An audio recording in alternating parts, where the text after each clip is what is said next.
Ladies and gentlemen, the conference will be starts in minute. Participants, please take a seat. Thank you.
Good morning, ladies and gentlemen.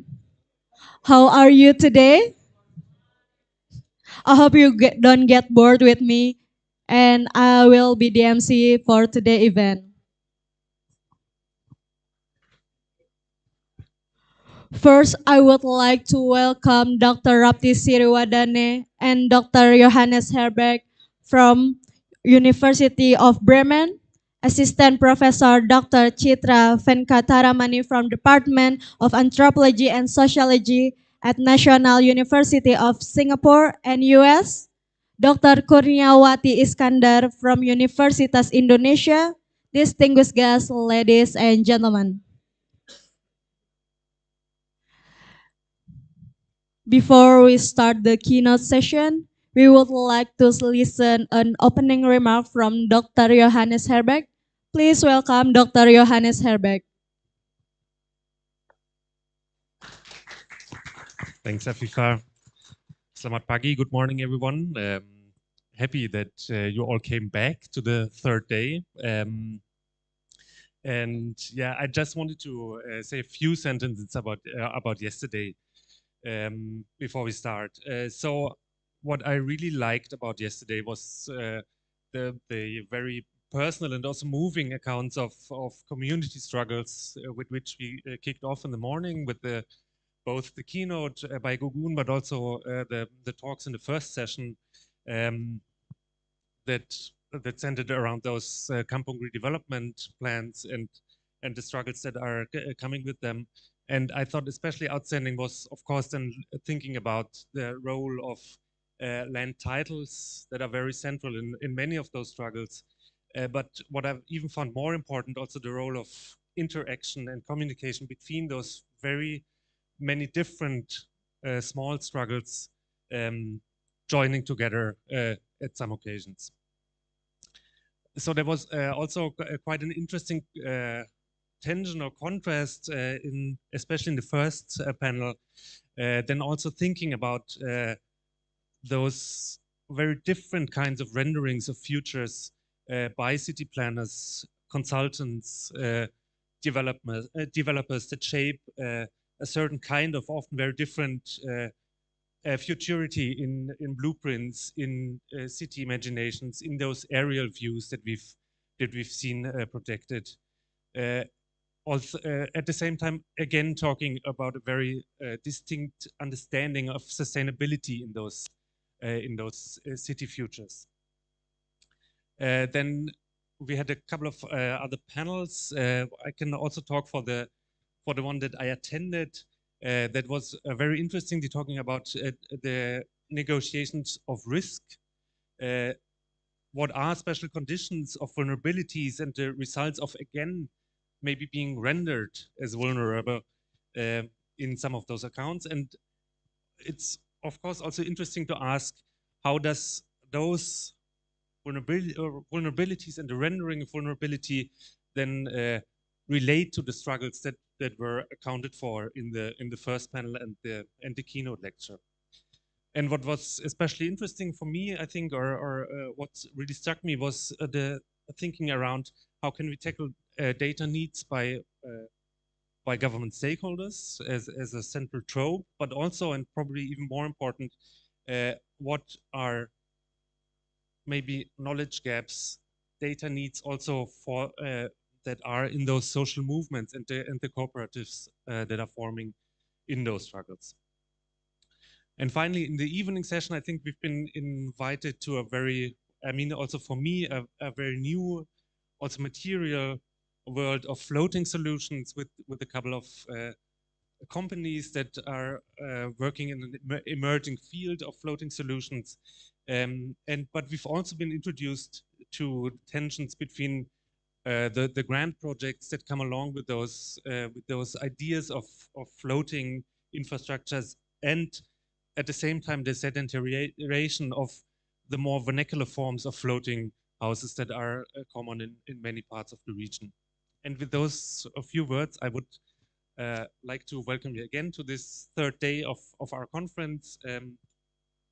And I'm very much looking forward to the keynote, especially by Chitra, and the following still 4 panels, of which 2 again will be organized in a parallel session. So again, selamat pagi, thank you very much, and looking forward to this exciting day.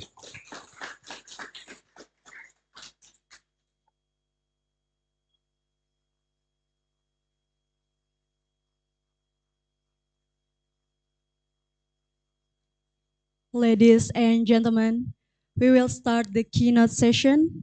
We are delighted to welcome Assistant Professor Dr. Chitra Venkataramani from National University of Singapore and US. And this session will be moderated by Dr. Kurniawati Iskandar.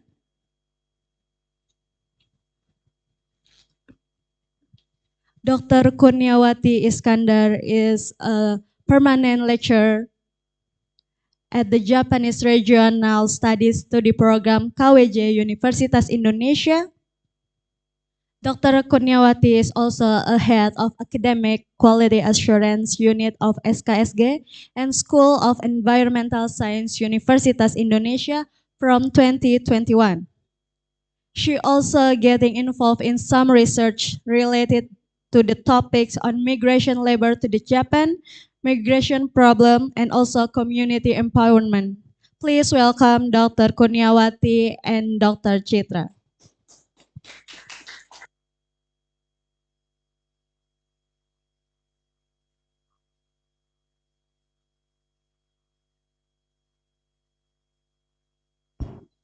Okay, hello. Yeah, good morning, everybody, ladies and gentlemen. I hope you are in very good health. this morning. We would like to appreciate all the speakers here. Very sorry to join you for the third days because last 2 days, yeah, I have some activities. Okay, I would like to, um, yeah, Dr. Chitra Venkataramani. Yeah, it's good. Yeah, I would like to spell your name. From Department of Anthropology and Sociology. I'm from National University of Singapore. Uh, and then for the themes, yeah, the line between land and sea, urban development, climate change, and the future of coastal worlds. Yeah, so interesting. I think to have some discussion later. Yeah, about this issue, and we have 1 hour and 15 minutes for your time to presentation, and then we have a key and answer. Yeah, and yeah, it's your time to do the yeah.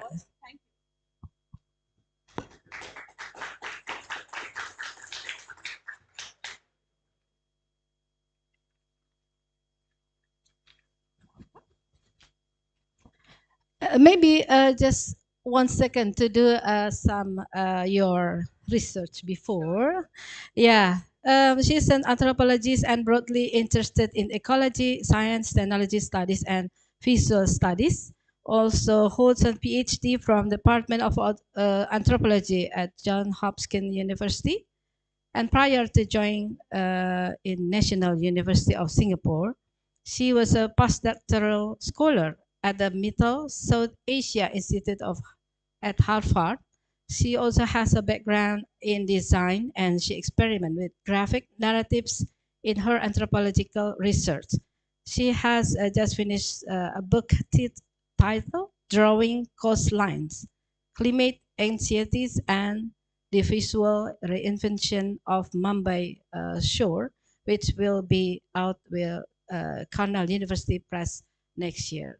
Welcome, Dr. Snitra.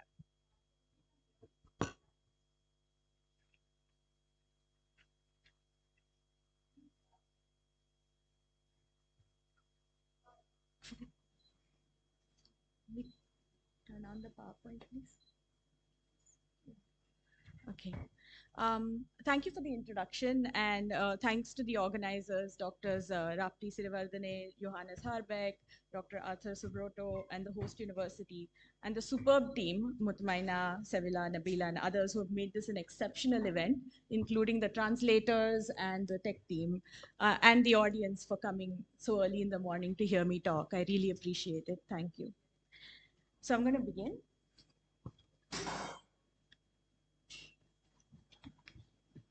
Oops, sorry. How do I go back? Sorry. Yep.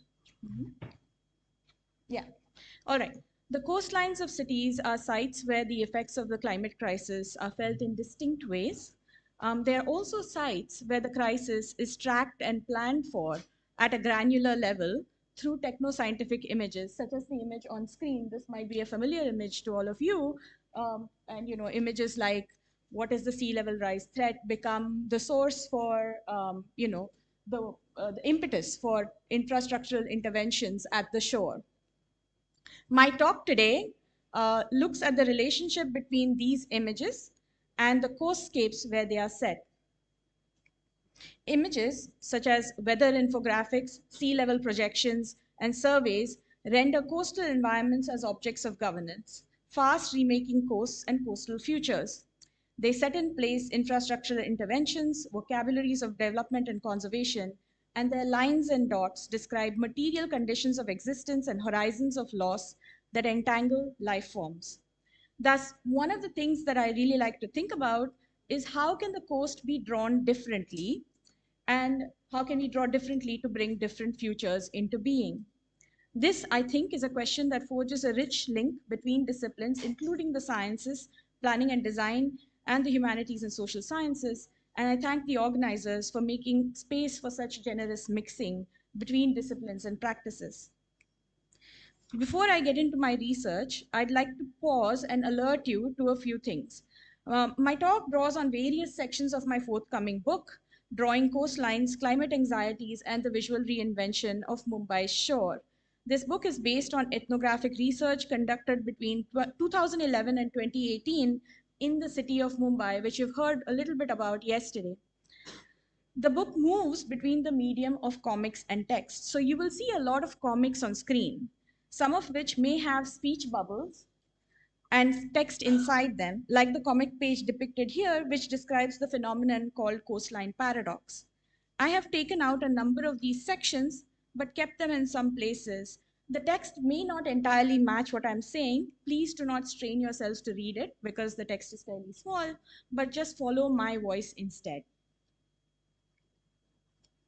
It is sometime in 2018. My friend Ritesh and I are sitting in his house, peering at the screen, looking at Climate Central's interactive map. Its timeline plots flood risk with warming temperatures and rising waters.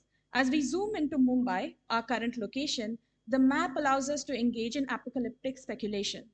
We can visualize what would happen if governments were to make deep and rapid cuts to check global warming. If we are lucky, sea rise is contained. We move the cursor towards other scenarios. There are little to no cuts, and the map changes, and not much is left of the city that is not underwater. Ritesh turns to me and says, "Look," he points to my neighborhood, "you guys will be safe, but the rest of us are going to have to think about moving, and our houses will be worth nothing," he concludes with a laugh. As land disappears, other things emerge from the watery depths. New town centers, new real estate markets. They mingle on the screen with questions of survival and loss. Climate Central's map is one of many visualizations that projects possible futures on the present landscape. In Mumbai's case, as Anand and Terence write, its aqueous future looks a lot like its archipelagic past. Mumbai, as you all might be aware, was an archipelago before it became a colonial port and later a bustling megacity and metropole. The port city was built through a series of reclamation projects that filled in the marshy land between the 7 islands. There was also an 8th island to the north, Salsette, which was vital to the port city. The foundations of this city are, as Anuradha Mathur and Dilip Dakuna write, an estuarine rain-soaked sponge steeped in water rather than an island landmass rising out of and distinct from the sea. What the project, which is titled Soak, attests is that the historic separation of land from water was not just infrastructural, but also a representational endeavor, which is to say, solidity was made as much through lines on paper as through rubble and ballast. Thus, the history of reclamation and the city is just as much a story and history of drawing. The early maritime drawings of the archipelago present a sea to land view, as the one I have on screen here. The water is populated with navigational details. Another one, a map commissioned by the Maratha ruler Peshwa Madhavrao, and this was made around 1770, shows how water was of the utmost importance in the tussle to wrest imperial control in the region. As we slide into the 18th and 19th century, land details, most importantly revenue information, begins to take precedence. Topographic maps are prime examples of how maps functioned as material objects that articulated empire and imperial subjectivities. In India, as in other parts of the colonial empire, the vertiginous view of cartographic images allowed British officers to empty the landscape of rich ecological relations and impose a governmental order that fueled the global colonial economy. Actually, and we saw the kinds of afterlives of these images in the presentation yesterday.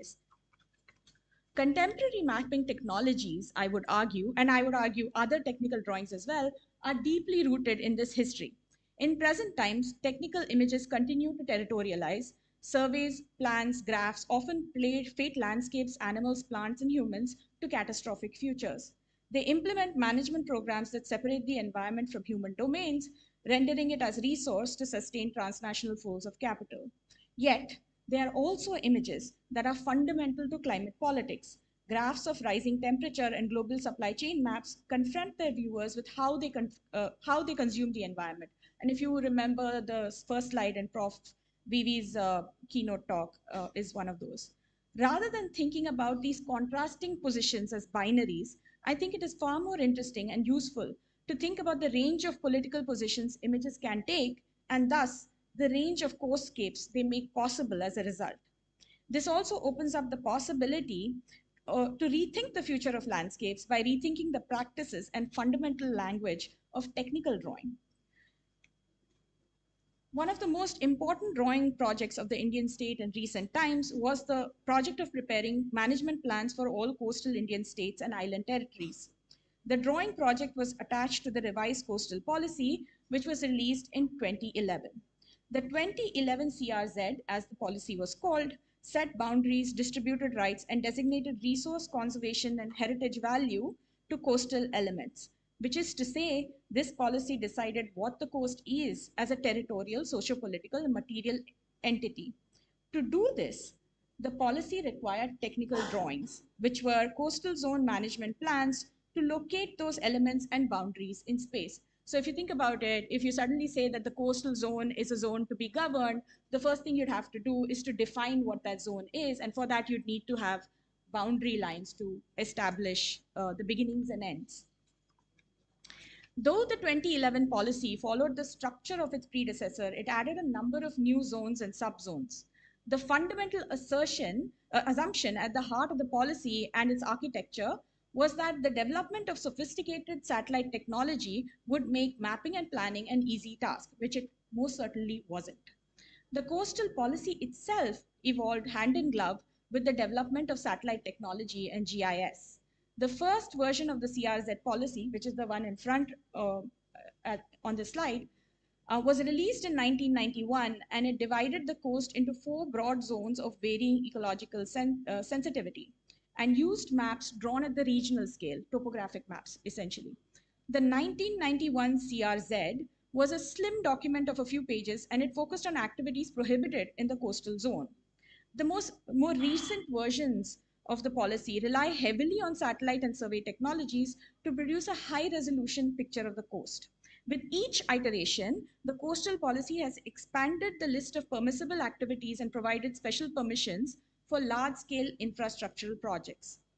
It included high-resolution maps of individual properties and provisions for distributing land rights to coastal communities. Thus, the number of things to be mapped and the level of detail increased exponentially.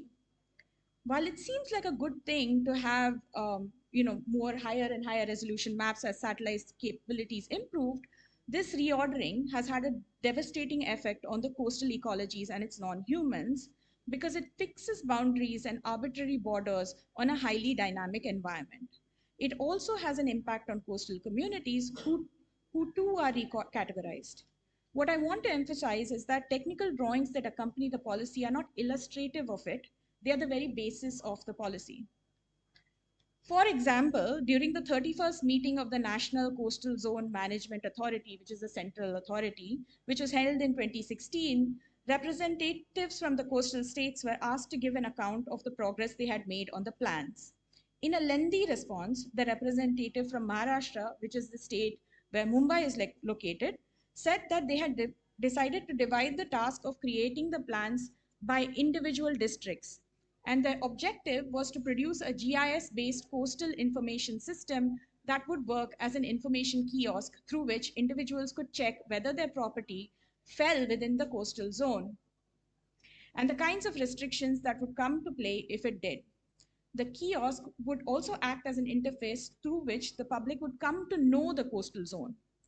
While no such interface exists, it was never built, the idea of a kiosk is descriptive of the wide reach of GIS-based systems and the growing use of digital technologies and governance in India.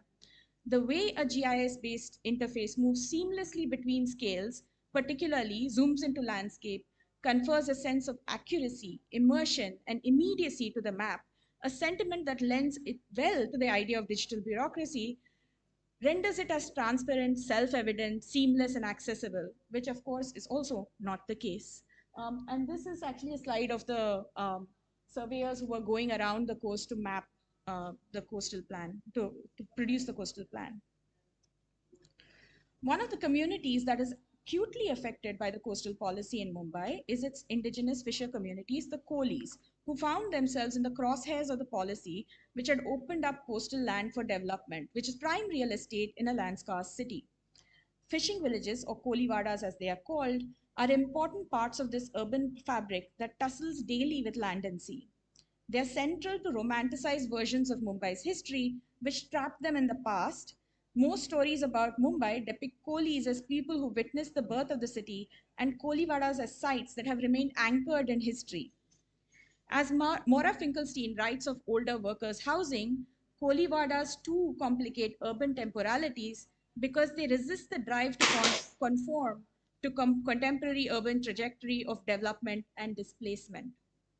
Their temporal complexity is evident in the very building blocks of the settlement and also permeate in the world and economies of nearshore fishing. Unfortunately, while the state records just how much fish is produced, it does not have a sense of the complex and diverse practices that constitute nearshore fishing.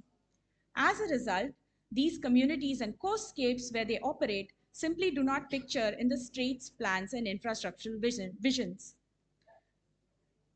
In late 2011, I and Dave Kohli, a fisher from my field site, made our way up the stairs and we were ushered into a conference room at the municipal corporation for a public meeting on setting up a sewage treatment plant at the coast.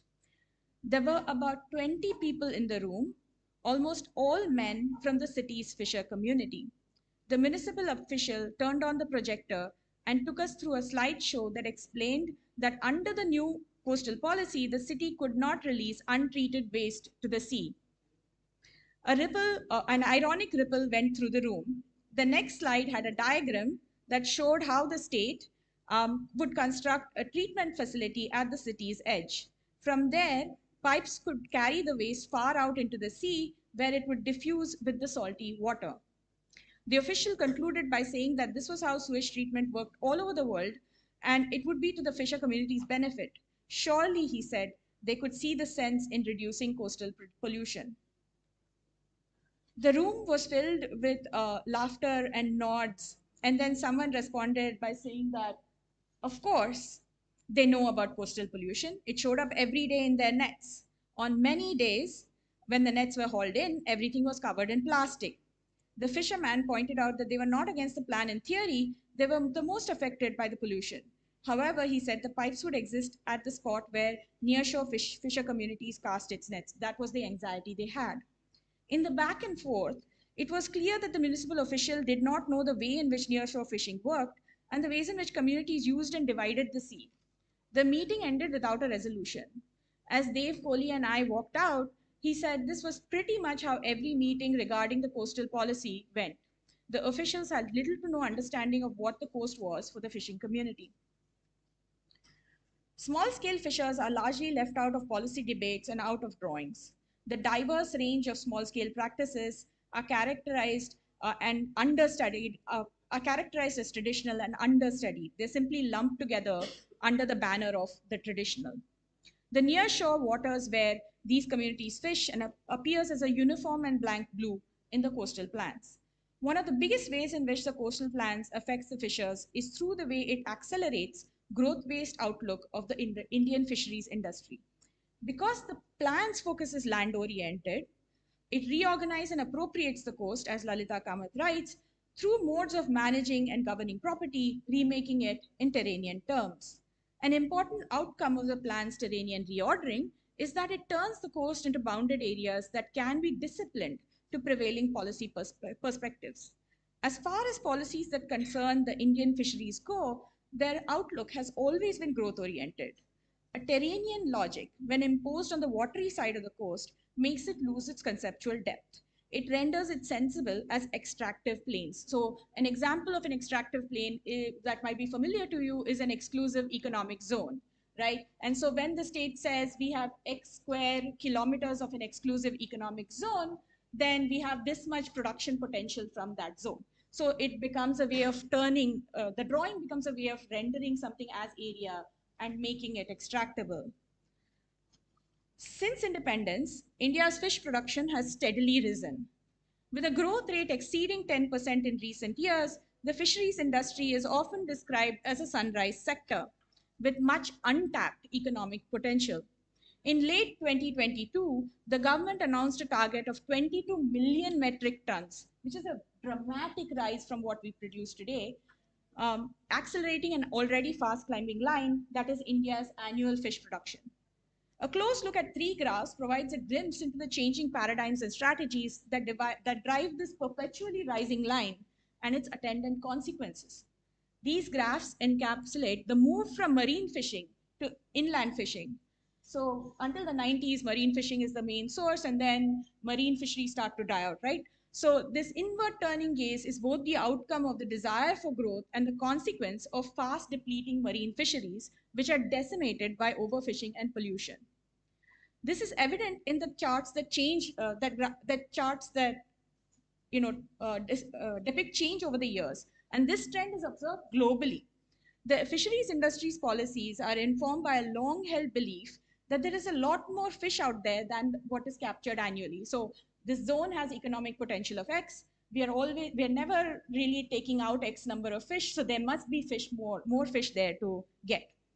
This way of thinking is a legacy of the first blue revolution that began in the 1950s when government initiated schemes to modernize fishing boats to increase annual fishing yields were initiated.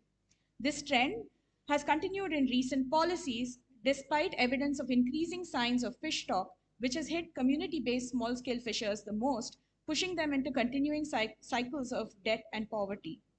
Programs like the Blue Revolution, which was launched by the Department of Fisheries, the second Blue Revolution, in 2015, translate the area of fishing zones into potential catch, a number that is supposed to show year-on-year growth. This is most apparent in the graphs that are published both at the center and state level. Year after year, the production and profit graphs that are expected to maintain their upward trend. As these lines follow their prescribed vertical trajectory, they undo the complex human-non-human relationships that sustain small-scale nearshore fishing communities and fishing economies. Unlike intensive fishing practices, small-scale fishing works along temporalities and a mesh of interdependence that entangle the fisher community, with fish markets, elemental continuities between mud, marsh, and water, and fragile more than human worlds. Non-humans and their long cultivated relationships with the fisher community are vital to the nearshore fishing industry, to tenure arrangements and community relationships and knowledge flows that sustain local economies. Yeah. This contrasts the anthropocentric growth-based outlook of the fisheries sector, which has a drastic effect on coastal ecologies, not just in Mumbai, but in many fisheries across the world, as fast depleting fish stocks are making nearshore small-scale fishing unviable as a livelihood. When measures such as the coastal policy are passed, they introduce a new range of vocabularies and concepts that refigure the fishing community, particularly in different ways, as stakeholders, as wardens of the coast, as knowledgeable subjects, and as vulnerable subjects who stand to lose their livelihood with coastal change. It also refigures non-humans as catch, as bycatch, as coastal buffers against tsunamis, as economic resource, and as vulnerable ecological formations. These reconfigurations introduce new pressures and mitigating conditions into the already dynamic field in which fishers operate and fish spawn. So in the earliest phase of my fieldwork, I was in Malani Kolivada, which is to the west of the city and towards the north. And during this time, I worked with Dave Kohli's family. He operated a mechanized boat, which is a term used to describe a range of vessels.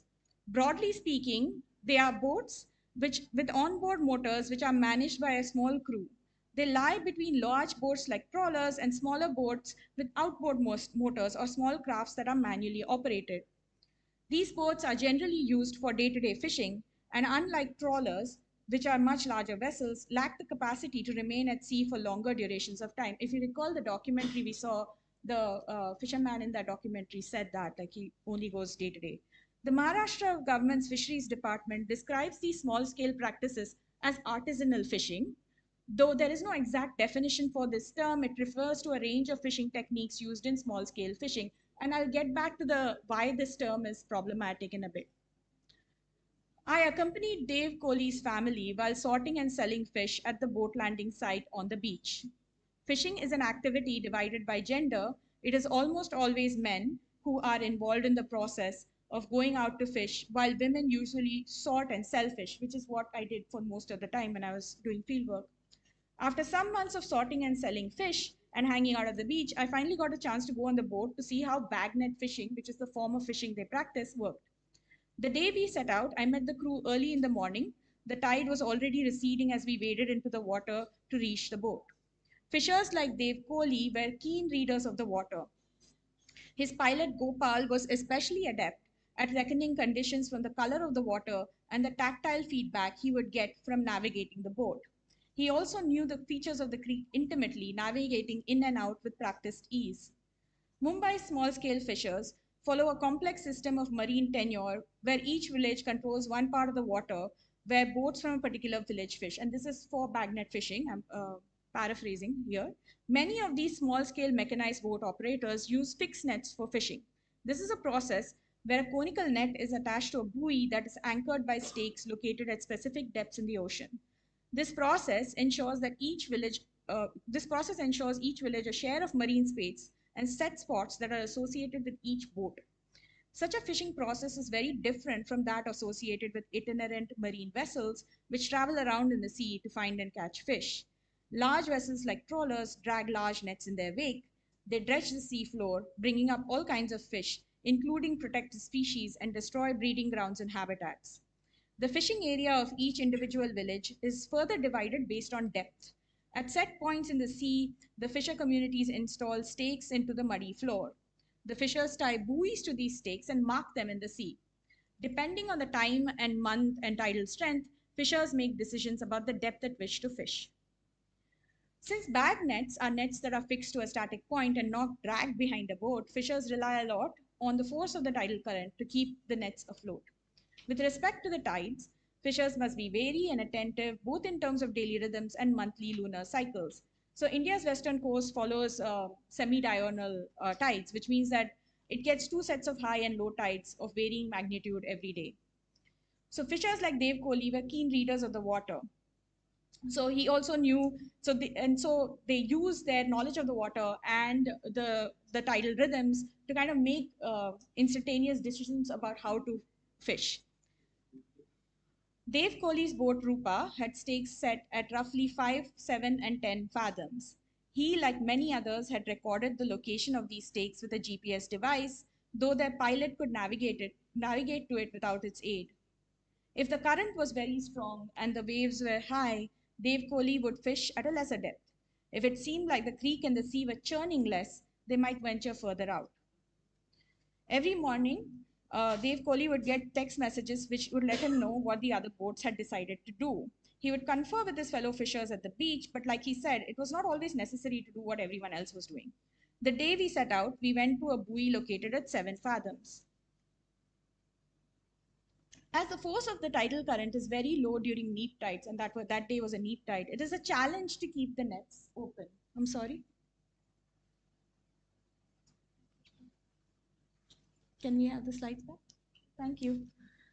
At this time, the fish are thought to be quieter as the water does not churn them and move them into the nets. During this period, the fishers have to account for the cost of going out to fish against a future potential catch.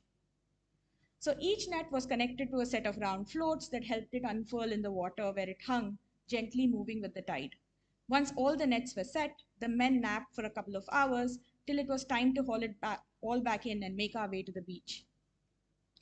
The material and moral world of nearshore fishing is built on a complex web of interdependencies. In it, responsibilities, obligation, and care are not just extended within the community of fishers, but to the coast itself, managing asymmetries of distribution, ensuring that there's enough fish left for others, ensuring that fish are left to spawn for coming years, and caring for the creek and creek life.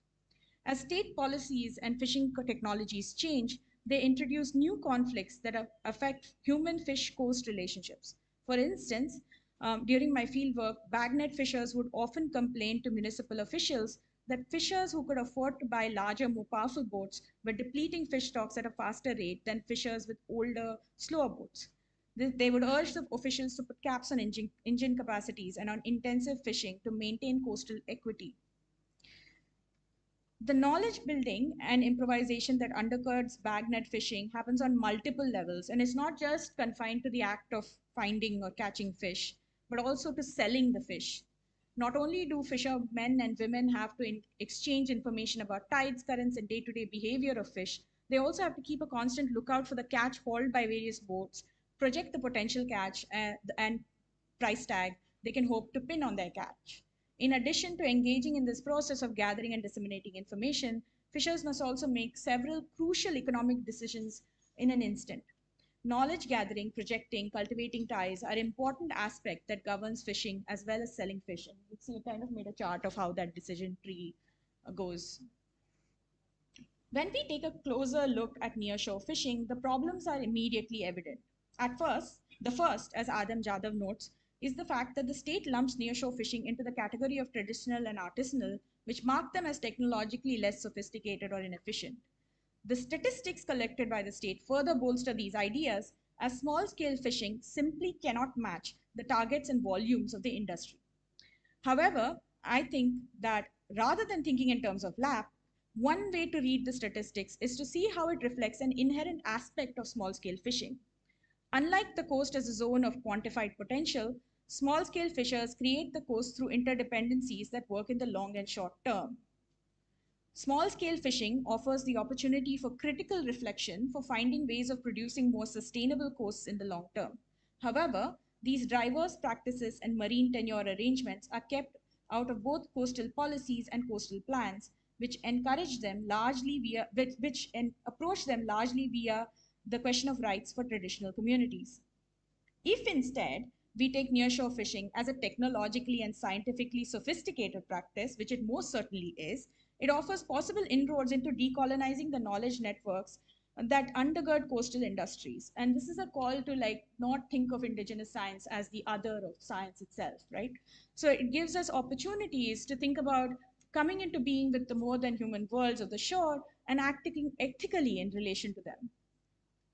Nearshore fishing practices uncover the arbitrariness of bounded lines and their land oriented politics. They zero in on the importance of technical drawings to environmental policies and the areas they govern. These drawings do not simply render the coast as an object of governance. Such a formulation implies that there exists a coast outside of the drawings. They are not mere reflections or simply mediums for finding correspondence between the policy and landscape, nor do they remain in the realm of the virtual or the imagined. Coastal plans are good examples of techno-scientific images in action. They manifest as landscape, drawing its realities and futures into being. While they may appear as common tools for technocratic governance, technical instruments are also wonder-inducing, and I'm quoting Andrea Ballestero here, objects that awe, dismay, confuse, and open up familiarity of what seems straightforward. Thus, technical images are a crucial factor and a possible path in bringing forth worlds where human nature continuities can endure, and that means rethinking them. For this, we might need to draw across disciplines, and draw differently in ways that reckon with the long arc of the climate crisis lapping against the shore. Thank you.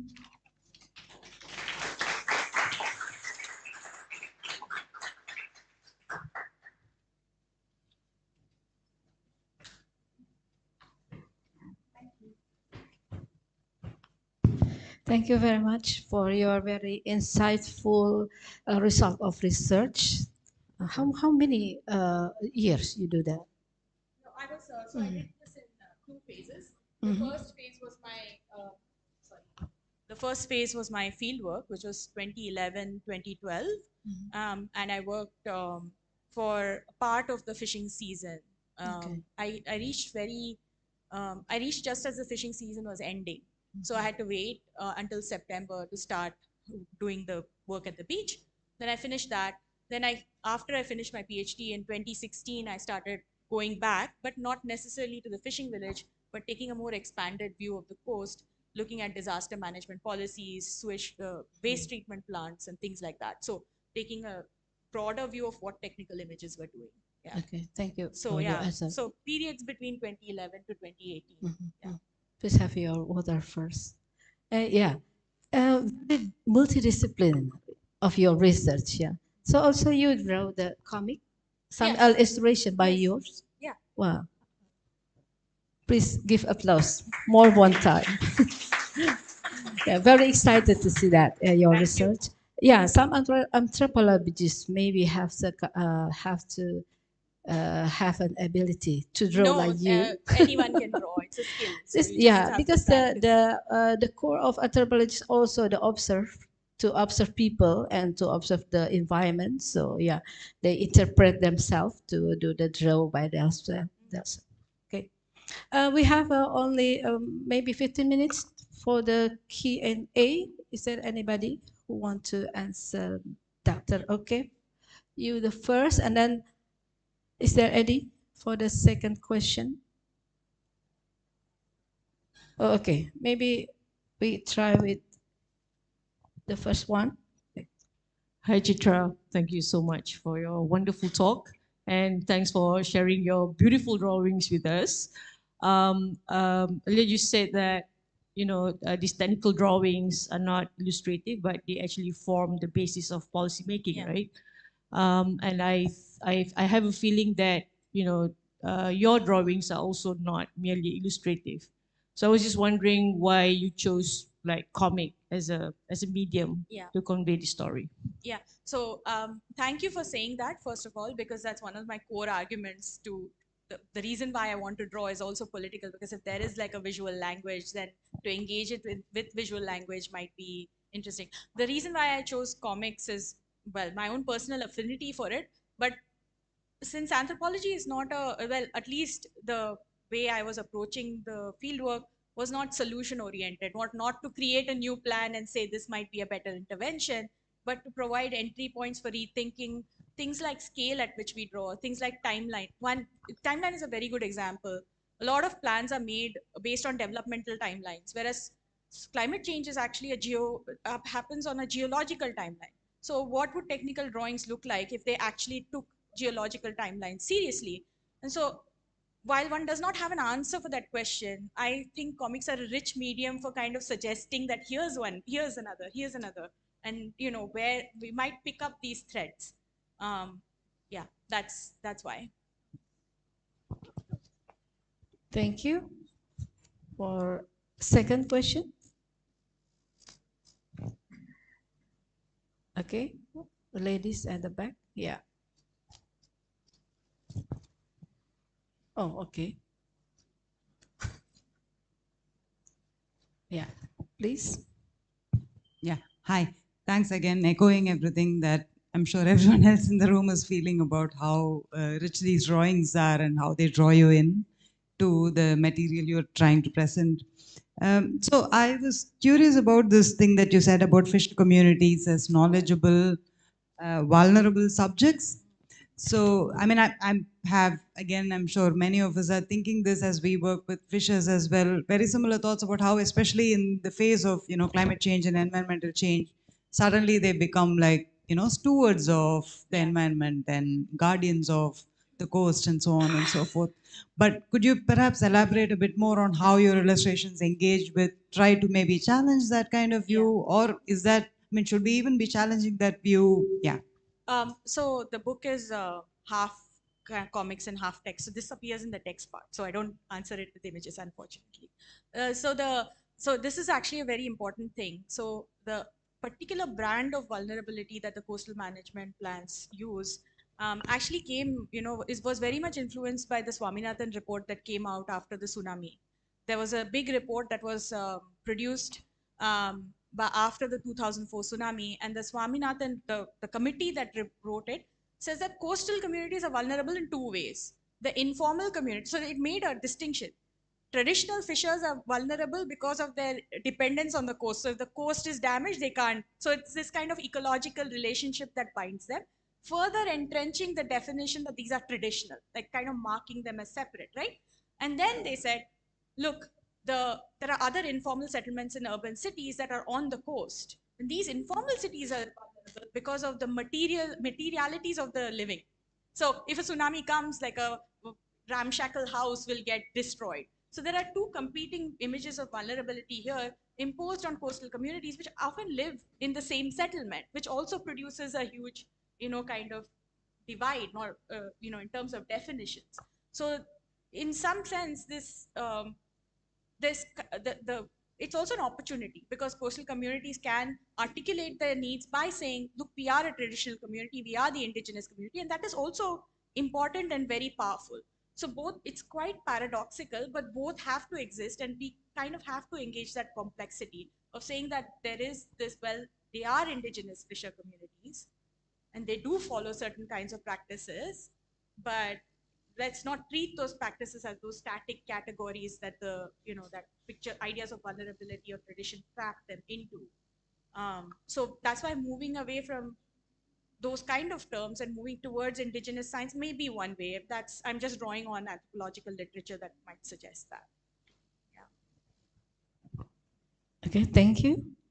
And yeah, please. Yeah. Thanks a lot for that, Chitra.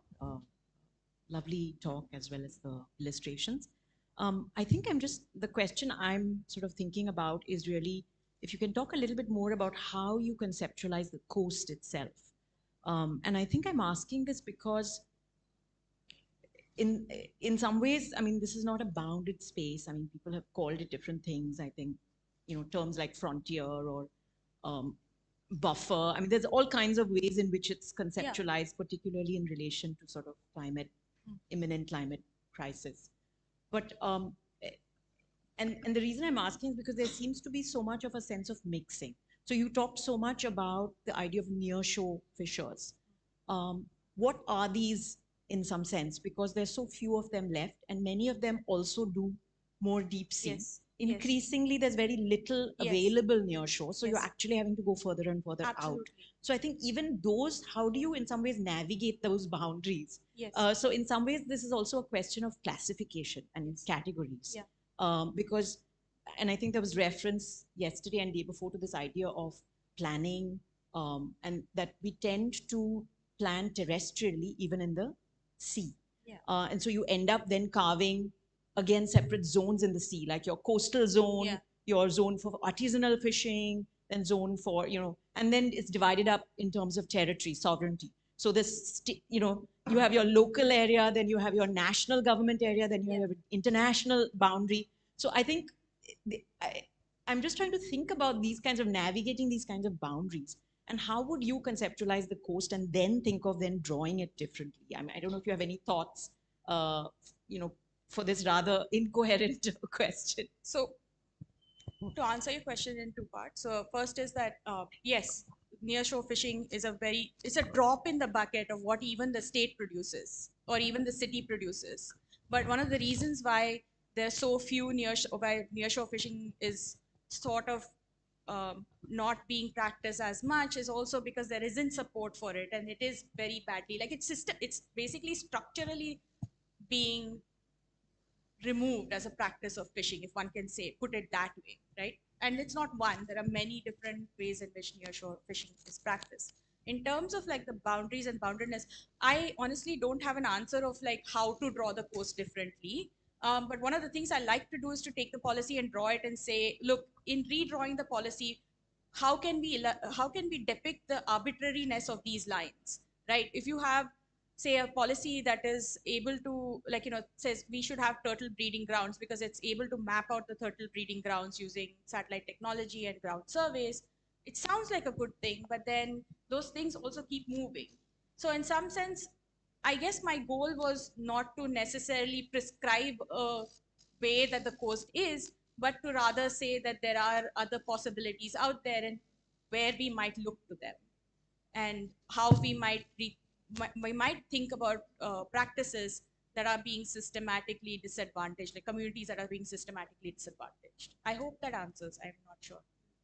Yeah. Okay, please, sir.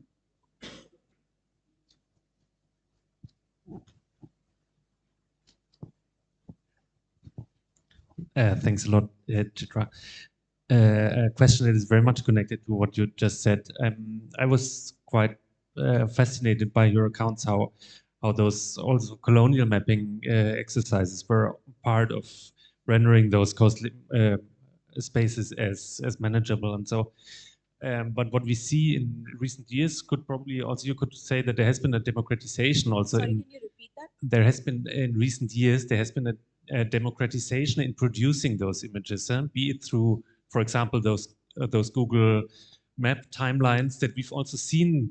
They're being used, for example, by Google yesterday for documenting coastal spaces and the impact or changes in coastal spaces, and also the impacts. Yeah. So I was wondering how this, the potential easier ways of producing counter maps to those planning maps, how this fits in your Yes. in your research, or Yeah. what you think of it. Yeah. No, that's a very important question. And actually, one of the things that I do say is that maps have this duality to them. The GIS has this duality to it. On the one hand, it is like this tool of governance, and on the other hand, it occupies a range of political positions along a techno-visual spectrum, if you will. Like, it can be used by communities to make claims, to make their own maps. OpenStreetMaps is one. There are lots of these exercises, and there's a whole politics of geospatial policy, which I'm not going to go into right now. I can talk about it later. But in the sense, yes, those positions are possible. The only reason why I think the thinking in terms of counter maps may not necessarily be that helpful is because the counter is also associated with certain notions of, like, if you look at how we think about counter, like the counter image is necessarily the opposition to the plan, right? And a lot of what is happening on ground is not necessarily like that. It's like there are a lot of opportunities that the coastal policy provided, with which the fisher community, which a number of fishing villages wanted to take, right? So in some sense, that's the reason I shy away from the term counters, because there's a lot going on in terms of even the drawings that the fisher communities themselves were making. And yeah. Thank you. It's okay. We still have 10 minutes left, so maybe, is there anyone still have a question? Oh, okay. Sorry to take up. If someone else wants the first question, please. Anyway, so there was a second part to that, right? I was going to go on to that as well, because you said those maps also reconfigure, that framing also reconfigures the fish itself, the non-human, inhabitants of the sea as catch.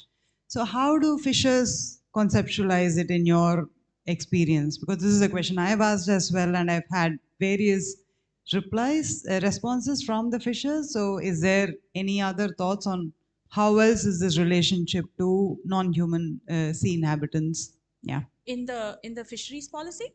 No, not in the policy. If we say that the fisheries policy dominant ideas of coastal vulnerability configure the fish as catch, or non-human inhabitants as catch, how else are various other people, fishers or activists, yourself, how else are you conceptualizing this non-human inhabitants and the relationships that humans in general or fishers in specific have with them? Yeah. So in one sense, like, there are many ways, but in one is to kind of look at the way. So marine nearshore fishing actually injects a lot of asymmetry in the ways in which, because people have set spaces, right? So the village where I work was used to get a lot of shrimp, and my interlocutors told me that other villages get other kinds of catch. So there is this kind of sense of the geography of how fish move and what one gets and what one can expect to fish. So there's that, in that one sense, right? Like, there is an intimate knowledge of what is going on under the water, and there's a lot, right?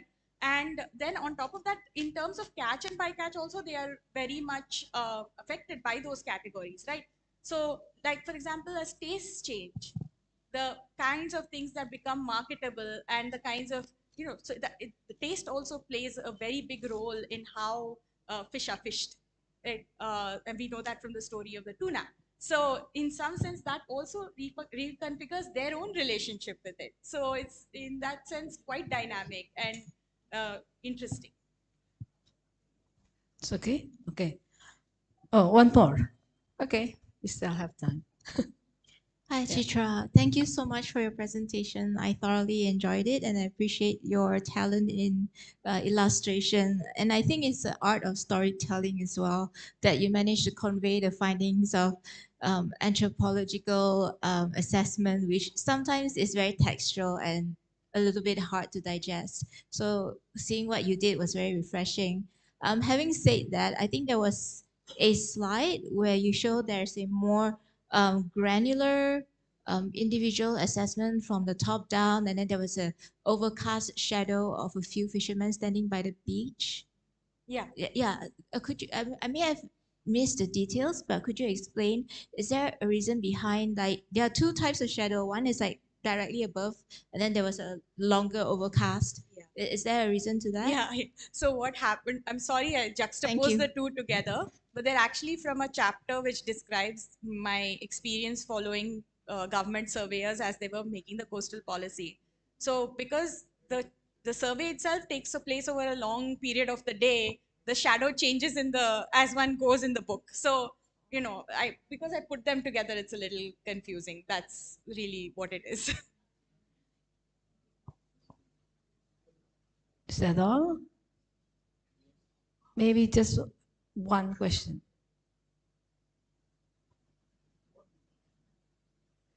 No? Yeah. I think it's, Thank you. yeah, time is up. And yeah, please give applause one more time to Dr. Chitra for really, really insightful presentation.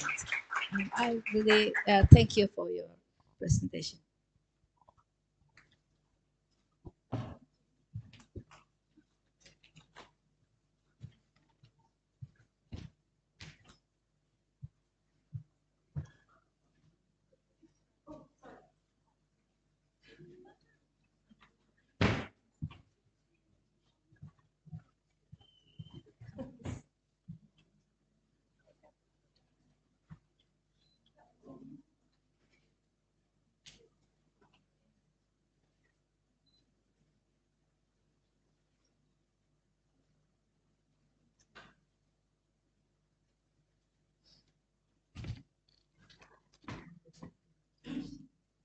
Thank you, Dr. Thank you, Dr. Chitra, for the very delightful presentation. And thank you, Dr. Kurniawati, for the moderating the session. And we would like to present appreciation plaques for Dr. Chitra and Dr. Kurniawati. Dr. Lisa Oxri Nelvia from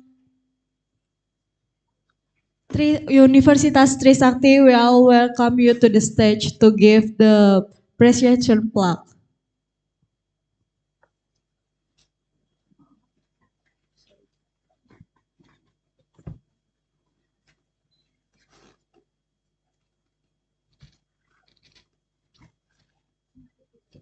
Thank you. Thank you. Thank you very much.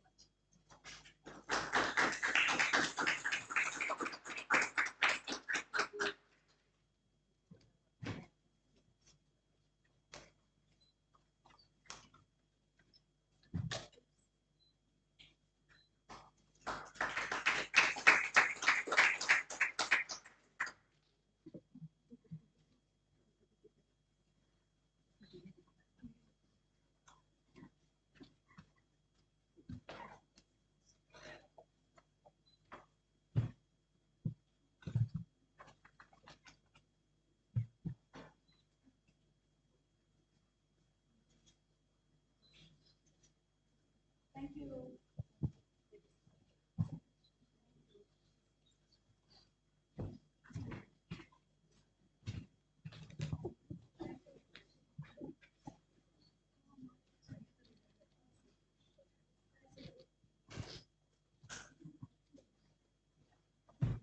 Ladies and gentlemen, we will have a short coffee break for 10 minutes and we will continue to see the seventh panel.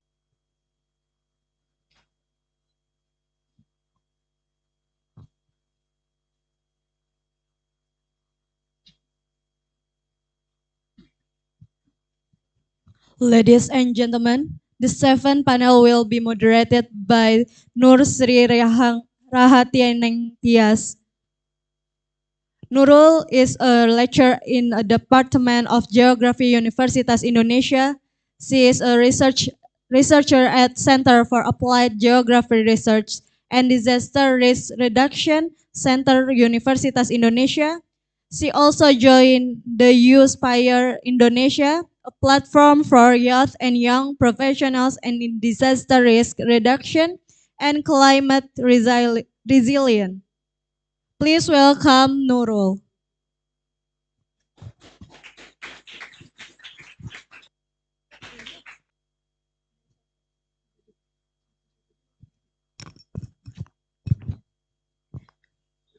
Okay, good morning, everyone. Thank you for joining me in the panel 7 with the title of City Mapping, Making, and More Than Human Entitlement. So, this panel, so the first speaker will be, we have three speakers. So, I would like to invite Ibu Novita Anggraini, Ibu Gusmiati, dan Pak Daman.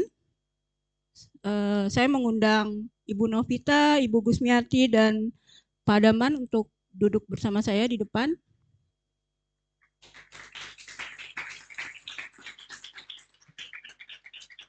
So I would like to introduce them first.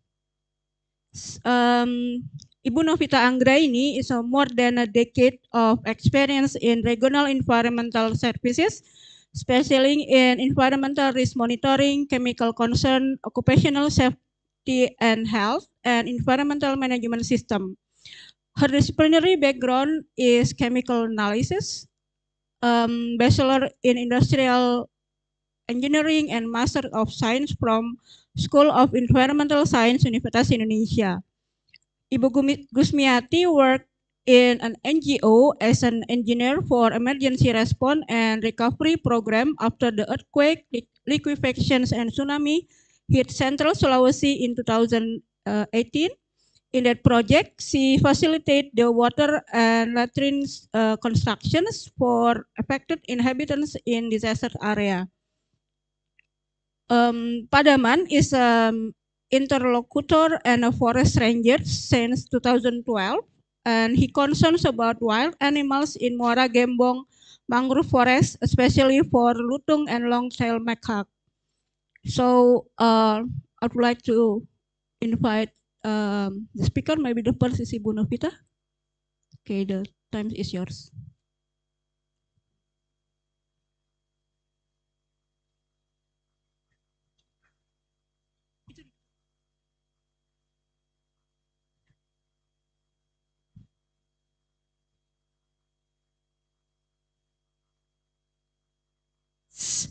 Hello all.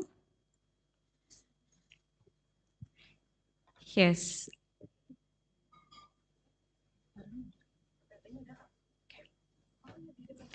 Okay. Thank you for the opportunity to present our ongoing work in this fascinating conference. But before that, I'd like to give a quick introduction about us.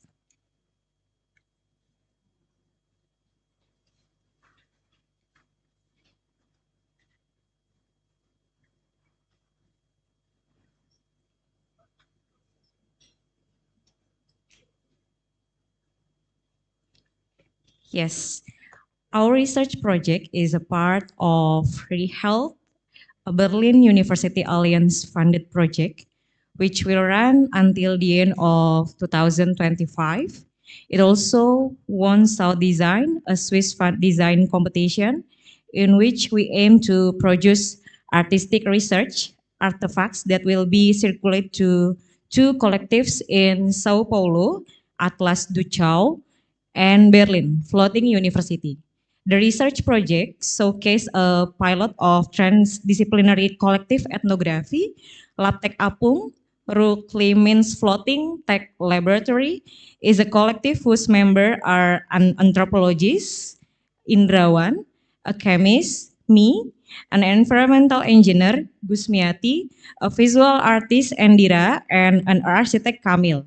We have studied a segment of the Ciliwung River in Jakarta since 2017, but since 2021, we have been studying the estuary of Muara Gembong, North Java coast, Indonesia, which offers complicated ecologies of extraction in which abundant hosts, marine fisheries, coastal aquacultures, mangrove laws, wildlife conservation, land submergence, flooding, and sea level rise rub each other.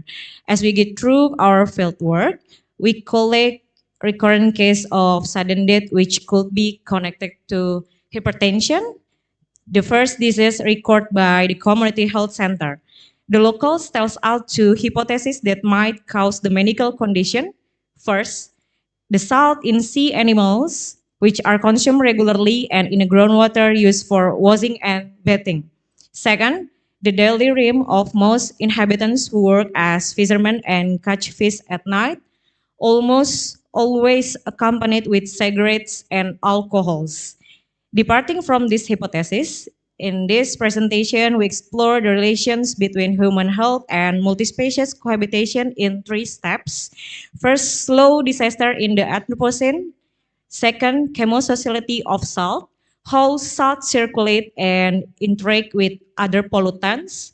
And third, human alloprimate conflicts. So, and now we are also inviting Pak Daman, an interlocutor and a forest ranger since 2012. Pademan concerns about wild animals in Muara Gembong mangrove forest, especially for langurs, lutung, and long-tailed macaws. Indoor season, he voluntarily supply clean water for the langurs there. Due to this reason, allow us to present of us in bilingual, English, and Bahasa Indonesia.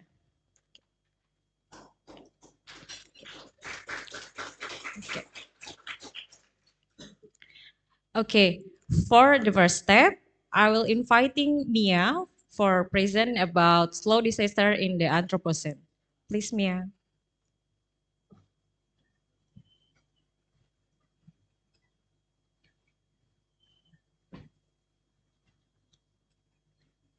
Ya, baik, terima kasih Kak Novi. Di sesi ini saya akan membahas tentang slow disaster di wilayah Muara Gembong, Kabupaten Bekasi. Yang mana kalau kita bicara Muara Gembong, itu identiknya dengan 3 hal ini. Ada sungai, Sungai Citarum, permukiman, dan juga tambak. Bicara tentang tambak, tambak itu merupakan salah satu mata pencaharian utama dari warga di Muara Gembong. Dan bisa kita lihat dari perubahan waktu sejak 1989 hingga 2019 itu terjadi perubahan lahan yang mana banyak ditebang pohon mangrove di sana, dibuat untuk menjadi tambak, dan akhirnya kita bisa melihat di tahun 2019 itu ternyata semakin terlihat nyata adanya abrasi dan juga intrusi air laut. Di gambar ini juga bisa terlihat fenomena tadi. Dan ini adalah potret nyata dari tambak-tambak yang ada di Muara Gembong dan sudah menjadi tambak tidak produktif karena adanya abrasi. Dan salah satu kampung di Muara Gembong yang terkenal dengan tambaknya dan mereka menjadi kaya dengan tambaknya disebut sebagai kampung dolar, sekarang justru mereka kesejahteraannya menurun. Dan ini adalah beberapa isu lingkungan yang terjadi di Muara Gembong, lebih tepatnya di Desa Pantai Bahagia, yaitu adanya perubahan lahan, pembabatan pohon mangrove, menjadi tambak-tambak dan permukiman, lalu adanya abrasi dan intrusi air laut, ekstraksi dari air tanah, kemudian adanya permasalahan kesehatan, salah satunya adalah hipertensi yang terjadi di masyarakat. Di sana ada juga hewan primata, yaitu lutung dan monyet ekor panjang, yang juga akhirnya terdampak oleh segala sesuatu yang dilakukan oleh manusia. Yaitu mereka kehilangan habitatnya, mereka akhirnya beraktivitas di permukiman juga, lalu ada juga kejadian di mana lutung itu ternyata mati karena kesusahan mencari air bersih. Itu terjadi di sana. Dan ternyata perihal keasinan, salinitas itu tidak hanya berdampak untuk manusia saja, tapi juga berdampak pada non-human primate. Saya sebagai WOS engineer yang biasa ada di bencana-bencana seperti gempa, tsunami, itu melihat bencana adalah sebagai fenomena yang sangat cepat. Tapi di Muara Gembong ini saya melihat bahwa rangkaian bencana yang terjadi itu adalah sesuatu yang lambat. Dan perlahan-lahan terjadi mengakibatkan mungkin saja adanya kepunahan, terutama untuk non-human primate, dan mungkin saja juga kematian di manusia. Dan perihal keasinan itu akan dibahas lebih lanjut oleh Kanovi. Terima kasih Mia. Selanjutnya, kita lihat ada 2 foto di paparan ini yang diambil dari atas dan dari dataran. Ini adalah satu kampung yang berada di paling ujung atau kampung terakhir yang berada di hilir Citarum, di mana orang-orang harus menancapkan pompa air yang dimana air yang diambil sudah bercampur dengan sampah, dan juga air tersebut harus menembus air payau di bagian bawah, dan air tersebutlah yang digunakan untuk aktivitas mandi dan cuci di sana. Air ini tidak bisa lagi digunakan untuk konsumsi karena rasanya sangat asin, memiliki nilai kesadahan yang tinggi, banyak mineral yang terlarut di dalamnya sehingga berdampak pada kesehatan orang-orang di sana. Untuk mengonsumsi air yang sehari-hari, mereka harus membeli, yang dimana air tersebut didapatkan dari kampung yang berbeda yang dibawa melalui perahu-perahu kecil menuju kampung terakhir. Kami melakukan pengambilan sampel air di Muara Gembong, tepatnya di Desa Pantai Bahagia. Di sini kami temukan ada beberapa, yaitu kita mengambil di sini untuk air permukaan, yaitu air dari Muara Citarum. Kemudian kami mengambil juga sampel dari buah mangrove atau yang disebut sebagai mangrove apple atau buah pidada yang biasa dimakan oleh lutung dan juga monyet ekor panjang di sana, dan juga dikonsumsi oleh manusia-manusia di kampung yang diolah menjadi panganan berupa dodol atau minuman, sari buah yang bisa juga dijual beli sebagai produk dari produsen dari orang-orang di Pantai Bahagia. Selain itu, kami juga memeriksa udang yang diambil dari tambak-tambak para petani yang ada di pesisir. Dari hasil yang didapatkan melalui hasil pengujian di laboratorium, ada beberapa yang kami perhatikan terhadap angka-angka dari parameter fisika, kimia, dan mikrobiologi. Untuk air permukaan, tingginya total dissolved solid atau padatan total terlarut. Kemudian untuk air tanah juga mengalami nilai yang sangat tinggi untuk nilai TDS. Dan pada cemaran mikrobiologi juga terdapat dalam air permukaan. Hal tersebut sehingga menjadi salah satu alasan juga mengapa air tersebut berbau dan tidak bisa dikonsumsi. Selain itu, dalam udang, pada standar nasional yang ditetapkan oleh Badan Pengawasan Obat dan Makanan, udang masuk dalam standar yang bisa dikonsumsi untuk nilai logam berat, yaitu arsenik. Namun, jika kita bandingkan dengan WTO standar, hal ini di atas baku mutu, sehingga terdapat perbedaan jika dikomparasi mengenai standar nasional dan juga standar internasional yang ditetapkan di Indonesia. Dan ini adalah daftar penyakit rawat jalan yang kami dapatkan, mungkin tidak terlihat. Garis kuning adalah penyakit-penyakit hipertensi yang diidap oleh warga dari desa Pantai Bahagia yang berobat jalan di Rumah Sakit Umum Daerah Cabang Bungin.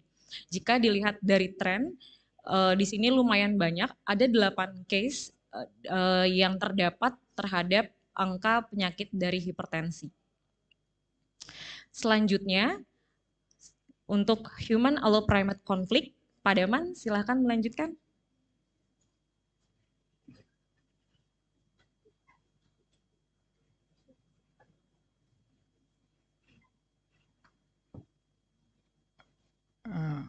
Ini gambar biasa lutung Jawa di atas permukiman warga dan kera ekor panjang yang sering ke permukiman. Sekarang kera ekor panjang ini sering ke permukiman karena musim kemarau. Nah, ini kera ini dipelihara oleh warga sekitar. Ada juga lutung yang dipelihara sama warga.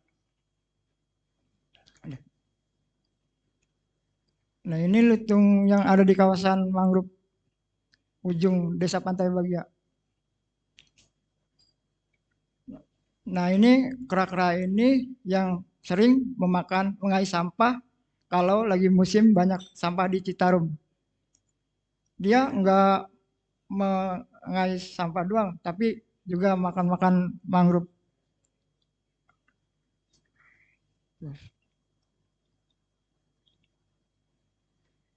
Nah, ini untuk mengasih air minum si lutung Jawa dan kera ekor panjang. Nah, ini dia lagi kita beri minum. Karena musim kemarau ini dia nggak bisa minum sembarangan di sembarang tempat. Harus kita sediakan tiap hari. Karena kalau minum di Citarum atau di dalam hutan, karena asin, dia nggak bisa minum sembarangan. Ini kita ambil airnya dari dari pengeboran tanah dan kita kasih minum ke lutung. Udah.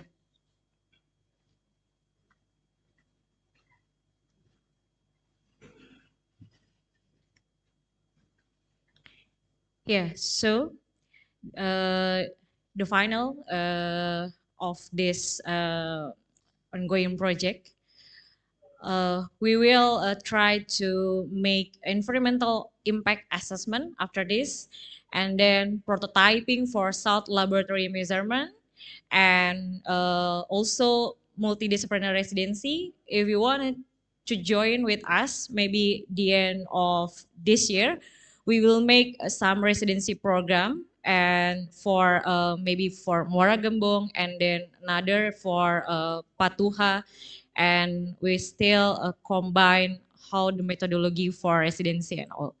Thank you so much. That's all for us. Thank you.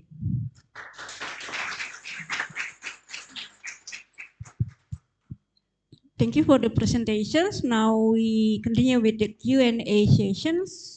Yes, Mas Farhan. If anyone can help to deliver the microphone.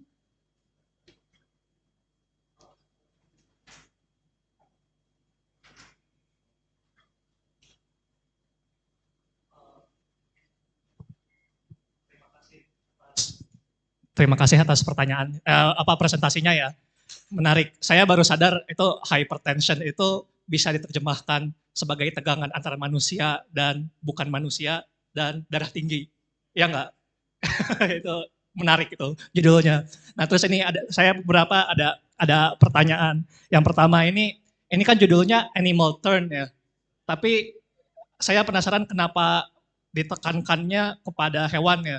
Karena kalau kita lihat ya itu bukan masalah hewan aja, tadi kan disebut juga masalah air, masalah misalnya ada buah pidada tadi, itu kan bukan manusia tapi bukan hewan juga gitu. Ini saya penasaran kenapa judul yang dipilih adalah animal gitu. Itu yang pertama. Yang kedua,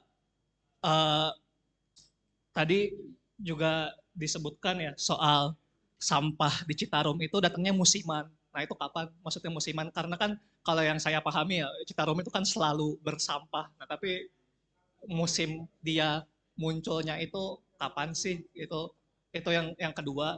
Dan mungkin ini mohon maaf ya 3 pertanyaan. Kan disebutkan di in anthropogenic Jawa ya, disebutkan Jawa di sini. Ini juga saya penasaran. Jawa itu penanda sebagai pulau keseluruhan atau Jawa ini merujuk kepada suatu budaya tertentu ya karena ini ya maksudnya tahulah pertengkaran masalah Jawa atau bukan Jawa kayak saya tinggal di Jawa tapi saya nggak mau dibilang orang Jawa karena ya saya orang Palembang misalnya kayak gitu. Nah ini saya penasaran kenapa yang diangkat Jawa, apakah ada alasan tertentu? Itu aja, makasih.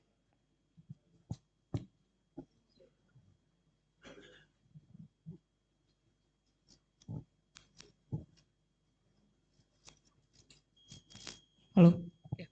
Ya, terima kasih banyak Mas untuk pertanyaannya. Saya coba menjawab yang pertama dulu, kenapa animal turn gitu ya. Secara sederhananya, dan ini berdasarkan pengalaman nyata saya gitu ya, dan yang saya rasakan. Selama ini saya ngerasa bahwa isu air bersih khususnya untuk Indonesia, mereka yang berada di wilayah-wilayah sulit, katakanlah untuk Muara Gembong itu termasuk wilayah pesisir, wilayah spesifik. Mereka manusianya memang kesulitan air, karena air di sana terlalu asin. Sampai akhirnya mereka harus membeli air bersih itu dari Cilincing. Yang mana mereka kesejahteraannya katakanlah kurang dari saya yang tinggal di Jakarta. Tapi ternyata mereka harus membeli air lebih mahal daripada saya. Itu miris. Dan saya selama ini berpikir bahwa ada dua objek, manusia dan hewan, non-human primate. Bagi saya awalnya yang awam, non-human primate ini dengan daya instingnya untuk survive, mereka harusnya bisa survive di lokasi itu dibandingkan manusia. Tapi ternyata di Muara Gembong justru saya ngelihat fenomena, loh kok ini lutung sampai ada yang mati gara-gara nggak punya air bersih. Mereka juga merasakan airnya terlalu asin sampai akhirnya mereka nggak bisa minum itu. Tapi apakah lutung itu bisa membeli air dari Cilincing? Enggak. Ternyata manusia lebih beruntung dari lutung bagi saya. Walaupun saya tidak mengamini kondisi yang ada di Muara Gembong itu adalah sesuatu yang baik. Jadi di situ kami berpikir bahwa ternyata kondisi lutung yang seperti ini bisa menjadi indikator lingkungan bahwa climate change, abrasi, intrusi air laut itu adalah sesuatu yang nyata. Dan sangat terlihatnya justru adalah di animalnya, bukan di manusianya. Terjadi di manusia, tapi sangat mudah untuk kita menceritakan semuanya. Kita bisa storytelling tentang isu-isu lingkungan yang ada di sana dengan menjadikan lutung itu dan monyet ekor panjang sebagai salah satu indikator lingkungannya. Seperti itu. Bahkan dia bisa menceritakan tentang manusia, tentang buah pidada, dan lain sebagainya. Terima kasih.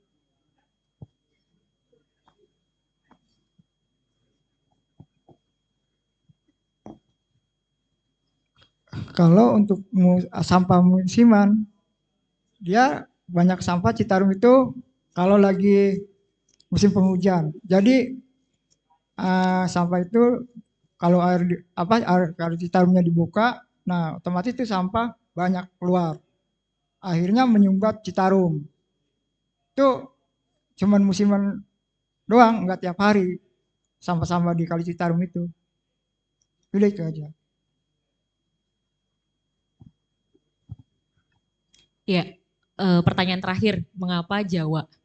Jadi sebenarnya pada saat kami membawakan paparan ini pertama kali di environmental history waktu di Korea Advanced Institute Science and Technology pada bulan Juli lalu, kami merespon dari sebuah tesis Adam Bobet yang mengglorifikasi Pulau Jawa, bahwa Jawa sebagai kunci dan akar dari semua hal-hal yang memiliki tradisi baik ya, yang juga bagaimana mereka melakukan berbagai kultur dan budaya yang dekat dengan hal-hal yang tradisional, tradisi-tradisi terhadap alam.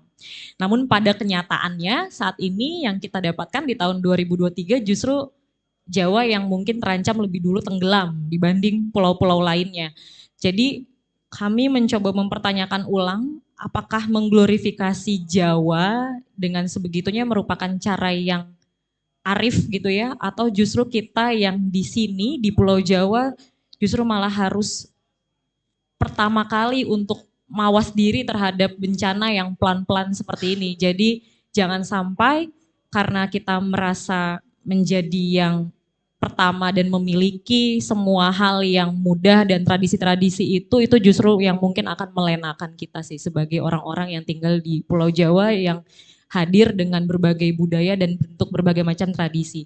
Terakhir kali kami melakukan kunjungan silang ke Yogyakarta pada bulan lalu di Bantul tepatnya, pada saat pemerintah kota menutup paksa tempat pembuangan sampah sementara atau TPST Piungan. Di sana ada teman-teman yang membuat monumen antroposen dan salah satu yang mereka lakukan justru adalah sebagai penyeimbang luka kota. Jadi bagi mereka yang dulunya orang-orang tidak banyak memproduksi sampah, justru sekarang merasa kebingungan di mana mereka harus membuang sampah, sehingga hal-hal itu menjadi asing untuk yang namanya memilah, kemudian memisahkan, mengkonsumsi lebih sedikit, itu sudah tidak relevan lagi ya jika dirunut-runut di masa lalu. Kira-kira seperti itu. Okay, thank you for the explanation. Maybe I would like to open one more questions from yeah.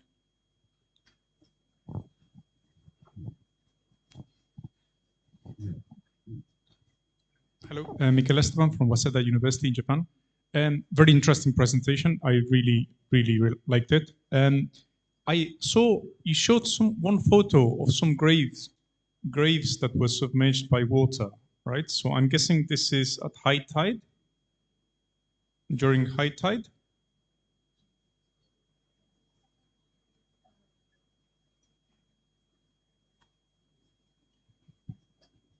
No, that's every day. Every day. Every okay. day. So this is permanent flooding. What is causing the flooding? Is it subsidence? Is it sea level rise? Is it erosion? There's all three?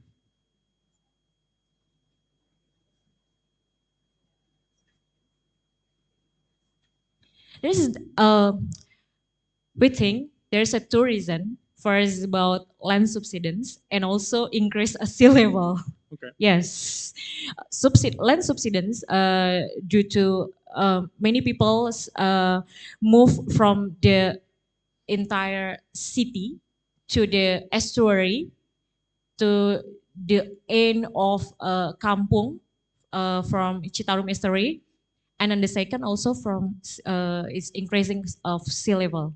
Okay. So can I ask one more question? So actually, okay. And what are people doing to adapt? What adaptation do you see? So you've described many of the problems, which of course are very serious. But how are people adapting? Because also people can adapt somehow, right? Also. The first, we know the information from the lead of the kampung. We know Pak RT. The name is Pak Minan. Pak Minan said to us every year he is increasing the level of the ground level of their house around 10 to 20 centimeters with the soil and another material that he can found another in a kampung. So, and the second, just make like turap that apa ya?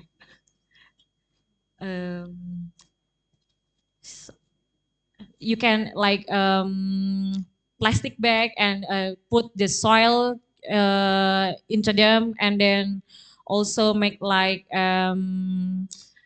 which materials this from sands to make territorial between the host or and the riparian of its water. Yes. Thanks very much. I'd like to talk to you later. So Yes. anyway, thanks. Okay. So maybe once more, Gemilang, back there. Thank. Yeah. Okay. Okay. Thank you very much. My name is Hara. I will ask this in bahasa.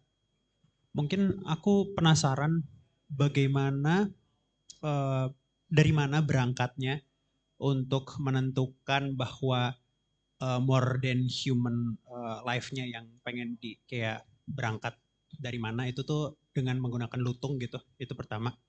Karena pertanyaanku mungkin apakah ada proses kedekatan antar warga dan juga monyet atau lutung sebagai konservator lingkungan katakanlah.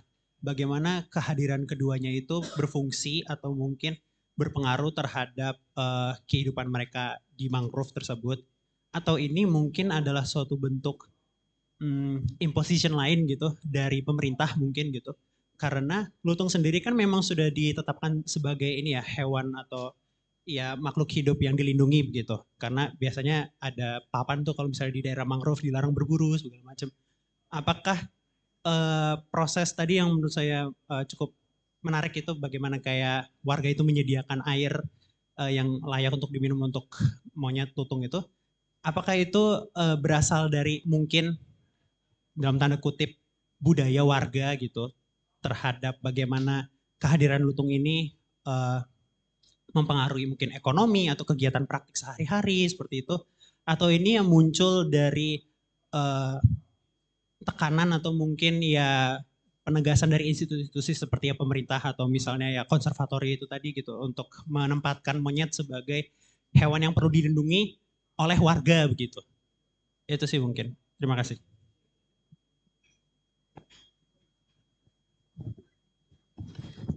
Bagaimana? Sebenarnya menempuh cara panjang yang juga Mas. Jadi pertama kali pada saat tahun 2021 yang kami lakukan justru adalah pendekatan sains untuk warga. Jadi bagaimana waktu itu temanya bagaimana kita mengajak sungai berbicara dengan cara membaca apa saja yang ada di dalamnya, yang juga yang ada di sekitarnya. Kemudian pada tahun tersebut 2021 kami juga mengajak warga juga membaca biodiversitas yang ada di sana, flora dan fauna. Melihat burung-burung yang ternyata ada lebih dari 100 jenis yang sudah diinventarisir oleh teman-teman dari Indonesian Birdwatcher di sana. Dan akhirnya kami pergi ke muara, masuk ke dalam hutan, melihat berbagai macam mangrove yang juga ternyata ada tambak-tambak di sana. Dan ternyata ada relasi yang tidak terpisahkan antara keberadaan mangrove dan juga di sini ada tambak. Dan juga ternyata ada lutung. Isu pertama kali lutung Jawa yang diburu secara ilegal kami dapatkan pada tahun 2014. Pada saat itu ada banner yang dipasang oleh pihak kepolisian yang bertugas di wilayah sungai untuk menjadi pengingat bahwa lutung Jawa itu ilegal diburu pada saat itu. Namun memang saat itu banyak sekali teman-teman yang bergerak untuk secara voluntary ya untuk menjaga habitat mereka. Namun makin ke sini ternyata walaupun perburuan itu tidak dilakukan secara terang-terangan karena memang sudah ada pengawasan, lutung bukan hanya terancam dengan perburuan ilegal, namun lutung ternyata juga terancam dengan proses yang ada terjadi di lingkungan hutan itu sendiri ya, yaitu hutan yang ada di muara. Dan yang kami dapatkan lagi ternyata adalah bentuk itu yang tadinya kami pikir hanya manusia-manusia saja yang merasakan krisis terhadap air, justru itu mereka yang pertama menjadi yang tadinya tuh warga merasa ada rasa keanehan gitu ya, lutung sampai minum air ke permukiman gitu, mencari air. Kemudian kami berbicara dengan Pak Daman, yang ternyata Pak Daman juga menyediakan itu secara berkala. Nah, dari kegiatan yang sudah banyak ini gitu ya, dan dari kunjungan lapangan kami yang tidak hanya sekali dua kali, di situ banyak sekali isu gitu. Orang-orang di sana kita sudah lihat tambak sudah ada penurunan muka tanah, ada banjirop, lahan yang hilang karena tambak yang menyatu pada laut gitu ya, laut lepas. Tapi orang-orang tetap mau mengulang kesalahan yang sama lagi. Hutan mangrove mau dibuka lagi untuk lahan tambak yang sama gitu ya. Jadi kami merasa bahwa memang perlu ada tindak lanjut dan diskusi yang nyata. Apa yang sebenarnya manusia lakukan itu dengan cara-cara itu apa saja sih yang terancam di sini gitu ya. Sebenarnya jika mereka mau perluasan ekonomi itu memang didukung oleh pemerintah karena ada program yang memang menyokong tambak-tambak itu dibangun di sana dan itu pemerintah nasional. Jadi kami merasa apa di sini ada kekosongan atau mungkin ada misinformasi di lapangan yang jadinya tidak tersampaikan gitu. Apakah memang mungkin dibiarkan atau mungkin ini menjadi isu yang akhirnya tenggelam dan tidak ingin diangkat lagi. Jadi kami mungkin hadir di sana untuk memetakan ulang apa saja yang terjadi, yang bukan hanya terjadi kepada manusia tentunya, tapi yang juga terjadi pada non-manusia juga. Gitu. Okay, thank you for the answer. Sorry, we have a limited time and we still have another speaker for this session. So, terima kasih sudah hadir dan sudah sharing dengan kami hari ini. Please give applause for all the speaker.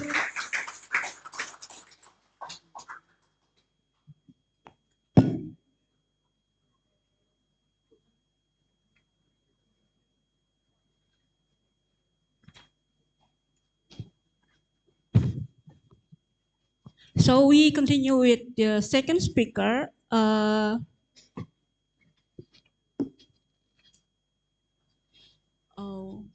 Okay, so our second speaker should be joining with us online.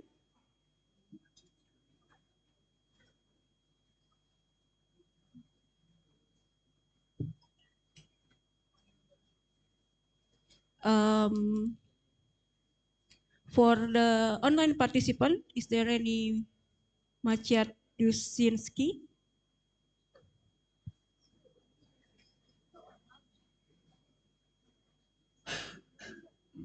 Yeah.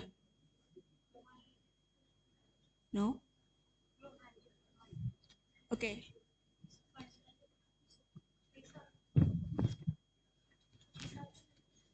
Okay, so we will continue with the third speaker.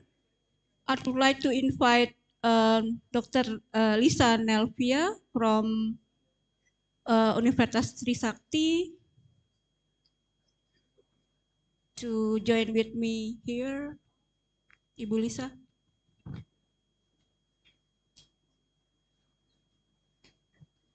So, Dr. Lisa Nelvia is a assistant professor in Department Civil Engineering in Universitas Trisakti, and she is also a vice dean in charge of cooperation and international partnership. She's currently successfully become international researchers mobility in 2022. And without further ado, I would like to share the room for you. Thank you.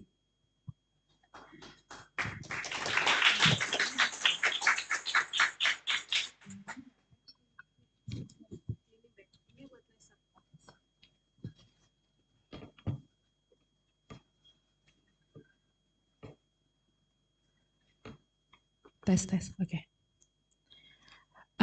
Good morning, everyone. It's indeed a great honor and a pleasure to meet you all here. on this blessed occasion of the BlueUrban Project International Conference. First of all, thank you for allowing me the time and the opportunity to be here as a speaker for this event. I would like to say thank you to Dr. Rapti, Dr. Arthur, Dr. Johannes, Ms. Muti, Ms. Sevilla, and Nabila, and all CCGS organizers. I'd like to quickly introduce myself. That my name is Lisa Auxrinalvia, and I have been an assistant professor at the Faculty of Civil Engineering and Planning at Universitas Trisakti, Indonesia. I graduated my PhD in France at the La Rochelle University, where I started researches about the recycle of concrete and cement substitute. Today, I would like to share with you how to use high magnesium nickel slag crushed into powder as a replacement for cement in pursuit of a green concrete future. My presentation this morning is divided into 4 main sections. First, I would like to introduce the green concrete future. Then I will explaining which material and method that I use. Then I will expose the result of this method. Finally, conclusion and perspective will be exposed. So the big question is, why using a green concrete? Concrete which is made from concrete waste that are eco-friendly, as one of its component is called green concrete. This concrete uses less energy in its production and produces less carbon dioxide than conventional concrete. We tend to produce green concrete for many reasons. First, to reduce the CO2 emission. Second is to decrease the demand for conventional material. And third, to recycle and reuse the material waste. The need for, but also how to reduce the environment impact associated with cement manufacturing by infrastructure development. The need for construction and building materials is more or less 30 million tons per year, cement only, excluding aggregate and fine aggregate. The purpose of this type of concrete is to reduce environmental problems such as global warming, the overexploitation of natural resources, and the waste obtained from the quarry, household, or construction sites.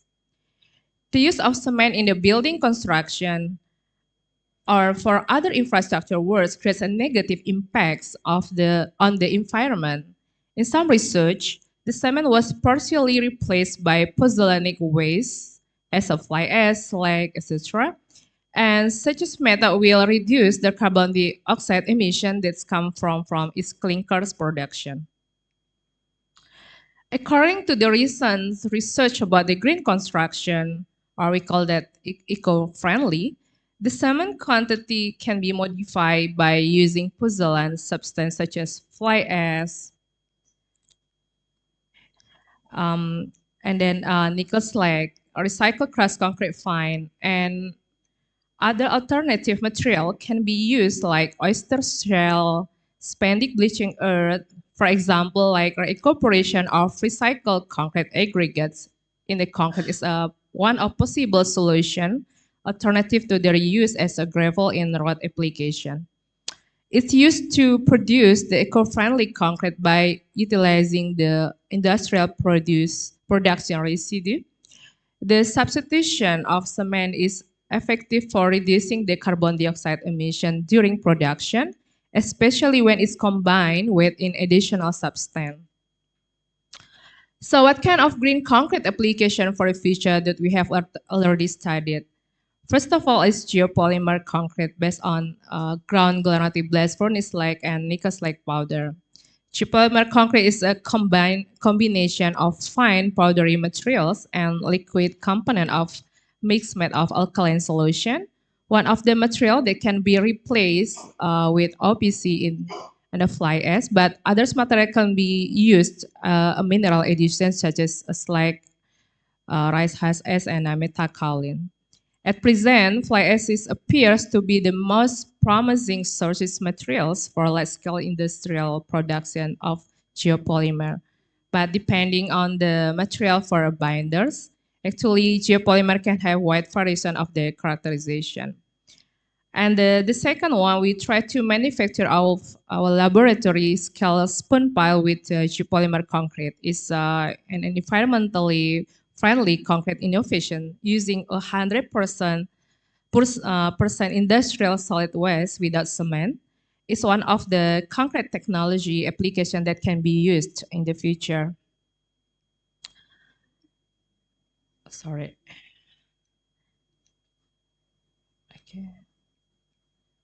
Okay. The objective of this research is therefore to propose a new and low emission ways to powder polarization. And as I mentioned it before, in order to explain the context of the study, the problem I used to 2018 study from the Indonesia Ministry of Energy and Mineral Resources. According to the study, is estimated for Indonesia at 97.4 billion tons of potential nickel mineral resources in Sulawesi from nickel ore production, and only 40 million tons of nickel ore are smelted, producing 30 million tons of nickel slag. Unfortunately, only a small part of this waste, only 4.6 million tons, are intended to slag processing and then used mainly for roadworks. Recently, Indonesian government demanded that 75% of waste should be recovered by 2027. Here we know that 1 ton of cement production generates 0.8 ton of CO2 emission. And we know each other that industrial cement causes 5% of the greenhouse gases emissions, recording literature. What I would like to tell you is the studies concerning the use of powder from nickel slag as replacement for cement are very few right now. But regarding the objective of our work, there are two aims. In one hand, we find new ways of valorization for nickel slag, and more particularly creating a new production chain for a concrete. On the other hand, studying the properties of fine obtained by crushing and sieving of slag as a mineral addition. I will therefore approach in this presentation the material of the powder from Sulawesi, Indonesia. Then I will expose the methods used, firstly, physical chemical characterization of the fines, and secondly, the characterization of concrete based on powder. First part is material working method. The nickel slag used was obtained from Sulawesi, Indonesia. This raw material was prepared by using industrial ball mill coming from PT Group Java, Cilegon, near Jakarta in Indonesia. In order to obtain the granular size less than 0.075 millimeter, the nickel slag powder was filtered by sieving it with a machine strainer of 200 mesh in a dry condition with room temperature. After the sieving and straining process that took 10 minutes, the NSP was produced. Regarding the characterization of the nickel slag powders, we first studied the physical characteristics by the laser particular size, then by absolute density, and finally the specific area of the powders. We also did the trace metal analysis by atomic emission. Then the chemical composition of NSP was obtained from the X-ray fluorescence. And finally, to study the mineralogical characterization of powder, we used the scanning electron microscope. To use the nickel slag as the supplementary cementitious material, the concrete was designed on the Japanese international standard. And we have the cement water ratio of 0.47. And the composition of concrete mixture was compared with the compressive strength target and 30 MPa. The concrete was made by gradually substituting the mass of cement by nickel slag powder from 0% to 25%. For these experiments, the compressive strength was stated at the edges 3, 7, 40, and 28 days.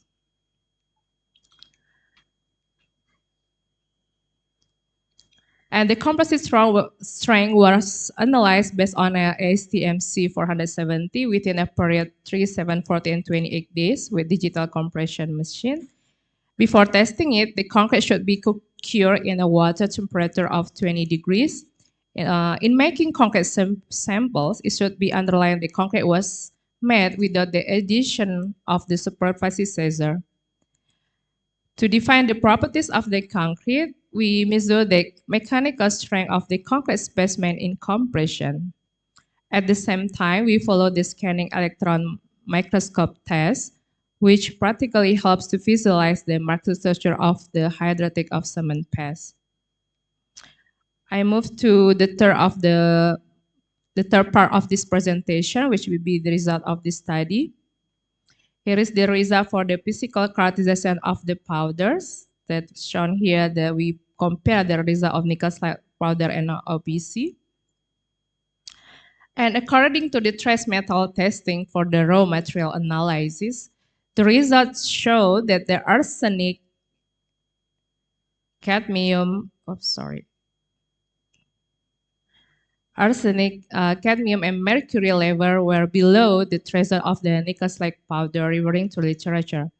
Hence, the substance is very safe for the environment and can be implemented as the new substitute of the cement. This material has been accepted by cement industry under their criteria for trace element solid waste. About the mineralogical characterization of powder, scanning electron microscope of the nickel slate is presented in this figure. It contains silica, calcium, alumina, and magnesium. And when we see here, and it shows that the slate particles are shaped and irregular. The result of chemical analysis by X-ray fluorescence technique confirmed that CIM images about the main components of nickel slate powders. The influence of nickel slate powder on the compressive strength is based on the data provided in this figure. The research concluded that the compressive strength for the 20% partial cement substitution is getting the compressive strength 30 MPa at 28 days. Above the 25% substitution of cement, the compressive strength is below than 30 MPa and so below the compressive strength referred. Based on the research, it stated that there was a power increase the HS due to its high density level and low porosity. It's influenced by a higher nickel refinement. The higher the cement substitution by the nickel slate is, the lower the compressive strength is obtained with the different curing times. Based on a European standard, the substitution of cement level must not exceed 25% because it will affect the mechanical characteristics and durability of the concrete. We can do three conclusions at the current state of our research that firstly, NSP can be used as a substitution for Portland cement in a concrete mixture and is expected to become a green alternative construction materials. Secondly, in general, the obtained result reveal that nickel slate powder can replace until 25% of the cement in concrete without altering properties of a concrete. Lastly, it can be used as a mineral addition in the composition of concrete with a substitution rate of powder equal to 25%. Thank you so much. I hope this presentation is useful for you. I do apologize. Thank you so much. Okay, thank you, Dr. Lisa. And I would like to open the Q&A sessions. Yes, Kamilang.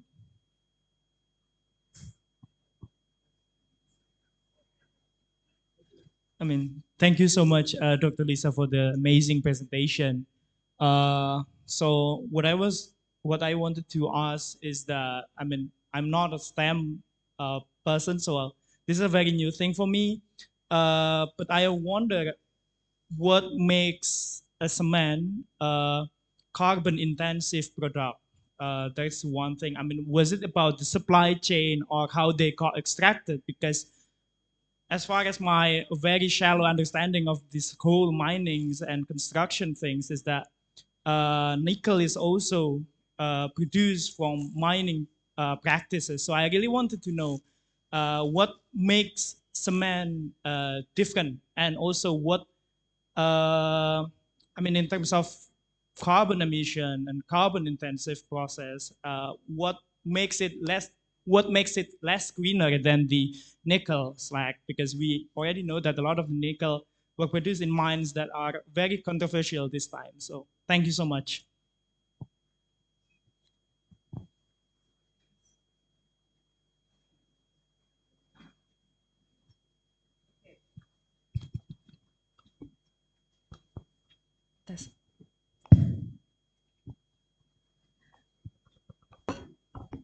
Okay.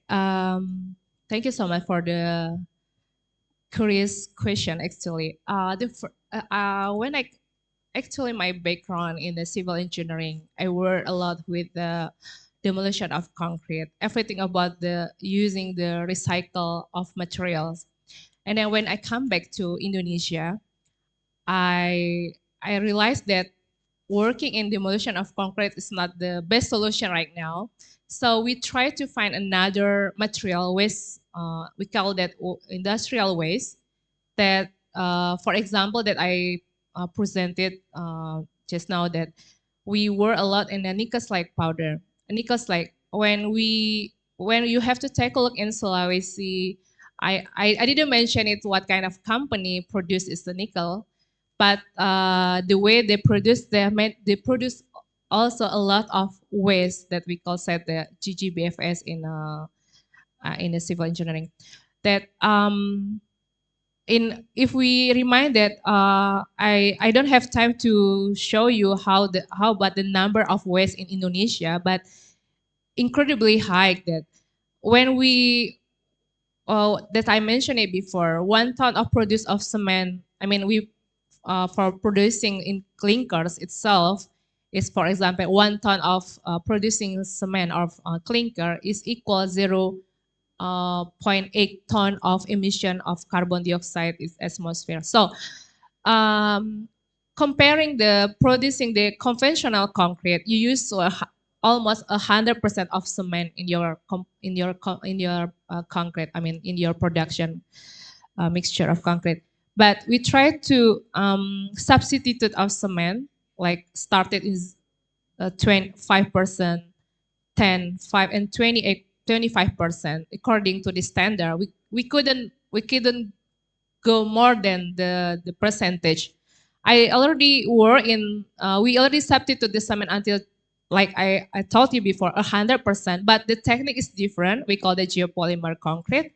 So there are other technique that we have to produce 100 of waste to our new concrete. So the idea is we try to in 2050 that we would like to have built our construction site with net zero carbon. So in my background, we tend to use that eliminate use of cement, replace with our industrial waste like nickel or fly ash or another of materials, waste of material that we can use to produce our new concrete. So the idea is like that. But the question is from our society, when you use the waste, industrial waste, how about the toxicity? For environment. So that's why we show you for the test of how to say that, tracing metal analysis, that we show that we didn't find that arsenic, cadmium, or another dangerous element that we in our raw material. This is so just to make sure everyone is not really dangerous for your health. For our society when you use the new materials, especially working with waste or something like that from industrial. I think I can answer your question. Yeah. Okay. Okay, thank you. I'm opening for the next questions, maybe.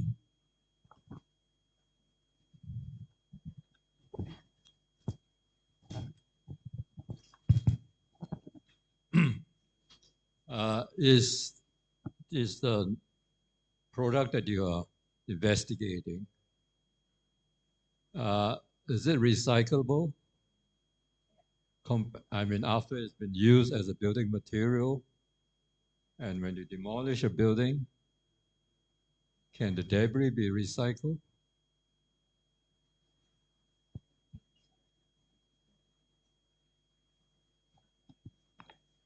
Yeah. May I know your name, sir? Oh, Please? sorry. My name is Lim Suneng. Dim. Lim. Just Dim call me Sun. Lim, yeah. Okay. I'm from Singapore, yeah. Nice to meet you, Dr. Dim.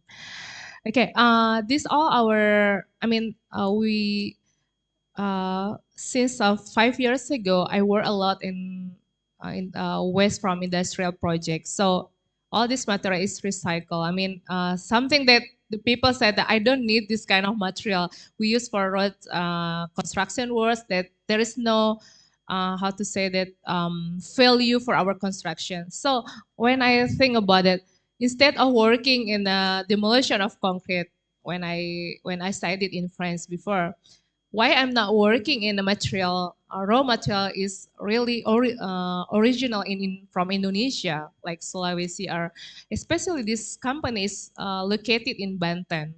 So they have such a huge of waste from that they produce every day. That why we don't. Instead of using for like coarse aggregate, for example, that I working right now, I work in floating of concrete. We replace coarse natural aggregate with the nickel aggregate that we working on it right now. So the resistance of compressive strength of the concrete is close to the conventional concrete. So it's the really promising of material for the future, I think. Instead of using natural aggregates, so we can use nickel slag from industrial waste. I think it's one of the solution for reducing our carbon footprint. That's how I think about it. Yeah. Actually, maybe I should explain that I'm from a marine background, and when we build ships with steel, right, and when the ship is no longer productive at all, the material, the steel material, is recycled to build new ships. So I was just wondering whether your material nickel can be recycled and be reused as a building material. That was the background to my question. Yeah, of course, yeah. I think about the actually nickel slide powder is kind of like pozzolanic materials. Is when we were on the when we characterize that of chemical material like this, and nickel slide is close to the pozzolanic kind of material. So I think it's it's the same work that I did before, not in like recycle of construction sites. The demolition of concrete, but when we reuse this material, we imagine that when we would like to work in a floating of structure, that maybe for next couple of years we don't use it anymore, so we can recycle this kind of material. Of course, yeah. Thank you. So of course we have to work. The characterization of the physical characterization and mineral characterization is we should work the first thing, and then after that, when we done with the characterization of our material, then we can elaborate with the others, like another like cement or another material to produce our new concrete. Yeah. Okay, thank you. Maybe for the last questions, please. Hello, so Miguel Esteban, Waseda University. So I'm also a civil engineer, as we said before. I'm actually a coastal engineer within civil engineering. So my first question is, have you tested this in seawater, this concrete? Because I would like to make tetrapods with it, and can I make tetrapods with it? Thank you so much. This kind of interesting and ambitious question. Yeah.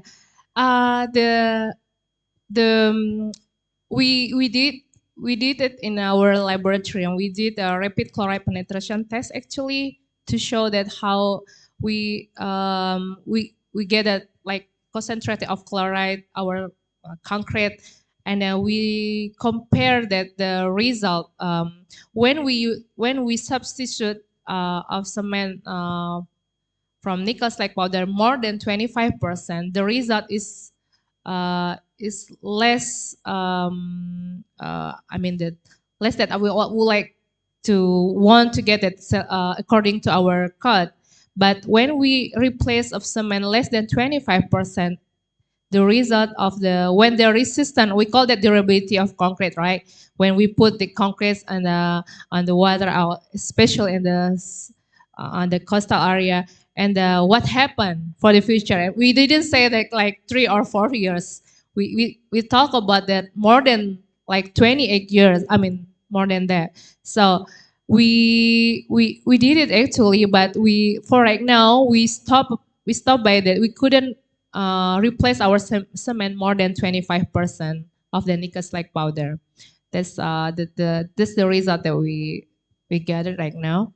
But why not? I mean, 25% is not bad, right? When it's that I mentioned it before, 100% of cement, 1 ton of cement you produce 1 ton of carbon dioxide emission that we release to our atmosphere. So I think it's we have to learn more about the floating concrete. Is quite interesting technique that because we have to have the density is lower than our water, and then how about the resistance? How about the durability?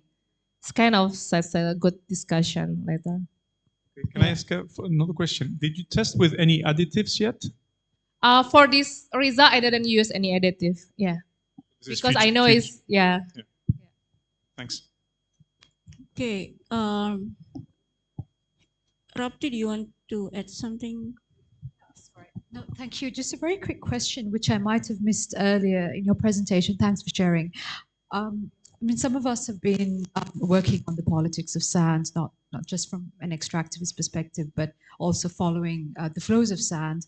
And I wondered how you could put this in conversation with concrete and nickel slag, because I wasn't sure where that sort of featured into the calculus of production, but also extraction, also against the backdrop of global overbuilding, and it's also a question related to scale as well. Thanks.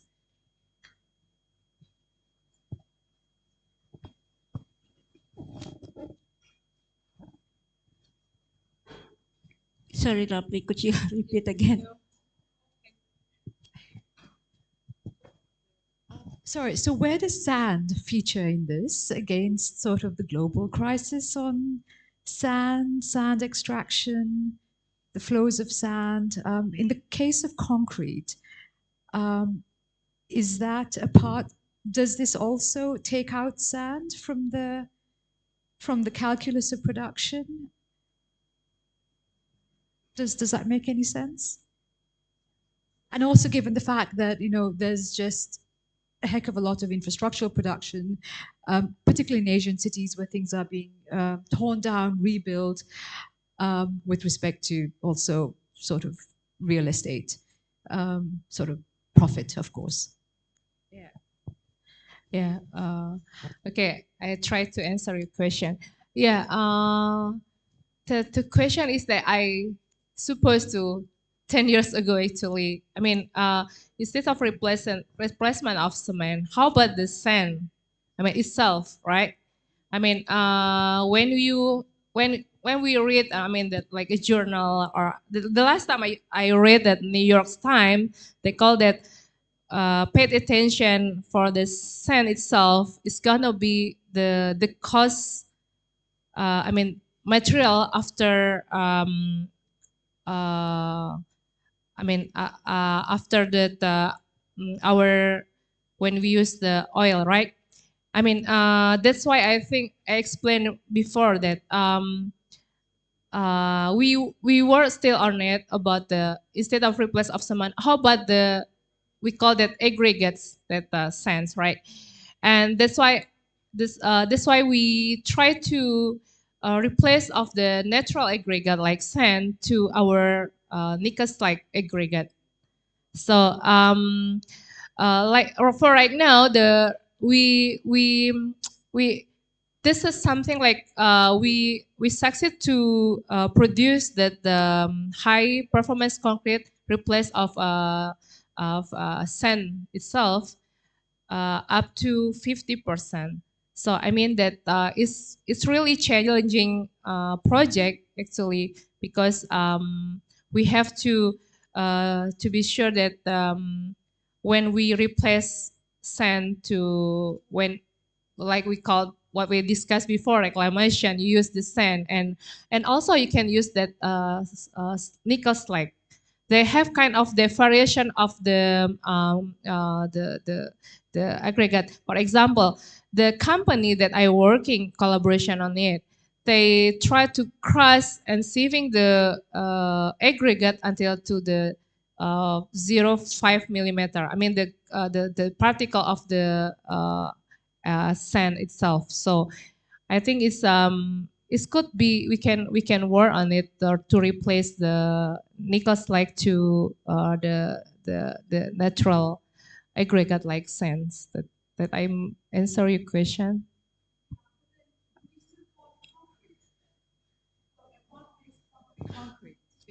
Sorry, what makes concrete concrete?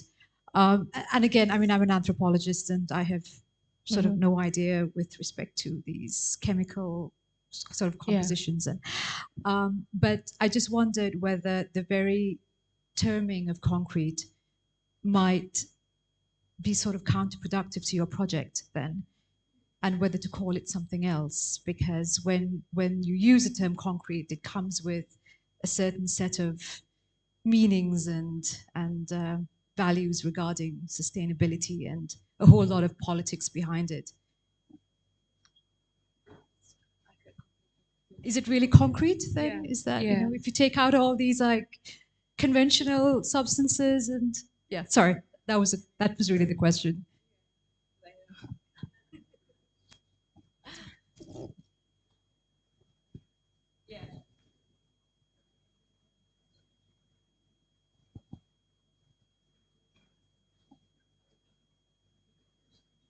Yeah, actually, to be honest, it's a difficult things to answer. Actually, you know, sometimes I needed this kind of materials, but for the ecology, we have to work on it. We have to protect our environment, and then especially when we are in our international seminar right now, we talk about the sea level or something about it. That's the paradox things, right?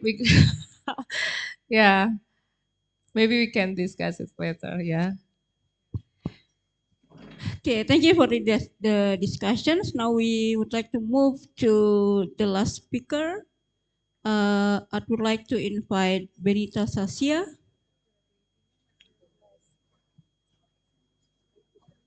So she's a Bachelor of Social Science in International Relations and Masters of Science in International Development with 5 years of working experience in both local and international organizations and non-governmental organizations in Indonesia and the United Kingdom.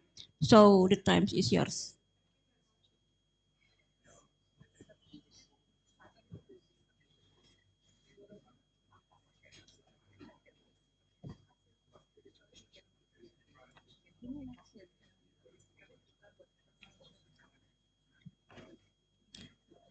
So, good afternoon, everyone. I was told that I am given time allocations for 12 minutes, so I will try to make my presentations as concise as possible. And probably I will be very happy to receive questions and discussions in our Q&A sessions after this. So, my name is Benita Sasha, representing the Indonesia Resilience, and I would like to explain about my research, which is mainly centered in the climate crisis and climate refugees in Central Java's northern coastal region. And the research itself is titled "The Better Late Than Never. Indonesian government should take a look at its climate refugee problem." So Indonesia is located in Pacific Ring of Fire and has for decades been familiar with the recurring natural disasters.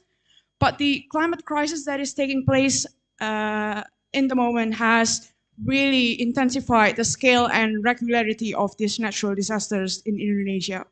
So natural disaster counts in Indonesia has increased.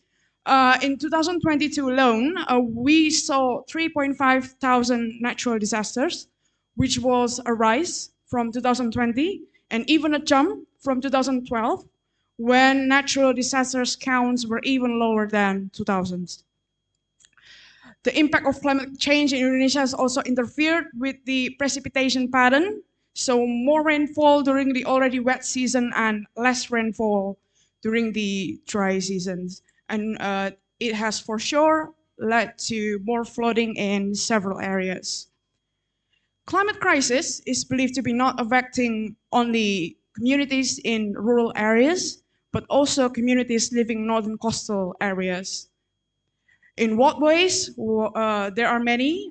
Indonesia has around 100 million people, or equal to 60% of the population in Indonesia is actually living in northern coastal area. And global warming is foreseen to increase Indonesia's sea level rise 3 until 5 millimeters per year.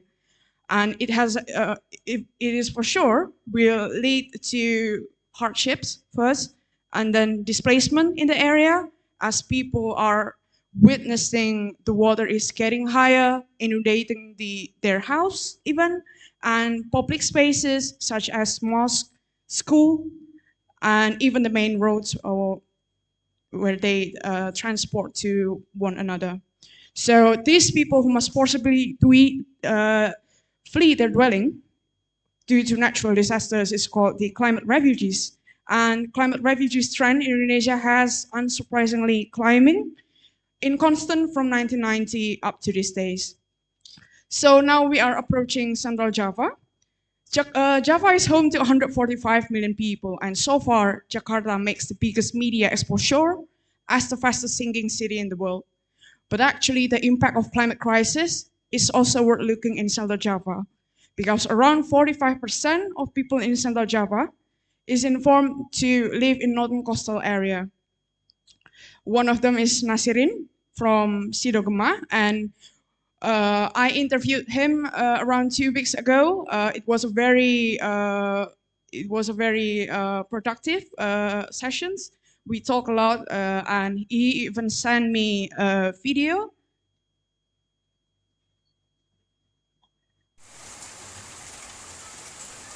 It is most likely it was taken around the rainy season, and even though it's already flooding, we can see that the sky is very gloomy and it is about to rain again.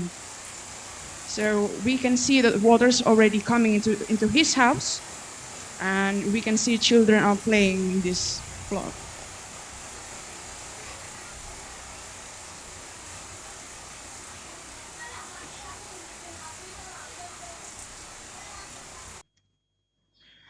This is actually happening now in the MAC, and this is actually not happening only in rainy season, but every day.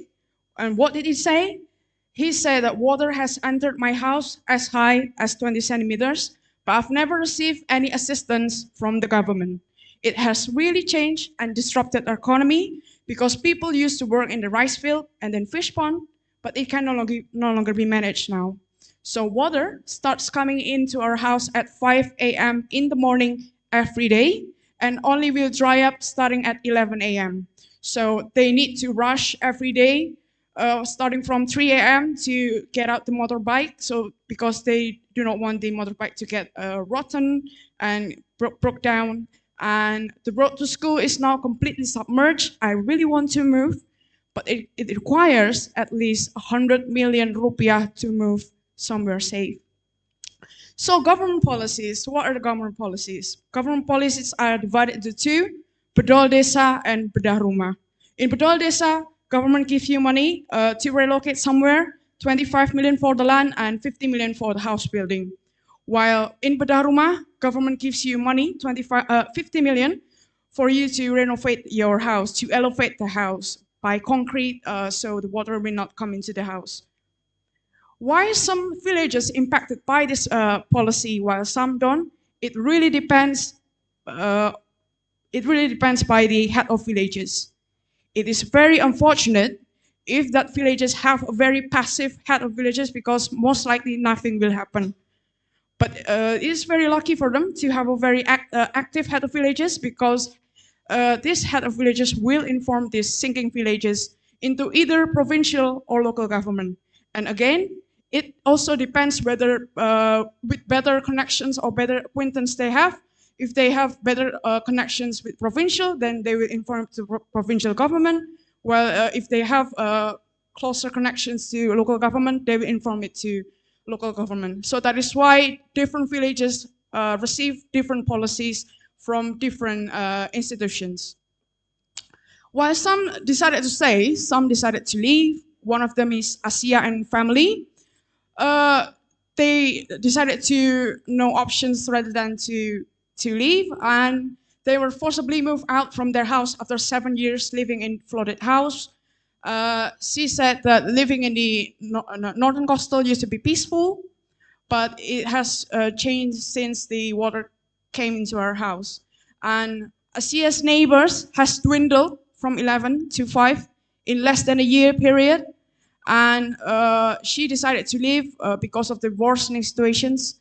Rising flood, water started coming into the schools, and she became climate refugees together with her family before found an apartment in Seorang and could only bring cooking supplies and some documents.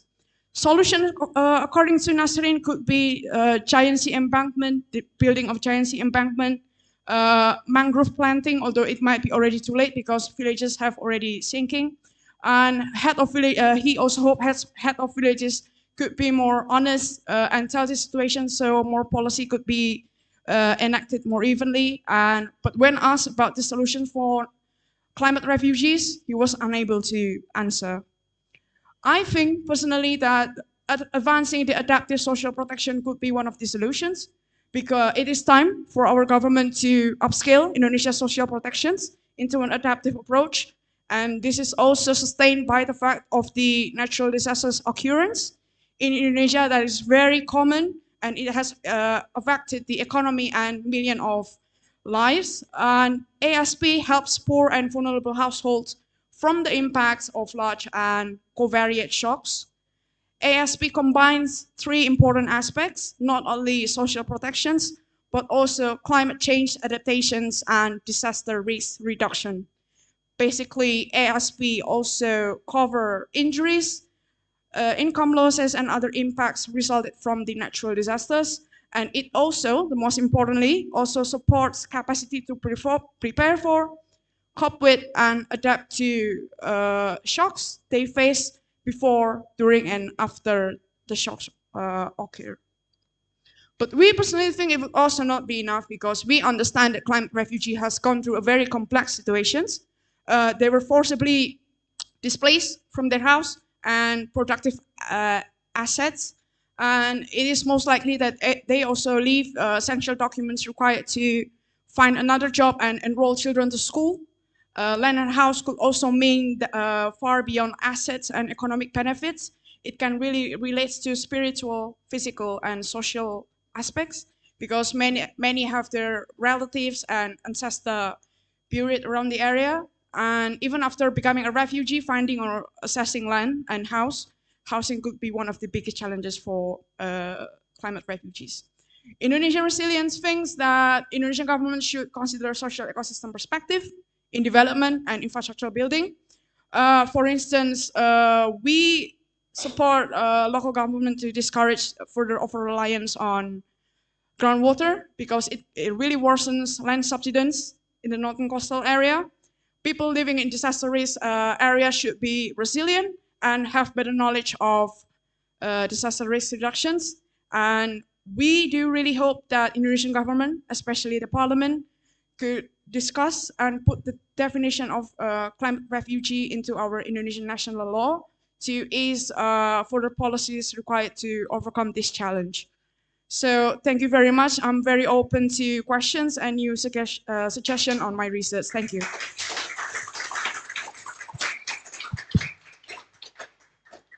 Thank you, Benita, for the presentations. Now I would like to open the questions.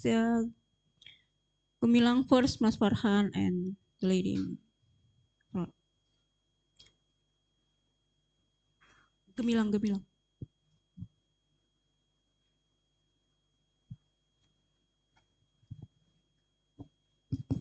Thank you so much for the presentation. It was very wonderful and amazing study that you've done in Sitonggembah village. So what I wanted to ask is probably about your perspective on the resettlement.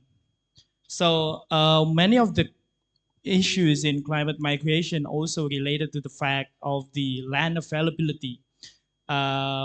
When there is a study in Tanah, if I'm not mistaken, by the United States Institute of Peace, they found that the resettlement process not only hindered by the passivity or the passiveness of the local heads, but also by the land availability in the region. So, so what's your take on that, and what's your perhaps solution on not solution, probably your take on that, because resettlement also sometimes creates conflict and also land probably social conflicts and also those kind of things. And secondly, I wanted to perhaps ask your opinions about how how mentioning the climate refugee in the law would help the refugee itself. I mean, what kind of provision that the law would give in that sense? Yeah, thank you so much.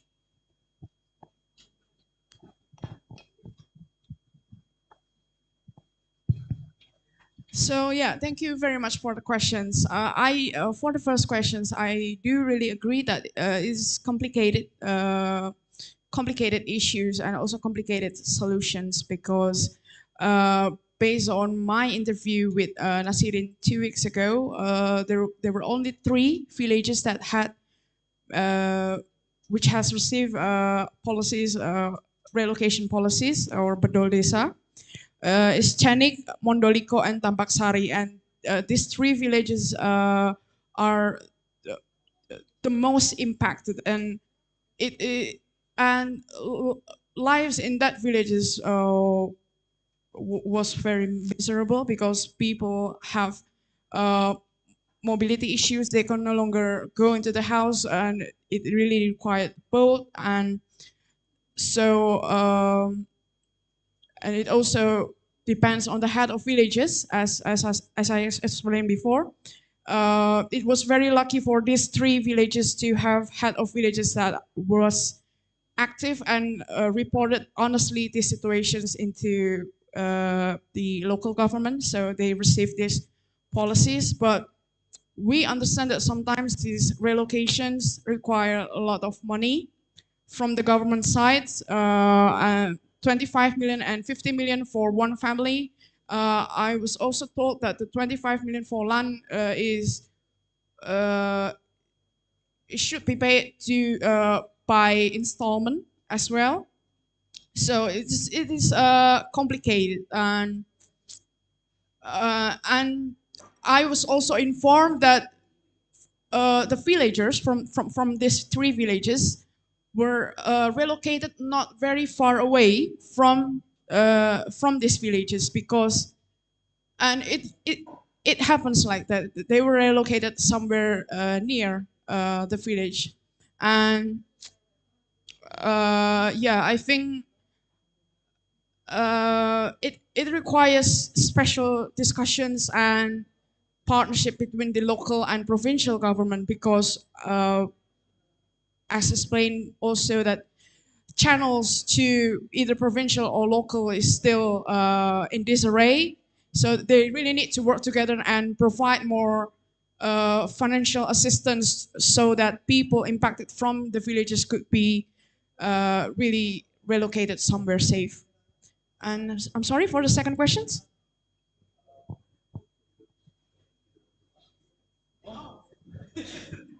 Okay. I think for the second questions, is it about climate refugees, putting the climate refugees definition into our Indonesian law? Yeah.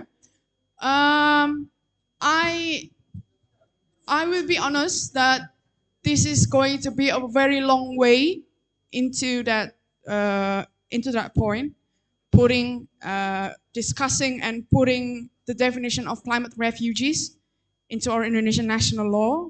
But I think there should be an effort, and it should be starting now, because people leaving their houses in northern coastal area, Central Java northern coastal area, are mostly unidentified. They have already left to relatives or family member house without being identified, without any trace from the government. So they are losing the trails, and they didn't receive any assistance. So this becomes problem, because most of them living in northern coastal area also um, middle income families and low until middle income families.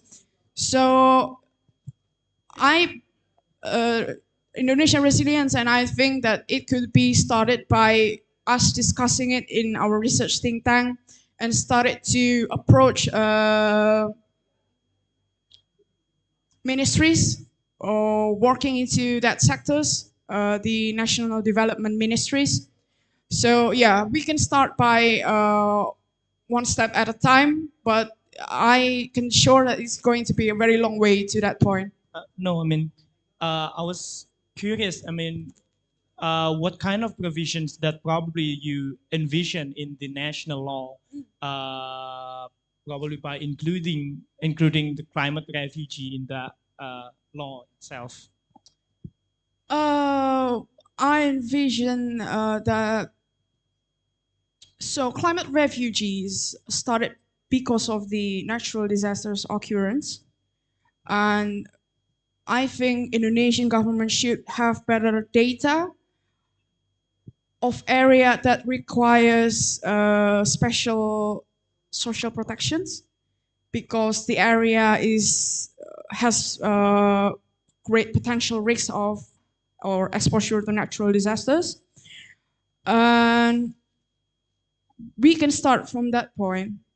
And I envision that these climate refugees can be given special social protection, which is adaptive social protection,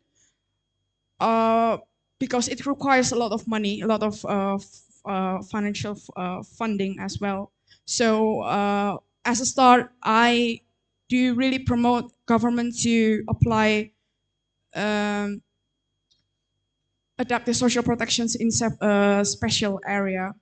So from that point, climate refugees can be better managed for the solutions, and I also hope that government, by putting the definitions into our Indonesian national law, government can have better data on where they are migrating to, and then what kind of special assistance. In terms of documents, the government can ease children enrollment to schools, because probably they understand that they're actually someone moved from natural disaster risk area. So I think we can start from that point. Thank you. Okay, thank you. And the second question, Mas Farhan.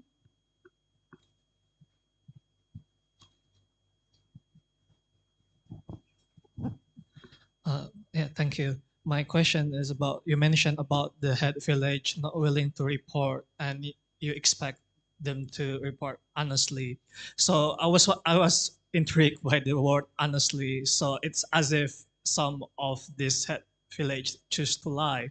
Now, the question is, what is the reason for this head village not reporting correctly to the, yeah, to the upper government? Is it because they just don't want to get more tasks to do, or is there any disincentive in reporting this kind of thing? That's the first question. And the second question is about when you propose about climate refuge, I somewhat realized that Indonesians in general, we are not really familiar with the word of refugee or pengungsi. We often only hear about this kind of pengungsi after, usually during the flood or after tsunami, but it's always temporary. We rarely hear about, the permanent refugee. But let's take that we have the concept of refugee, but the temporal one. How is the current disaster management in national level deal with this kind of refugee, the temporary one, not the climate one, but the one that occur after the earthquake or after the tsunami or after the flood? How the government in general handle this kind of refugee? I just want to know, and whether there is possibility to extend the definition of refugee to climate refugee. Thank you.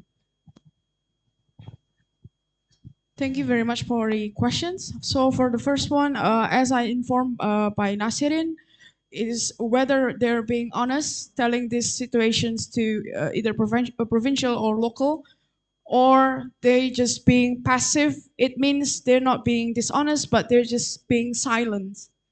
Because I think in some villages, so head of villages, I think by telling this, telling these situations to either provincial or local government could be dilemma for the head of villages, because it's supposed to be their responsibility to finish this. But when they are reporting this to either local or provincial, then either both of the institutions will think, oh, you're the head of villages, but you cannot solve this problem. It's actually your responsibility, and you should do as best as you can to help this the people of yours you're governing. So there is some kind of like what kind of like pride or something, because when they're being silenced, local or provincial government will not see if actually there is a problem, because they are rarely go to the northern coastal area. They rarely visit that area, northern coastal area. So it is, yeah, I think it's more into like pride and about the capabilities of the head of villages in solving these situations, in solving problems. That is why some of them decided not to tell this situation, so that they will not be considered as incapable by both the local or provincial government. So that is for the first questions. And the second questions, I learned a lot about this adaptive social protections, and honestly, the disaster management in Indonesia in ministries is pretty unmanaged. Sometimes ministries are running different programs. It is not integrated, and we have a very old data. We have a very old data. Data collections is something. Is a big challenge for Indonesian ministries or for Indonesian governments, and most importantly, also the emergency fund for disaster, for after the natural disaster occur. Indonesian government has not yet any sustainable emergency fund, so it comes only as an ad hoc. It's only come when natural disaster occur, but after several months or several years, funding into that emergency fund stops. and it will repeat again when another big natural disasters occur. So based on my understanding, the emergency fund for in Indonesia is still ad hoc. So there should be a very I believe that it would be a very big homework for the Indonesian government, but I am also optimist because actually the implementation of ASP, Adaptive Social Protection, is already constituted in Indonesia's National Development Plan, RPJPN. Also, social protections budget in Indonesia is second biggest after the infrastructure. So I see potential, although there are a lot of homework such as integration each ministries and data collections and yeah. So thank you. Okay, the last questions, please.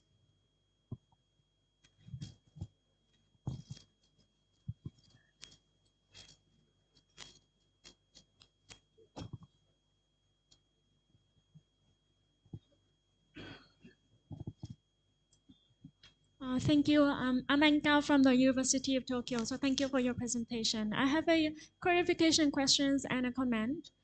So I want to know more, what is the main cause of flooding in these villages? And then what was the frequency or how often was of the flood situation here? And my comment is about the term that you use, climate refugees. So I think you probably should be more cautious about using this term, especially refugees, because refugee is a widely internationally used term and has its definition and in the law as well, as it has to be international displaced. And they have a specific other term for internal displaced, which is called internal displaced people. And that is very widely used in, well, in all of the organization of UN and regarding the disaster as well. Thank you very much for the questions and the comments. I welcome the comments and suggestions, and I will look deeper into this and use consider the definitions also. So thank you very much. And for answering your questions, how often this happens? What was the main cause of flooding? Was it because of land subsidence, because of increased rainfall, or increased tidal levels through years? And then the frequency and magnitude of floods through different times. Thank you. So causes, one of them is for sure the climate crisis. We see sea level rise in everywhere, firstly, and secondly, one of the biggest driving factor could be the over-reliance of groundwater extractions, especially in northern coastal area, especially a city called Pekalongan, where this city is actually depending on groundwater. 90% of populations is depending heavily on groundwater extractions for industry, batik industry, for everyday living.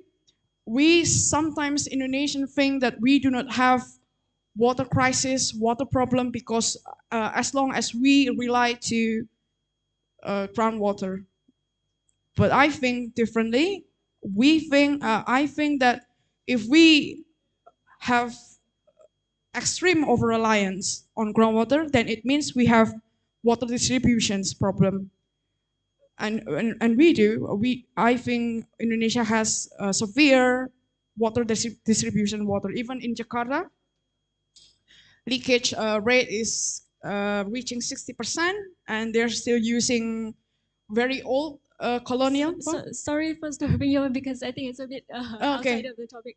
I was wondering about the specific situation in the case studies that you introduced, not overall for Jakarta. Okay, yeah, the over-reliance on groundwater and the climate crisis in general has increased sea level rise globally. So, and the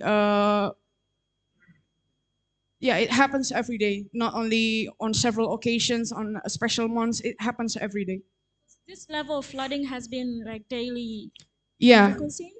Some villages have been impacted so severely that people can no longer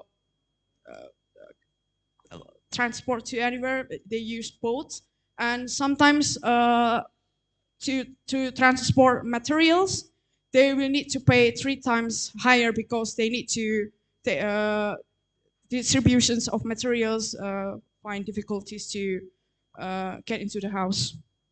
Sorry, just one follow-up questions.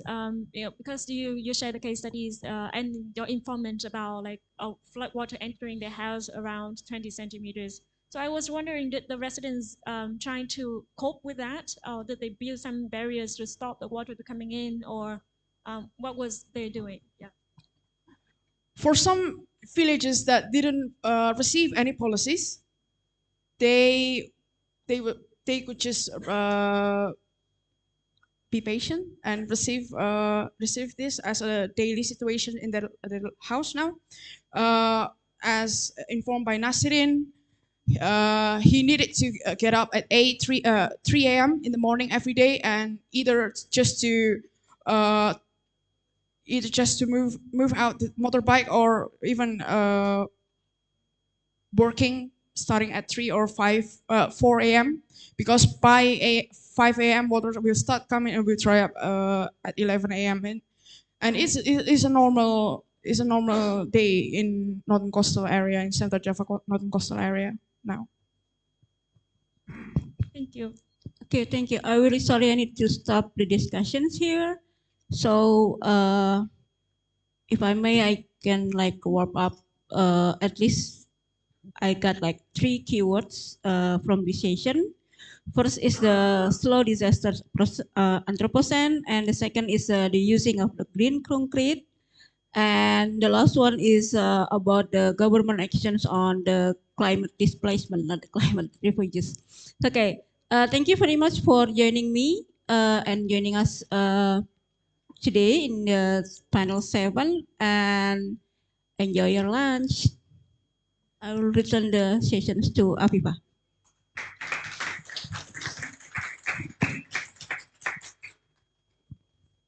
Thank you, Nurul Sri Rahatining Tias, for moderating this session, and thank you for all the panelists for the presentation. We would like to present appreciation plaques and certificates for all the panelists. Professor Dr. Insinyur Abimanyu Takdir Alamsyah, you are welcome to the stage.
Ladies and gentlemen, we will have a photo session with all the guests here. The participants, please come to the stage. Thank you.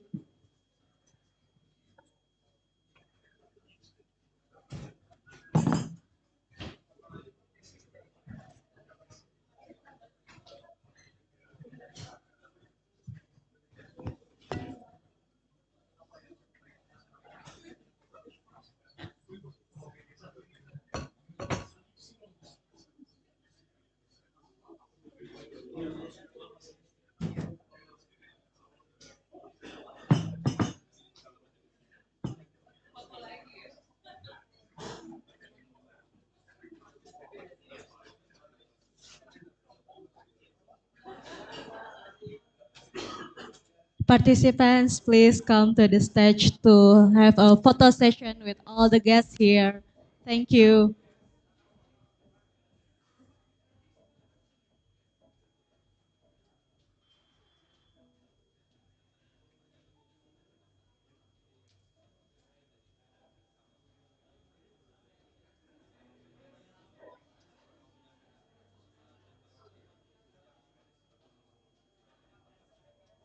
Gentlemen, we will continue to the next panel with the title Contest Histories and Knowledge, Rumah City.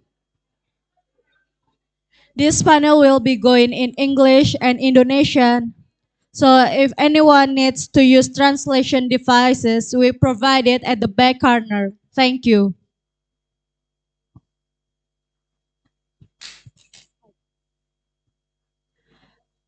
The ninth panel will be moderated by Dr. Lita Saribarus. Dr. Lita Saribarus is a senior lecturer at Universitas Indonesia. She has positioned a senior integrated infrastructure planning expert. She also lead the development and implementation of the integrated infrastructure planning strategy. She also won the first prize in academic paper and presenter in national conference at France 2012. Please welcome Dr. Lita Saribarus.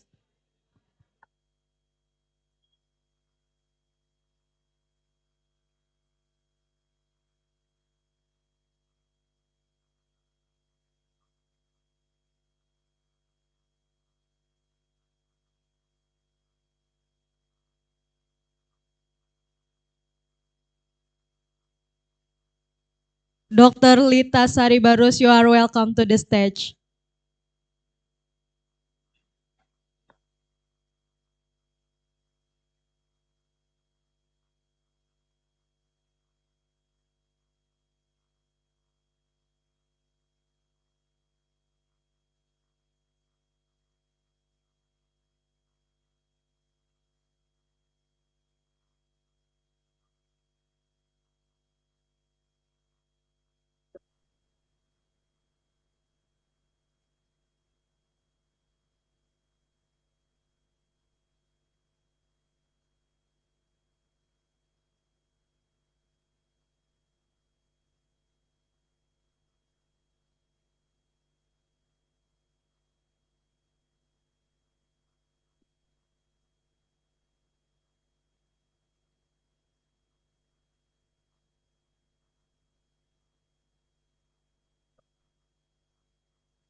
Thank you, Mbak Afefa.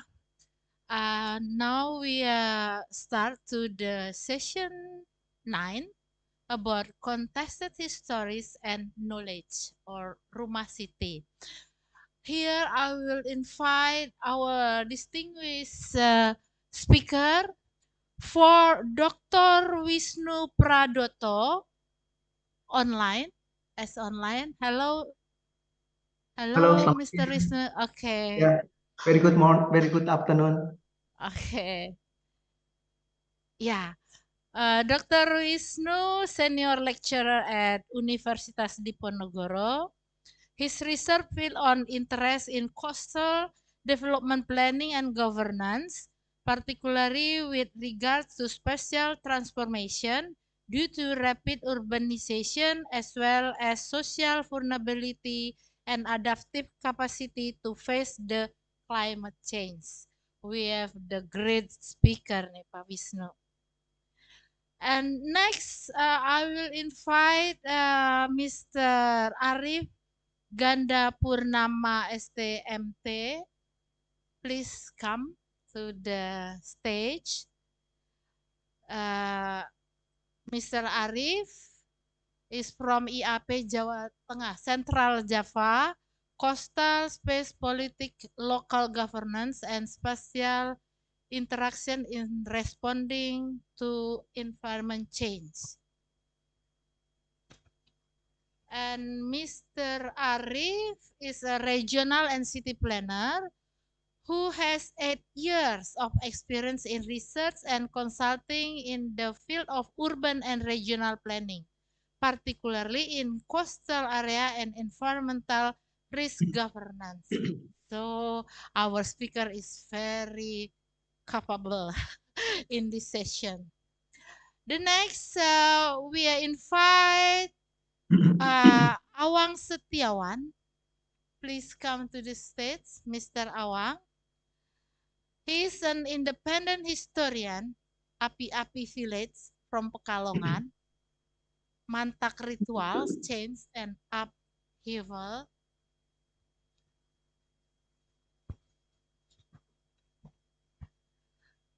Mr. Awang is historian in Wonokerto, Pekalongan. He involves and lead many cultural and arts communities. Wah, keren.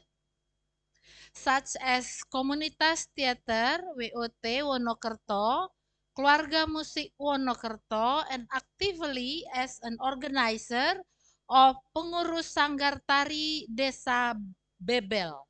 He is actively in film producing named Mantak.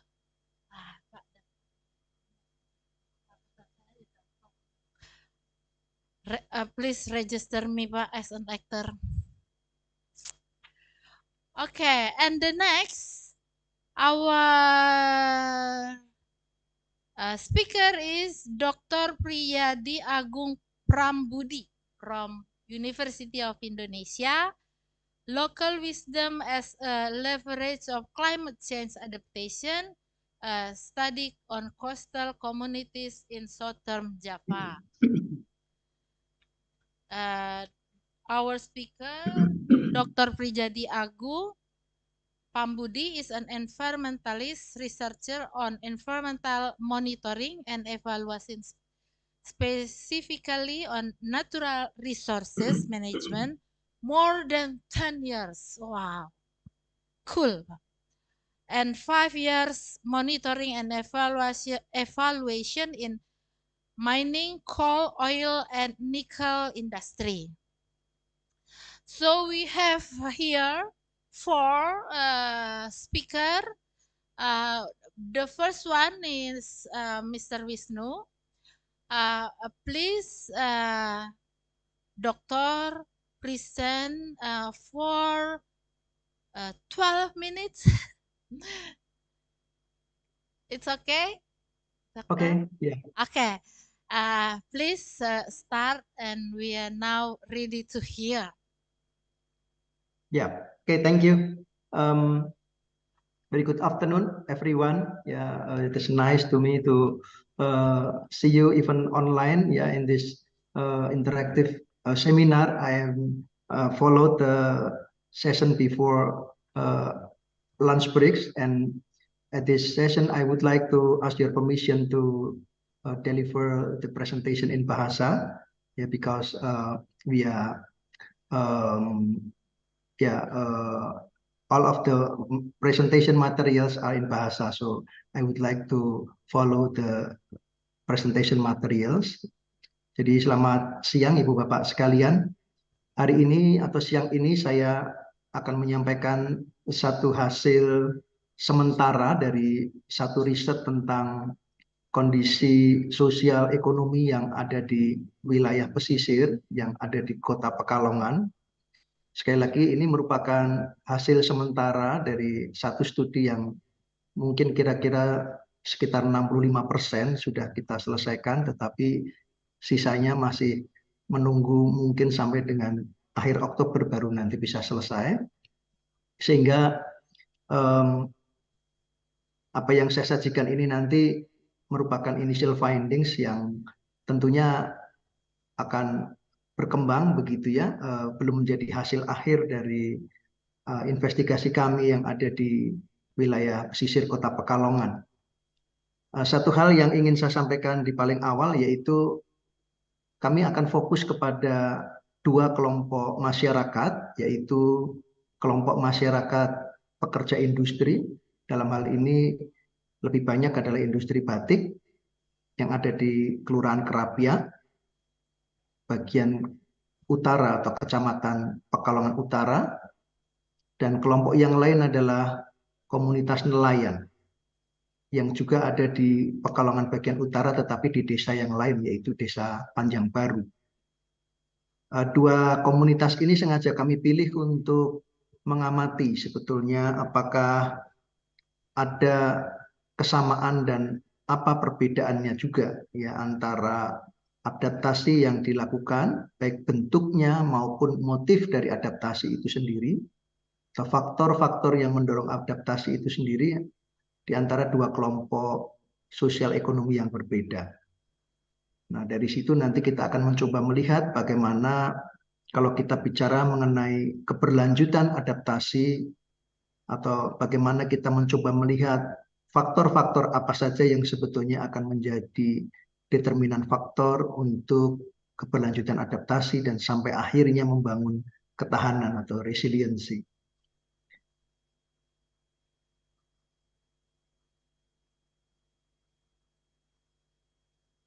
Ya, seperti kita ketahui bahwa wilayah pesisir menawarkan berbagai potensi melalui jasa-jasa lingkungan, di antaranya adalah potensi industri, lalu juga potensi tentunya yang berbasis kepada sumber daya maritim yaitu perikanan. Nah, dari dua hal itu kita melihat bahwa pesisir hingga saat ini sekalipun mengalami berbagai tekanan, khususnya berkaitan dengan bencana hidrometeorologis, namun masih juga menjadi salah satu wilayah ya yang mengalami proses urbanisasi yang cukup masif. Hal ini tentunya berkaitan dengan hal-hal yang bisa didapat oleh masyarakat, ya khususnya juga mereka yang betul-betul menggantungkan hidupnya pada sumber daya maritim. Salah satunya tentunya adalah kelompok nelayan, baik nelayan budidaya tambak maupun nelayan perikanan tangkap. Dan hal yang lain adalah karena memang wilayah pesisir ini merupakan wilayah yang sudah terfasilitasi dengan infrastruktur yang cukup baik. Sehingga dalam hal pengembangan settlement, saya kira pesisir masih memiliki posisi tawar yang cukup baik ya dibandingkan dengan wilayah perkotaan yang lain, sehingga masih juga menjadi konsentrasi dari permukiman masyarakat.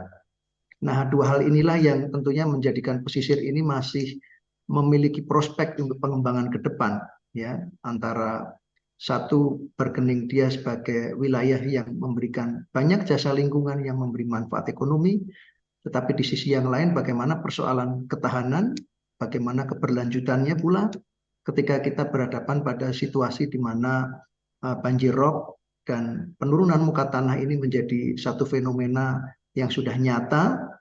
Ya, kita bisa melihat ukuran-ukuran datanya setiap tahun sehingga ini akan menjadi trade-off antara manfaat dan kerugian yang mungkin nanti akan bisa terjadi.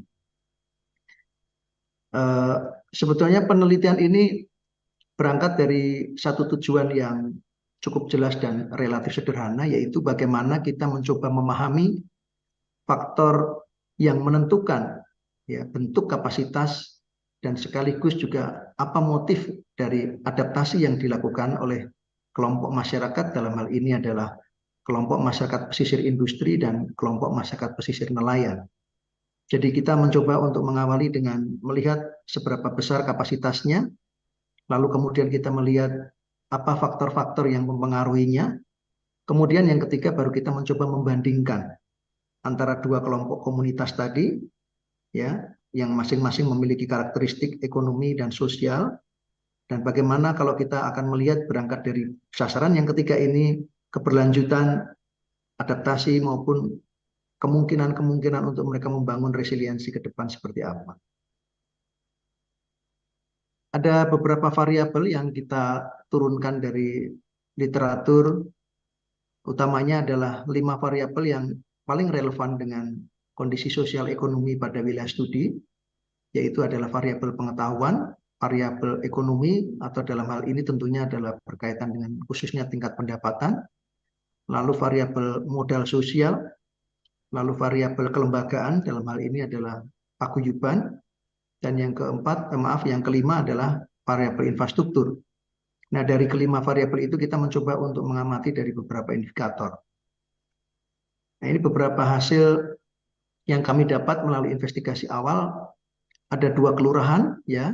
Yang pertama ini adalah Kelurahan Kerapia, di mana mayoritas pekerjanya di bidang industri, walaupun di antaranya memang ada pekerja-pekerja yang masih di sektor nelayan, tetapi kami ingin melihat Kelurahan Kerapia ini sampelnya adalah mereka yang bekerja pada sektor industri, baik mereka yang mengelola UMKM maupun mereka yang bekerja pada sektor-sektor industri yang lain, khususnya industri batik. Nah, sementara di Kelurahan Panjang Baru, kita juga fokus kepada rumah tangga nelayan, ya, dan kita bisa melihat di sana bahwa memang masih cukup dominan rumah tangga nelayan itu yang ada di kelurahan ini, ya, baik yang melakukan perikanan tangkap maupun pengelolaan tambak. Ini saya langsung saja supaya dari sekian banyak variabel yang tadi kita lihat, ya, sebetulnya dari sisi variabel pengetahuan, ekonomi, modal sosial, kelembagaan atau paguyuban, dan variabel infrastruktur, kita bisa melihat bahwa variabel yang mengalami tantangan paling berat atau tantangan paling tinggi adalah ekonomi, ya. Jadi investigasi kami berdasarkan metode scoring menyebutkan bahwa variabel pengetahuan, variabel ekonomi, variabel pengetahuan, variabel modal sosial, variabel kelembagaan dan infrastruktur itu masih pada level sedang. Artinya mereka masih mampu untuk bertahan begitu, ya, juga masih mampu untuk membangun kemandirian, ya, secara kolektif, utamanya untuk melakukan adaptasi terhadap tekanan-tekanan alam, ya, dalam hal ini tentunya adalah banjir rob, karena seperti kita ketahui Pekalongan bagian utara itu merupakan wilayah yang paling terdampak kalau kita bandingkan dengan pantai utara Jawa Tengah, ya. Jadi ini sejalan dengan apa yang kami selama 3 tahun terakhir ini bersama-sama dengan IHE di Delft dan Deltares dan Radboud University, kita melakukan kajian mengenai integrated coastal zone management di wilayah kota Pekalongan ini. Nah, di sini kita bisa melihat bahwa persoalannya memang wilayah pesisir ini, persoalan kemiskinan masih menjadi tantangan yang paling utama, saya kira. Ya, hasil penelitian ini membuktikan bahwa kantong-kantong kemiskinan, ya, atau isu kemiskinan ini menjadi sesuatu yang harusnya menjadi concern dari setiap program pemerintah, bukan melulu kepada aspek hard infrastructure saja yang selama ini sudah banyak investasinya, tetapi juga bagaimana kita mencoba untuk mengoptimalkan, gitu, ya, potensi maritim, khususnya yang berkenaan dengan kemungkinan-kemungkinan, ya, untuk kita bisa memberikan tambahan penghasilan, untuk bisa memberikan peluang-peluang penciptaan ekonomi baru, ya, tentunya tanpa mengabaikan keberadaan wilayah-wilayah yang harusnya dikonservasi, seperti bagaimana kita mencoba mengendalikan pembukaan tambak, dengan cara membongkar atau menggeser atau mengganti hutan bakau ya. Jadi saya kira mangrove menjadi salah satu hal mutlak yang harus dipertahankan karena kita bukan saja sebagai penahan gelombang, tetapi mangrove itu sekaligus juga menjadi tempat di mana ikan itu berpijah ya. Sehingga ekosistem mangrove ini menjadi syarat utama untuk bisa berlangsungnya kegiatan perikanan, budidaya maupun perikanan tangkap. Nah, tetapi kita bisa melihat dari penelitian ini tantangan utama masih ekonomi begitu ya. Nah, saya kira kalau kita bicara mengenai apa yang dilakukan oleh masyarakat ya secara kolektif maupun individual, mereka yang berusaha untuk tetap tinggal di wilayah ini mau tidak mau akan mencoba untuk melakukan perbaikan ya lingkungan termasuk juga rumah tinggalnya ya seperti meninggikan lantai, menanggul supaya air tidak bisa masuk secara langsung ke dalam rumah walaupun jalannya tergenang. Ya, tetapi hal yang menarik sebetulnya di sini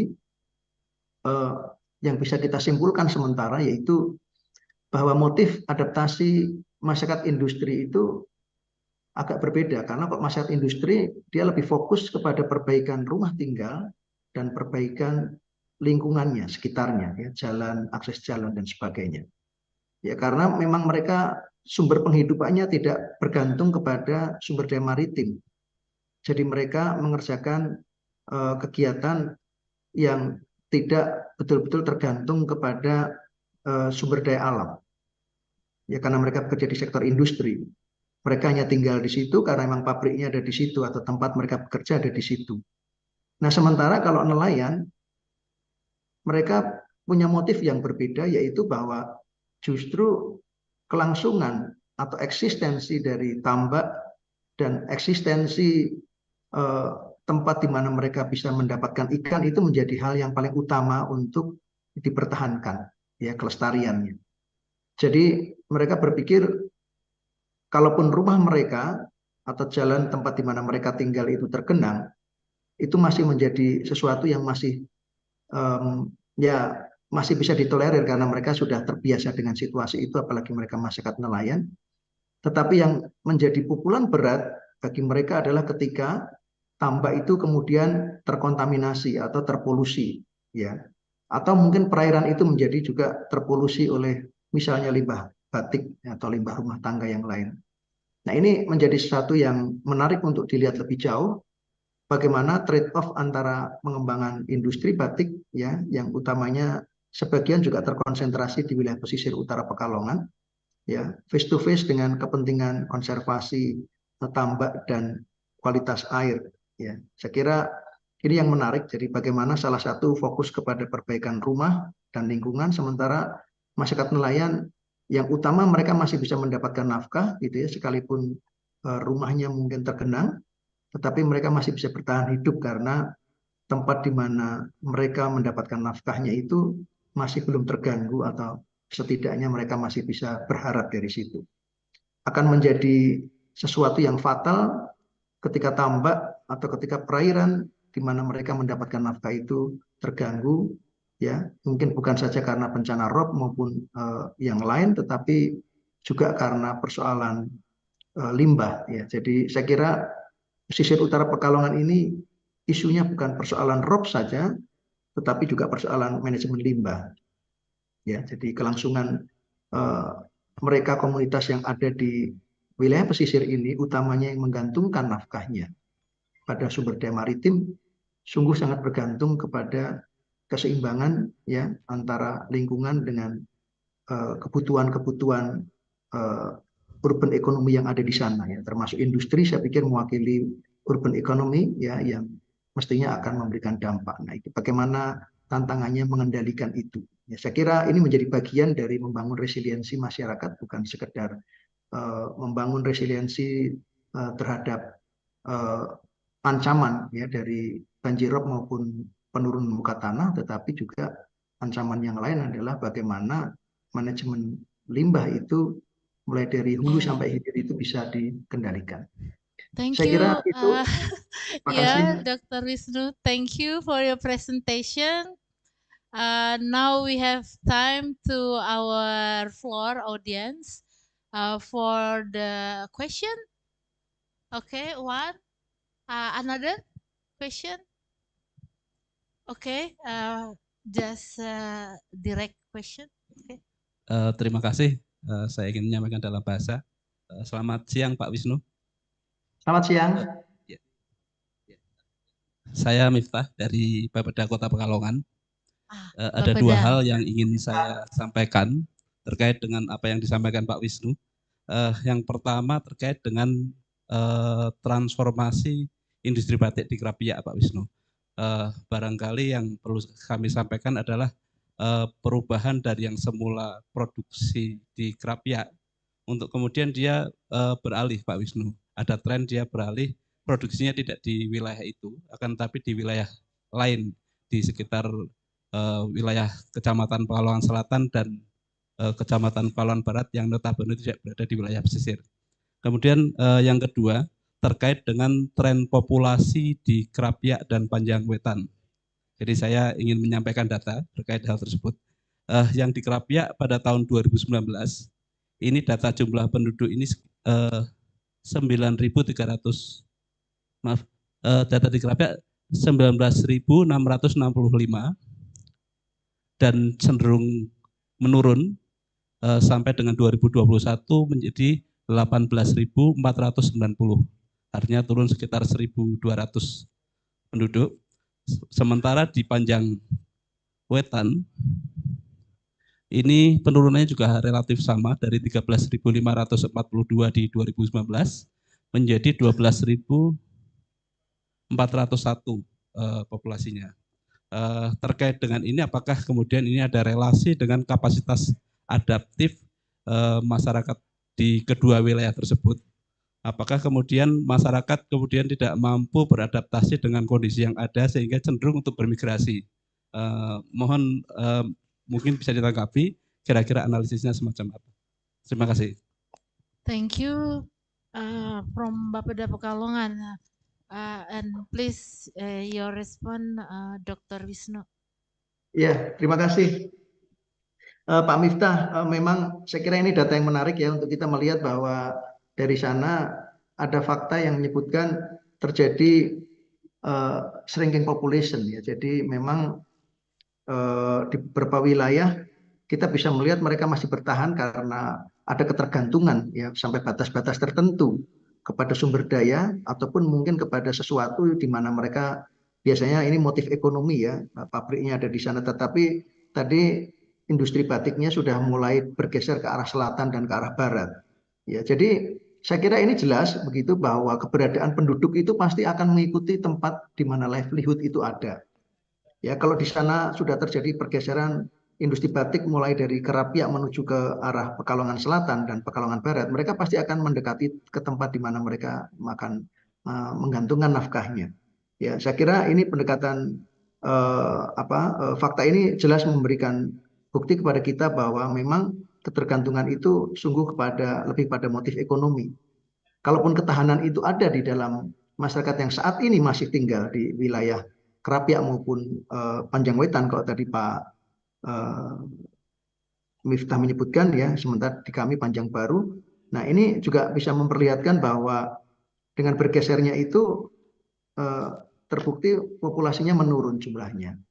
Tetapi mesti kita cek juga penurunan populasi ini apakah betul bahwa mayoritas para orang-orang yang mengalami ya orang yang pindah rumah begitu maksud saya itu apakah orang-orang yang memang bekerja di sektor-sektor industri yang sudah beralih ya lokasi dari Pekalongan Utara ke selatan dan ke barat, ataukah mungkin memang mereka mungkin hanya pindah rumah saja tetapi beberapa aktivitas ekonominya masih ada di Pekalongan Utara. Jadi mungkin ini motif yang lain, mereka ingin ya mengamankan rumah tinggal, tetapi karena mungkin usaha yang ada di Pekalongan Utara itu sudah terlanjur artinya secara ini akan menjadi bagian dari melengkapi riset kami. Apakah memang sumber daya manusianya itu memang ada di situ sehingga kalau mereka pindahkan mungkin akan susah juga untuk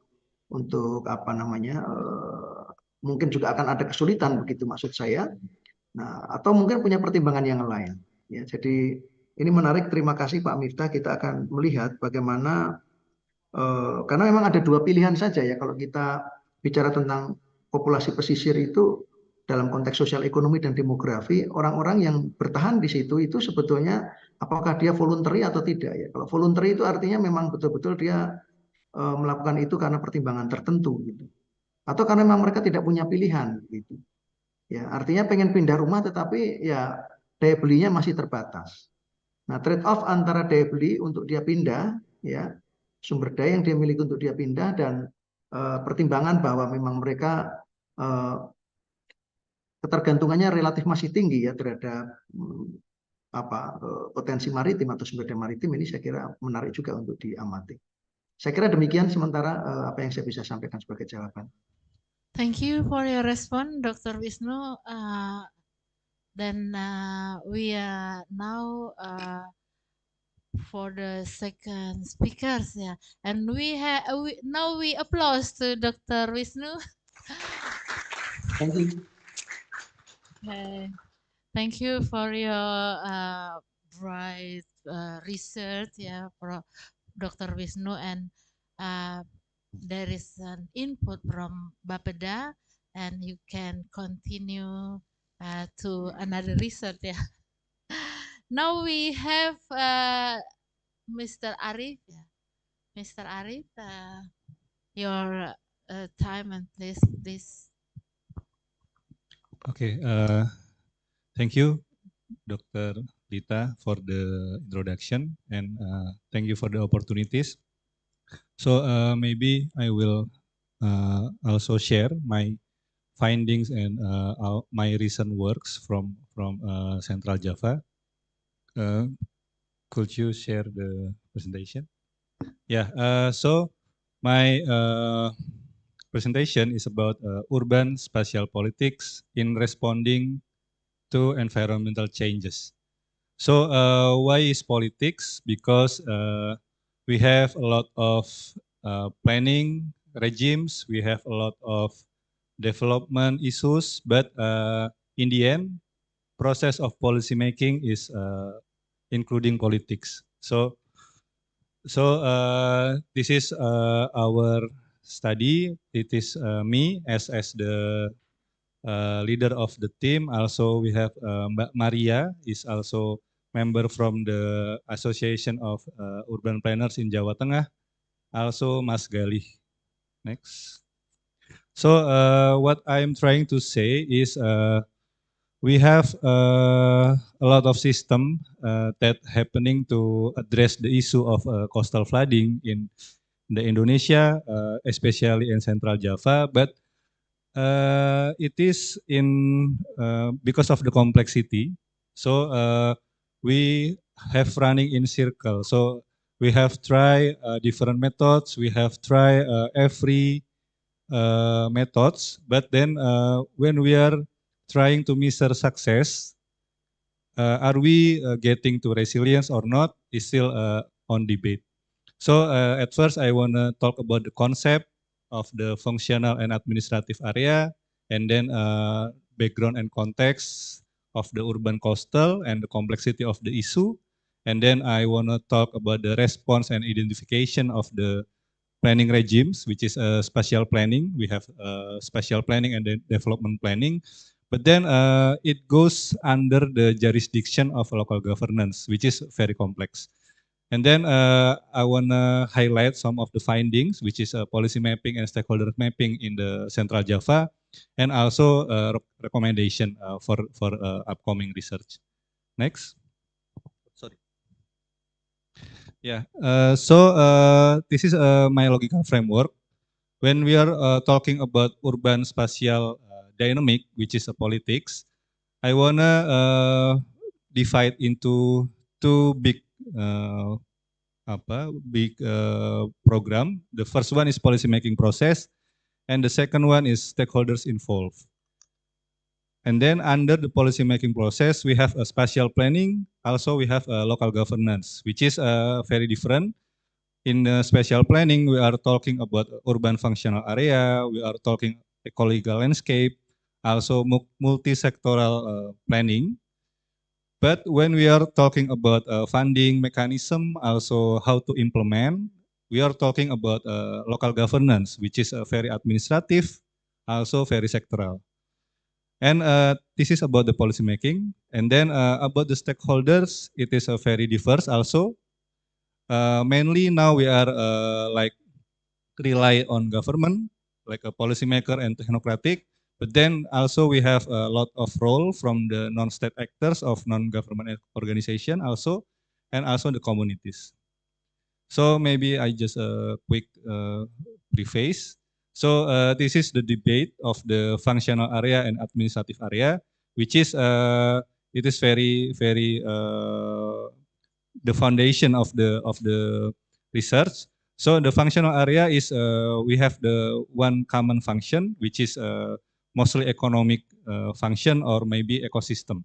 But then we are talking about administrative area. It is more depend on legal basis also, and we have a lot of mechanism which is under the province or town or regency.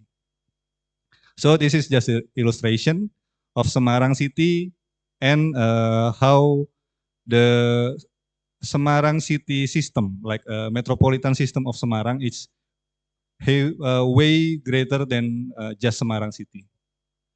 And this is also Pekalongan city. But then when we are talking about the economic activity, when we are talking about the function of the ecology, also the cultural and socio-cultural interaction, it is way more larger than just city. It is also mentioned Pekalongan greater area, it is Pekalongan, Batang, and Pekalongan Regency. So talking about the context, this is just a quick introduction about the issue.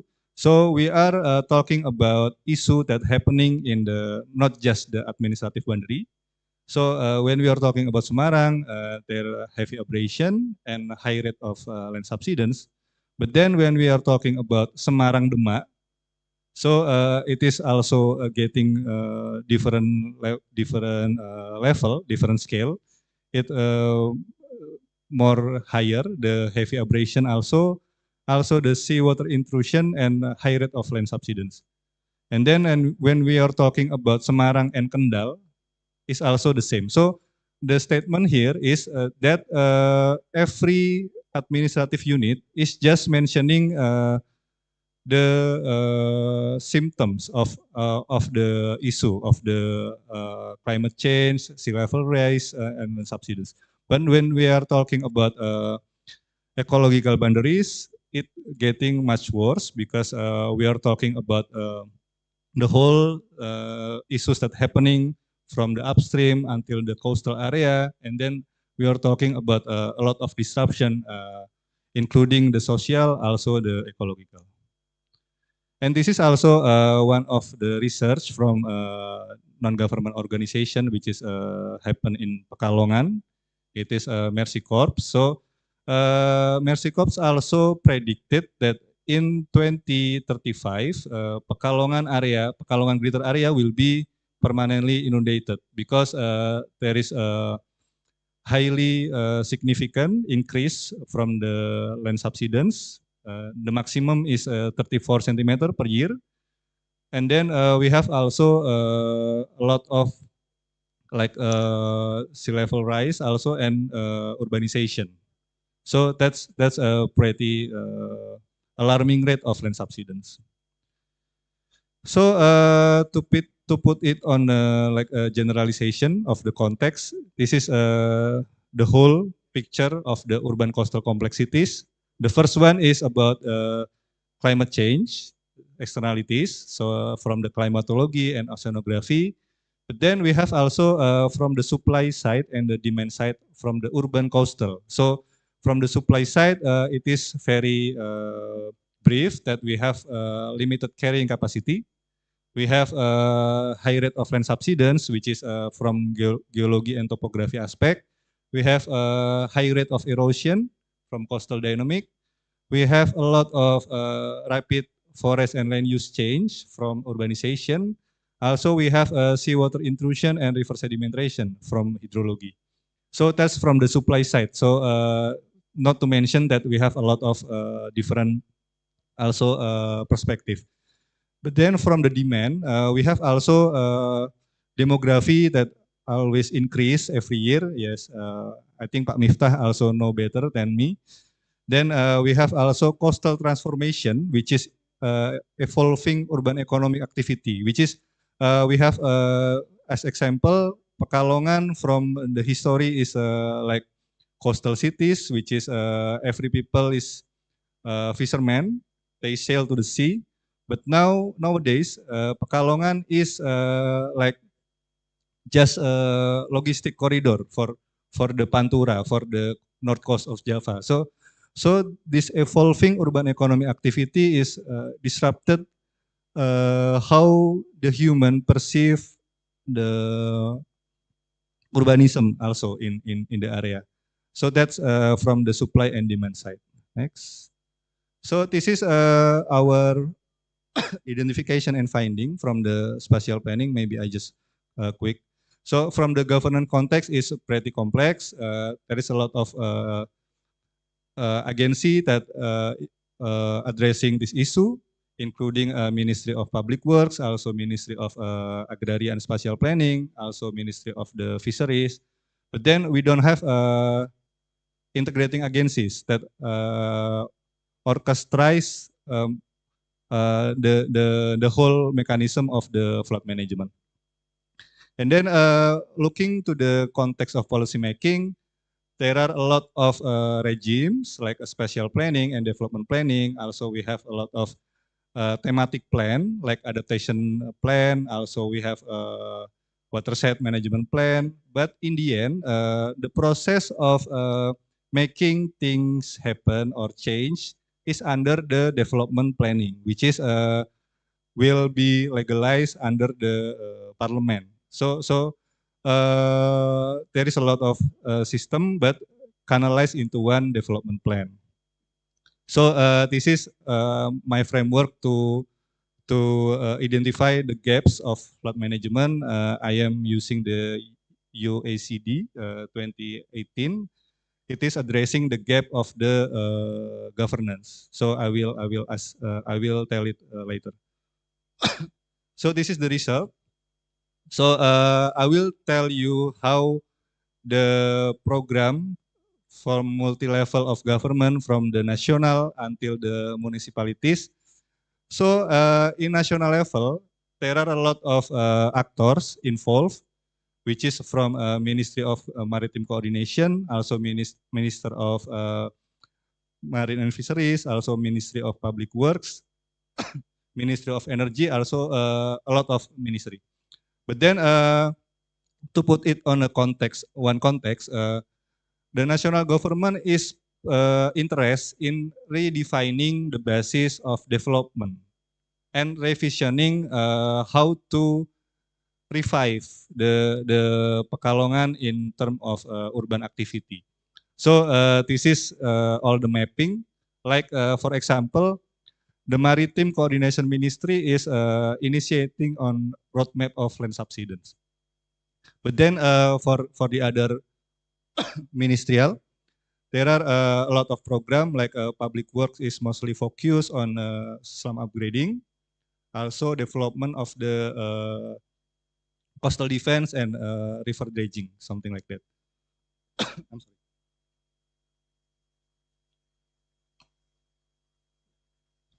So the national government initiative in Pekalongan is mostly about finding the right solution. So mostly about research and then monitoring, strengthening the data, something like that from the from the Ministry of Energy. It is happening to have the monitoring of land subsidence from the, I think 2 years have been going now. And then from the province government, the tagline is how to revisioning the coastal development. So there are a lot of program also from the province secretariat until the department like the Bapeda. But then the program is mostly how to implement the coastal development. So in the province secretariat, we have a roadmap of Petanglong development, but then we have also a lot of study from the water resource management, like feasibility study from the water supply, also detailed engineering design for the development of infrastructure. And then the last, from the city and regency, it is still reinventing the wheels. So there are a lot of protection in there. So it's about survivability of the people from the flood. So it's mostly about the resilient livelihood, also how to maintain to stopping groundwater extraction, also how to rehabilitate mangrove also. So in the term of local government is not much to dream on. So it's mostly how to protect the vital function, something like that. Just 1 minute more. Yeah, okay. So this is just illustration. This is the actors mapping. I will, you can just take a look at it. So this is the non-government program, and maybe I will also to the, yeah. So this is our final finding. This is the key actors, and the conclusion is that the responses that is taken is not taken to solve the changes or the risk of the environment, but to maintain the usual condition of living in the urban, which is slowly detached with the ecological function. So our final statement is urban coastal degradation is specific, sea level rise is specific, land subsidence is specific, permanent inundation and limited water source is also specific. But then our mechanism of development planning is business as usual, and how the planning is very general, infrastructure, economy, and basic needs.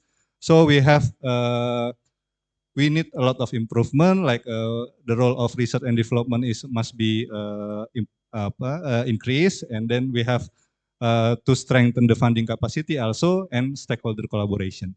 So I think that's all from me. Thank you, and I'm happy to answer question.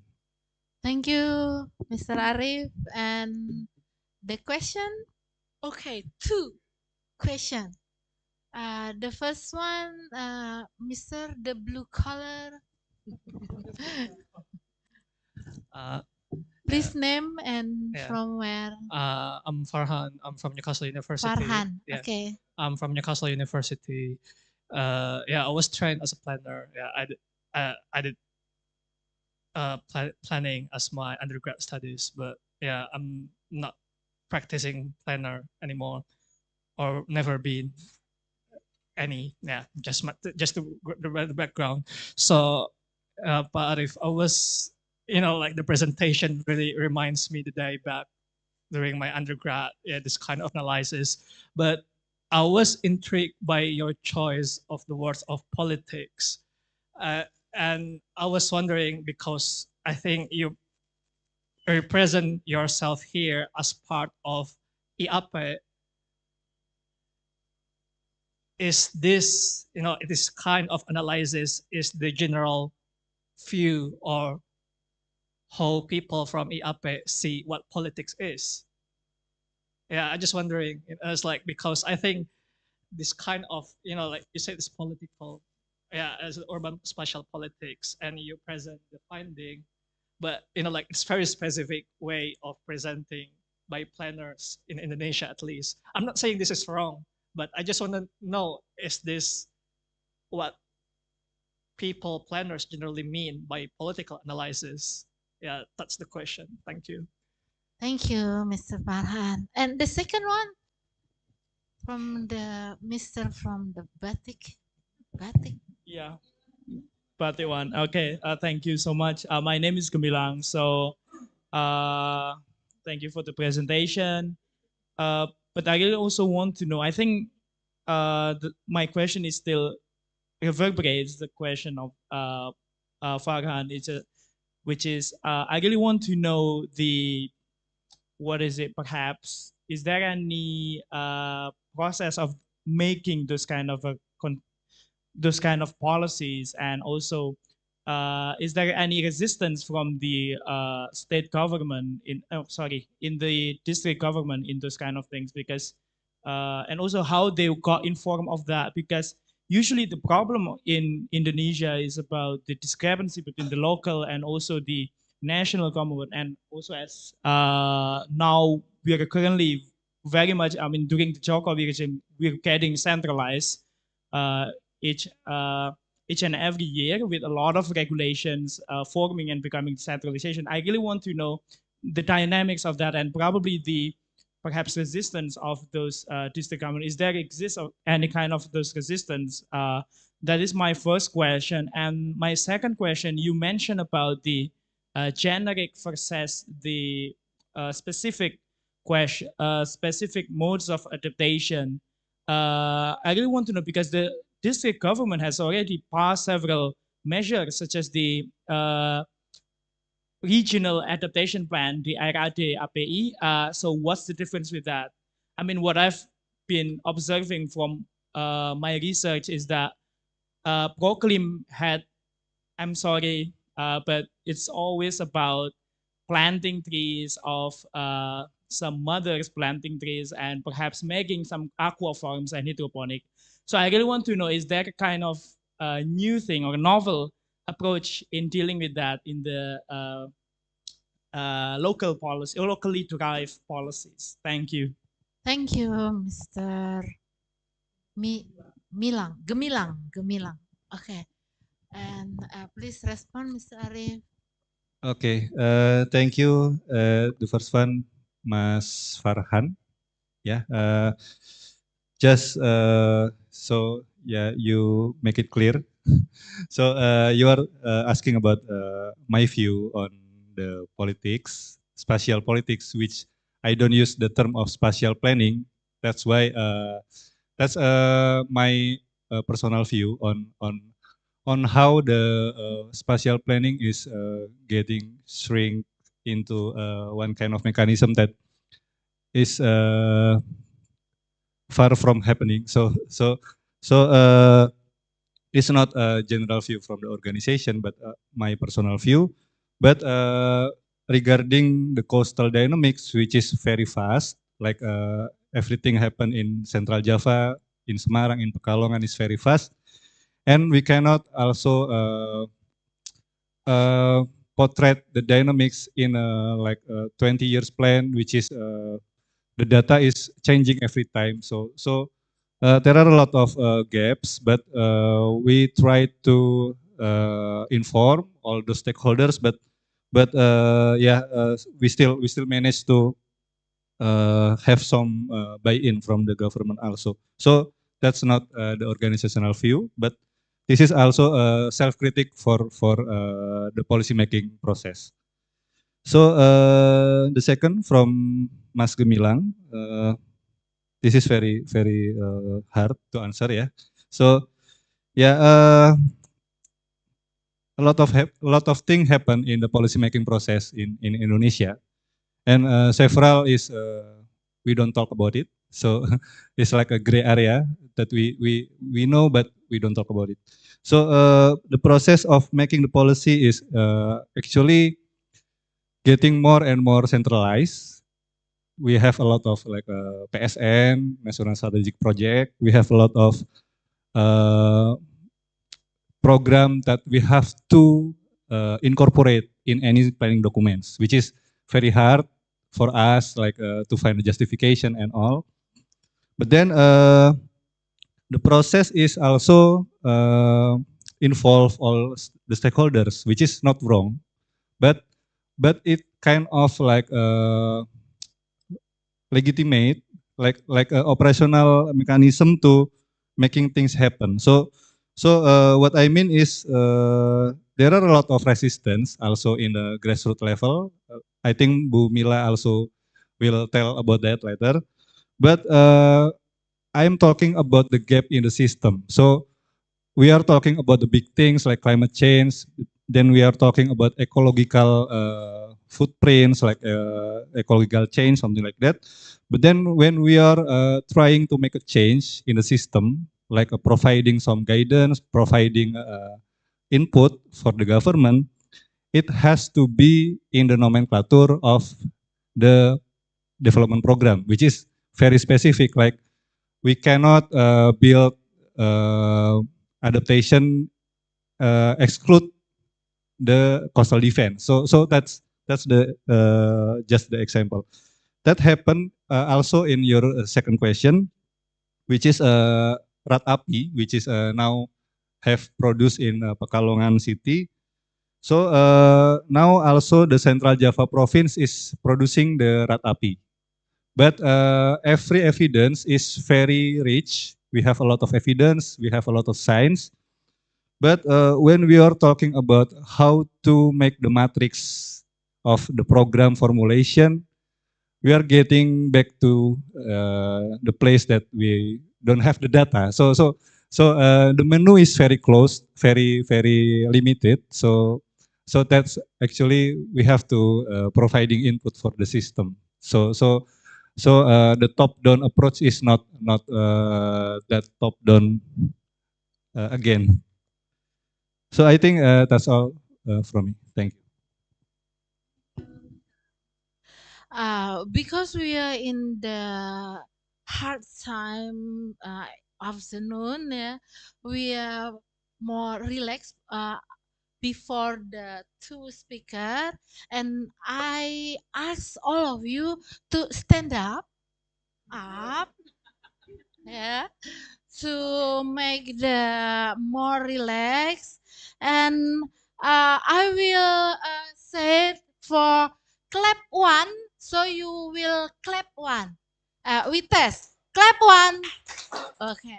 And when I said clap two, you will clap two. Okay. But when I said clap, only clap, not one, two, you don't have to clap. Okay? Okay. Concentrate. Concentrate. Clap one. Good. Clap two. Yes. Clap. Clap two. Clap. Ah. Okay. That's all. That's all. We have to concentrate. Okay. And we applause to Mr. Arif. Okay. We have applause to Mr. Arif. Then for the third speaker, Mr. Awang, your turn.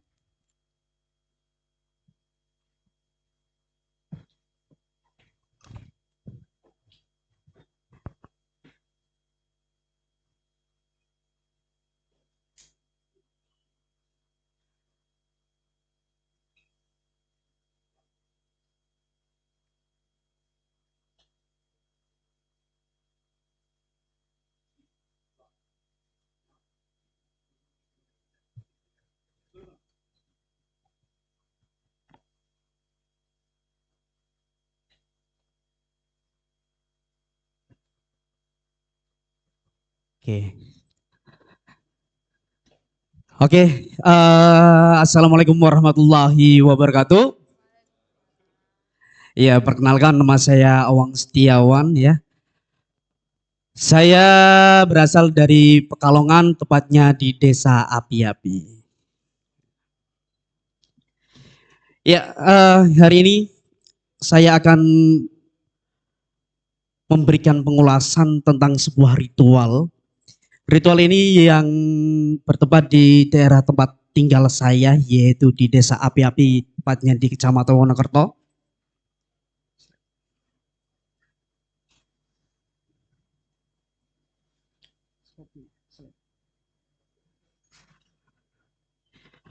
Ritual ya,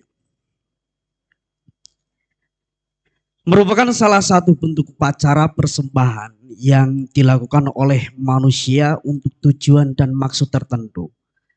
Nah, ritual memiliki rangkaian berbagai bentuk simbol di dalam pelaksanaannya dan juga memiliki tingkat kesakaran atau keseriusan oleh kelompok tertentu. setegah laut, merupakan salah satu bentuk ritual yang ada di wilayah pesisir utara Kabupaten Pekalongan, tepatnya di Kecamatan Wonokerto. Ritual ini merupakan wujud rasa syukur kepada Sang Maha Pencipta atas limpahan hasil laut yang telah diberikan. Ritual ini merupakan hal yang wajib dilakukan oleh setiap orang yang ada di Kecamatan Wonokerto, yaitu setiap tahunnya satu kali yang bertepatan dengan bulan Suro atau Muharram. Ya. Dan ritual ini, next.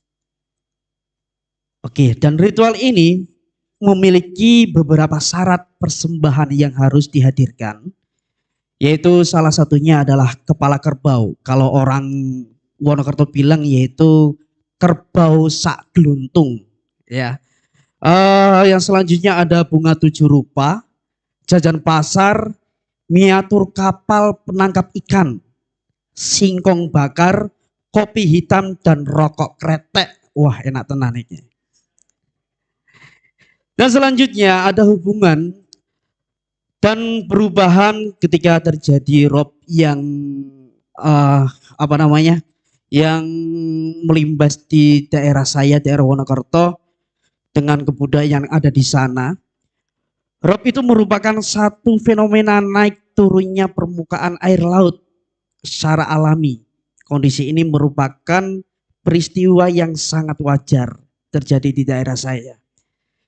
Tetapi bagaimana jadinya jika naiknya permukaan air laut sampai ke arah permukiman warga? Inilah yang dialami oleh masyarakat pesisir Kabupaten Pekalongan yang berawal dari tahun 2010. Ada beberapa dampak. Yang pertama, pemukiman dan lahan tergenang air. Yang kedua, aktivitas masyarakat terhambat. Salah satunya adalah aktivitas budaya yang ada di daerah sana. Lahan bermain anak sudah hilang karena lahan kering hampir sudah tidak ada. Beralihnya nelayan yang dulunya masih menggunakan kapal kecil yang berlayar dari 1 hari sampai 3 hari, tapi sekarang sudah beralih menjadi nelayan besar yang pulangnya hampir 1 tahun. Yang selanjutnya beralihnya anak-anak yang dulunya bisa bermainan dolanan tradisi seperti gopak sodor, engklek, ular naga, bentik, dan lain-lain. Sekarang mereka memiliki untuk menghabiskan waktu bermain game di dalam rumah sambil duduk minum, sambil tiduran dan bermalas-malasan, sehingga anak zaman sekarang, tepatnya di daerah saya sendiri, itu kurang mengenal yang mengenai tentang budaya. Nah, di sini di dalam permasalahan ini, saya selaku pelaku seni dan beberapa teman-teman yang ada di Wonokerto berusaha untuk mendokumentasikan sebuah karya yang nantinya untuk mengenang dan tidak akan melupakan warisan budaya yang ada di Indonesia, salah satunya yang ada di kecamatan kita, Kecamatan Wonokerto. Nah, di sini ada beberapa fenomena yang sangat unik ya yang terjadi di daerah saya. Salah satunya yaitu mitos atau folklore atau cerita rakyat yang berkembang di daerah saya. Salah satunya adalah mantak. Mantak di sini, mantak merupakan salah satu jenis folklore yang berisi dengan kehidupan masyarakat pesisir. Mantak adalah fenomena mistik yang dikaitkan dengan fenomena sosial. Mantak adalah salah satu hasil pemaknaan dari dongeng atau legenda yang diartikan dalam literasi bahasa Jawa, yaitu pantangan atau larangan. Jika hal tersebut dilanggar, maka ada akibat yang akan diterima dan yang dapat menimbulkan dampak buruk bagi keluarga maupun dirinya sendiri. Nah, mitos ini berkembang di daerah saya. Mitos ini sangat sakral dan mitos ini bahkan dipercaya oleh semua masyarakat yang ada di tempat saya. Bila mana kita tidak melakukan yang namanya sesaji atau larung sesaji yang diadakan pada bulan Suro, itu masyarakat enggan untuk melaut karena mitosnya itu akan terjadi mara bahaya ketika masyarakat nelayan berlayar, nanti mereka akan terjadi sesuatu terhadap dirinya. Nah, di sini di dalam presentasi hari ini saya tidak akan terlalu panjang untuk memaparkan materi, tetapi saya membawa oleh-oleh dari Pekalongan, yaitu adalah film karya saya. Film ini nanti akan saya tayangkan di sini. Ini ada cuplikan sedikit ya, cuplikan sedikit, bukan film sepenuhnya. Film sepenuhnya itu nanti hampir 2 jam nanti. Ya, di sini nanti saya akan menayangkan di sini. Sebelum saya akan menayangkan filmnya, saya minta mohon kepada semua yang hadir di sini, ya, untuk berdiri sebentar, ya, untuk berdiri semua ya. Iya, ya, untuk berdiri sebentar. Mohon tarik nafas panjang-panjang dan nanti keluarkan. Relax. Oke. Nah, saya akan menyampaikan sesuatu. Karena film ini adalah film sakral, saya akan mempersembahkan film ini kepada ayah saya. Ya, ayah saya itu beliau adalah orang yang dimana mendidik saya dari kecil sampai sekarang. Dan di saat pembuatan film ini, proses pembuatan film, ayah saya itu meninggal pada saat itu. Dan di sini kita akan memberikan doa bersama untuk ayah saya. Semoga beliau akan tenang di alam sana. Terima kasih. Sekarang bisa duduk kembali. Dan silakan bisa menyaksikan bersama untuk film mantap yang kita buat. Jambul kudu dadi bocah sing sabar. Arep dipoyek kancane yo ben ora. Dirungokke bae. Wong tuane kanca-kancane Jambul kuwi kan beda karo wong tuane dhewe.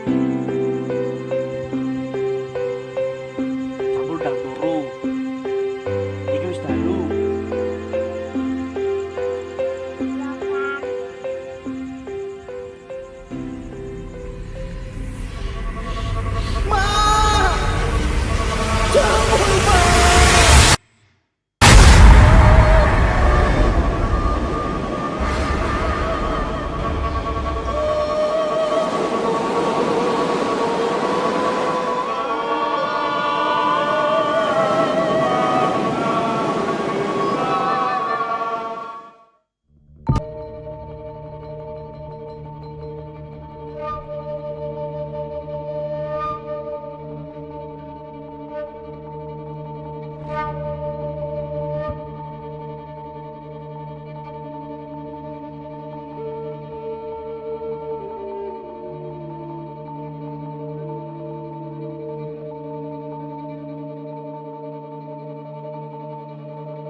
di ujung hari.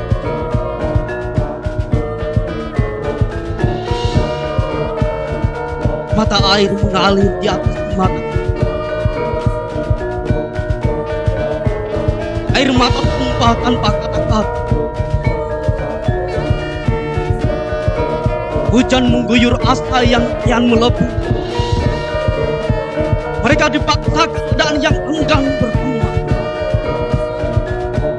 Wajah yang nyengir, tanda khawatir. Kudendangkan sebuah tembang. Tembang anak yang tak cukup susu. Tembang petani tambak yang gagal panen. Tembang ibu-ibu kehilangan panen. Tembang perahu tanpa layar. Semua orang bersujud menghadap penguasa. Dalam merintih kesakitan berdoa.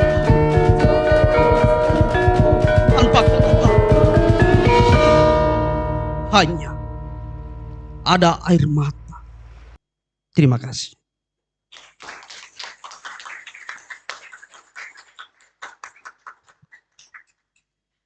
Thank you, Mr. Awang. Nice film. Very good. For the floor, there is a question for Mr. Awang. Kita takjub ya, takjub. Wah, luar biasa. Okay. No, there isn't any question. Okay. Yeah. The film is very nice. So touching, ya Pak. The emotional film, and we look at that. Look at that in the sea. There is art also, yeah. And we know about how to explore the sea with the music and the film. Okay, komentar from Mr. Arif. Sorry, pakai bahasa Indonesia. Ya, tadi sangat menyentuh ya musik dan juga performance-nya. Nah, mungkin pengen cerita sedikit Mas di balik budaya itu. Maksudnya ini kan suatu budaya yang mungkin sudah dari turun-temurun begitu ya. Nah, itu dulu konteksnya seperti apa dan apakah memang ini ada keterkaitannya juga dengan kayak merawat alam begitu ya. Merawat alam ya, dan bagaimana kemudian kita ya sebagai teman-teman yang juga bergerak di masyarakat itu bisa membantu nguri-nguri lah ya, maksudnya melestarikan si budaya ini. Kira-kira ada ini nggak Mas pendapat? Oke, saya akan cerita sedikit mengenai film ini. Film ini berasal dari, sebenarnya kalau kita membicarakan mengenai cerita dari isi film ini adalah konflik ekonomi sosial sebenarnya. Sosial ekonomi yang ada di daerah saya sendiri, dan untuk itu saya akan memberikan pengalaman sedikit tentang film ini. Sebenarnya ada pengalaman empiris yang dimana saya tuangkan di dalam film ini. Kalau untuk konteks terhadap alamnya, yang pertama kita akan menjaga yang pertama adalah menjaga budaya, yang kedua kita menjaga alam yang ada di sekitar, karena dari film ini kita bisa mengumpulkan beberapa komunitas yang ada di Wonokerto, dan kita juga sering bekerja sama dengan ya dari penggerak pecinta alam juga. Kita juga sering mengadakan yang namanya penanaman mangrove di daerah sana. Dari itulah kita bisa bisa memetik hal yang baik di dalam ranah pembuatan film ini. Dan saya juga pernah juga kerjasama dengan Mas Arif ya. Ya, sempat kerjasama dengan Mas Arif juga membuat sebuah panggung apresiasi di mana di api-api itu sendiri, dan di situ juga saya mendapatkan support yang yang banyak lah dari Mas Arif, dan sehingga teman-teman komunitas juga bisa memberikan hal yang hal yang baik di dalam kegiatan yang telah dilaksanakan pada di desa api-api itu. Gitu Mas Arif. Oh iya, ternyata ada yang bertanya. Oh iya.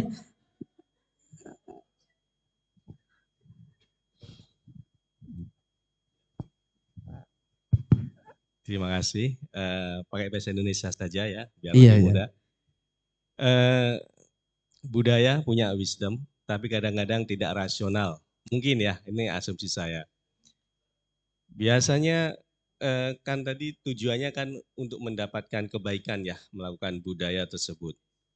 Tetapi kenyataannya dari presentasi-presentasi tentang Pekalongan terdampak terus-menerus yang menurunkan kondisi ekonomi masyarakat. Artinya apakah memang ritual-ritual dan tradisi tersebut akan mendatangkan kebaikan? Bahkan di tengah-tengah kesulitan ekonomi harus melakukan itu. Apakah masih menjadi aksi yang tindakan yang rasional? Walaupun punya nilai budaya, untuk menjaga budaya bagus, punya wisdom, tetapi secara ekonomi tidak rasional. Bagaimana masyarakat di sana melihat hal ini? Oke, terima kasih. Kalau kita bicarakan mengenai ritual yang berkembang dimanapun, salah satunya di tempat saya, sebuah ritual itu akan menjadi sebuah harapan bagi kita untuk di mana lingkungan kita itu supaya menjadi yang lebih baik. Tapi kenyataannya ada beberapa musibah yang ada di kita. Nah, itu tergantung dari kepercayaan sebenarnya, tergantung dari kepercayaan. Mayoritas di tempat kita itu kalau kita membicarakan mengenai ritual, ya kita akan melakukan itu setiap tahunnya. Dan kalau membicarakan mengenai budaya, mengenai ekonomi yang ada di sana, mengenai bencana yang ada di sana, dan ada beberapa orang yang selalu mengaitkan, oh ternyata kita kurang. Kalau dulu, makanya ini kan dari tahun 2010. Kalau dulu kita euforia di sana memberikan sebuah saji dan lain-lain, tetapi tidak tahunya kita ada sebuah musibah. Nah, musibah itu dipercayai bahwa ada hal yang kurang. Ada hal yang kurang yang diberikan sesaji kepada intinya penguasa sana. Nah, makanya timbul sebuah musibah, banjir dan lain-lain. Dan itu ada beberapa orang yang percaya di situ. Tapi saya selaku selaku peneliti mengenai peneliti kampung lah tentang budaya, saya mencoba untuk sebenarnya untuk memberikan jembatan kepada masyarakat yang notabene sangat saklek terhadap kepercayaan itu. Dan saya juga sebagai anak muda, saya akan mengembangkan di mana cerita itu biar tidak hilang, biar tidak akan menjadi sebuah kenangan. Yang saya khawatirkan cerita itu hilang tanpa ada jejak. Di di angkatan saya, berarti di tahun saya, sebenarnya saya itu masih terlambat, saya sudah terlambat. Dan ada beberapa cerita yang dulu sudah terkubur, benar-benar sudah terkubur, dan saya mencari tahu dan itu tidak saya dapatkan. Salah satunya adalah ini, mengenai sesaji. Sesaji itu sebenarnya banyak sekali di sana, dan di tempat satu dengan tempat yang lain itu berbeda.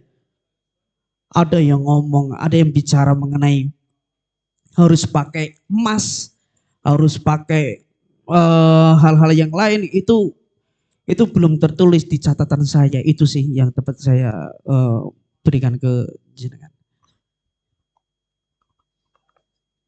Baik, terima kasih Pak Awang. Satu lagi Pak Babeda, Babeda Pekalongan. Ya, Silakan, terima Pak. kasih Mas Awang, sangat menarik tadi yang disampaikan ya. Dan saya lebih kepada harapan sebenarnya Ibu. Harapannya adalah untuk kemudian lebih digali lagi ya potensi-potensi baik karakter masyarakat pesisir utara ataupun khususnya Pekalongan yang punya karakter egaliter. Kemudian juga local wisdom ya, kearifan lokal di sana. Di sana ada budaya namanya budaya Pak Ora yang berarti kecenderungannya lebih cuek, tidak peduli, yang kemudian mungkin bisa digali Pak Oranya ini dibangun menjadi hal-hal yang positif. Atau kemudian local wisdom yang lain kemudian yang pada akhirnya bisa meningkatkan kapasitas adaptif. Kalau tadi Mas Arief menyampaikan ancamannya 2035 tenggelam loh Pekalongan gitu kan. Barangkali mungkin dengan tingkat adaptasi yang semakin tinggi, local wisdom ini bisa memperkuat kapasitas adaptif dari Kota Pekalongan dan Kabupaten Pekalongan khususnya. Dan saya harap bisa digali lebih jauh lagi Mas Awang. Dan terkait dengan budaya yang diperform luar biasa tadi ya, saya yakin akan bisa memberikan dampak secara ekonomi tadi Pak Rukoh. Jadi di kita di masa sekarang ini budaya yang diperform dengan apik akan memberikan insentif ekonomi dari sisi yang lain termasuk pariwisata. Terima kasih. Terima kasih Pak. Silakan Pak Awang, himbauan, harapan, Oh iya, kreasi berikutnya. sebenarnya kalau kita bicarakan mengenai Wonokerto itu apa namanya? Itu adalah sumber budaya yang hampir tidak dijamah oleh daerah atas sih sebenarnya. Daerah atas. Nah, kita selalu membuat kegiatan sendiri tanpa ada apa namanya campur dengan intinya campur dengan orang luar lah. Kita selalu memberikan harapan kepada orang-orang yang mempunyai kebijakan bahwa Wonokerto itu kita bisa berdiri, kita bisa memberikan support untuk ngangkat Kabupaten Pekalongan itu di skala nasional dan internasional. Dan dari 2011 saja saya sudah mewakili Pekalongan untuk menjadi duta seni ya, duta budaya di Taman Mini dan sampai sekarang.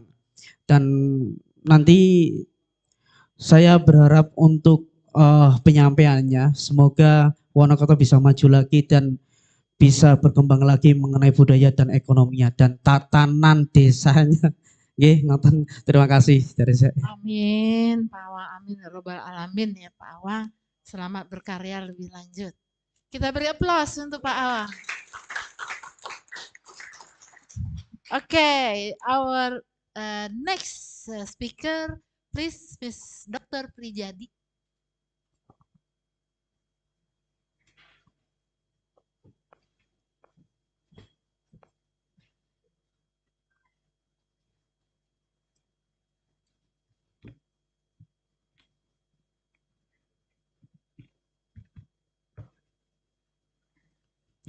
Good afternoon, ladies and gentlemen. Thank you to the committee for organizing this conference. My name is Priyaji Agung Pambuti from Human Resource and Environmental Research Center, School of Environmental Science, Universitas Indonesia. Today I will present my research about local wisdom as a leverage for climate change adaptation, a study on coastal communities in southern Java.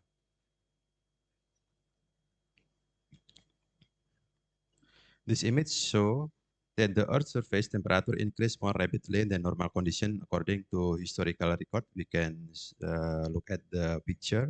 In the early Eocene, the Earth was hot temperature condition but continue to decline to below 5 degrees Celsius, then experienced an increase in the middle Holocene and conditions were relatively stable in the range 0 degrees Celsius until the pre-industrial period.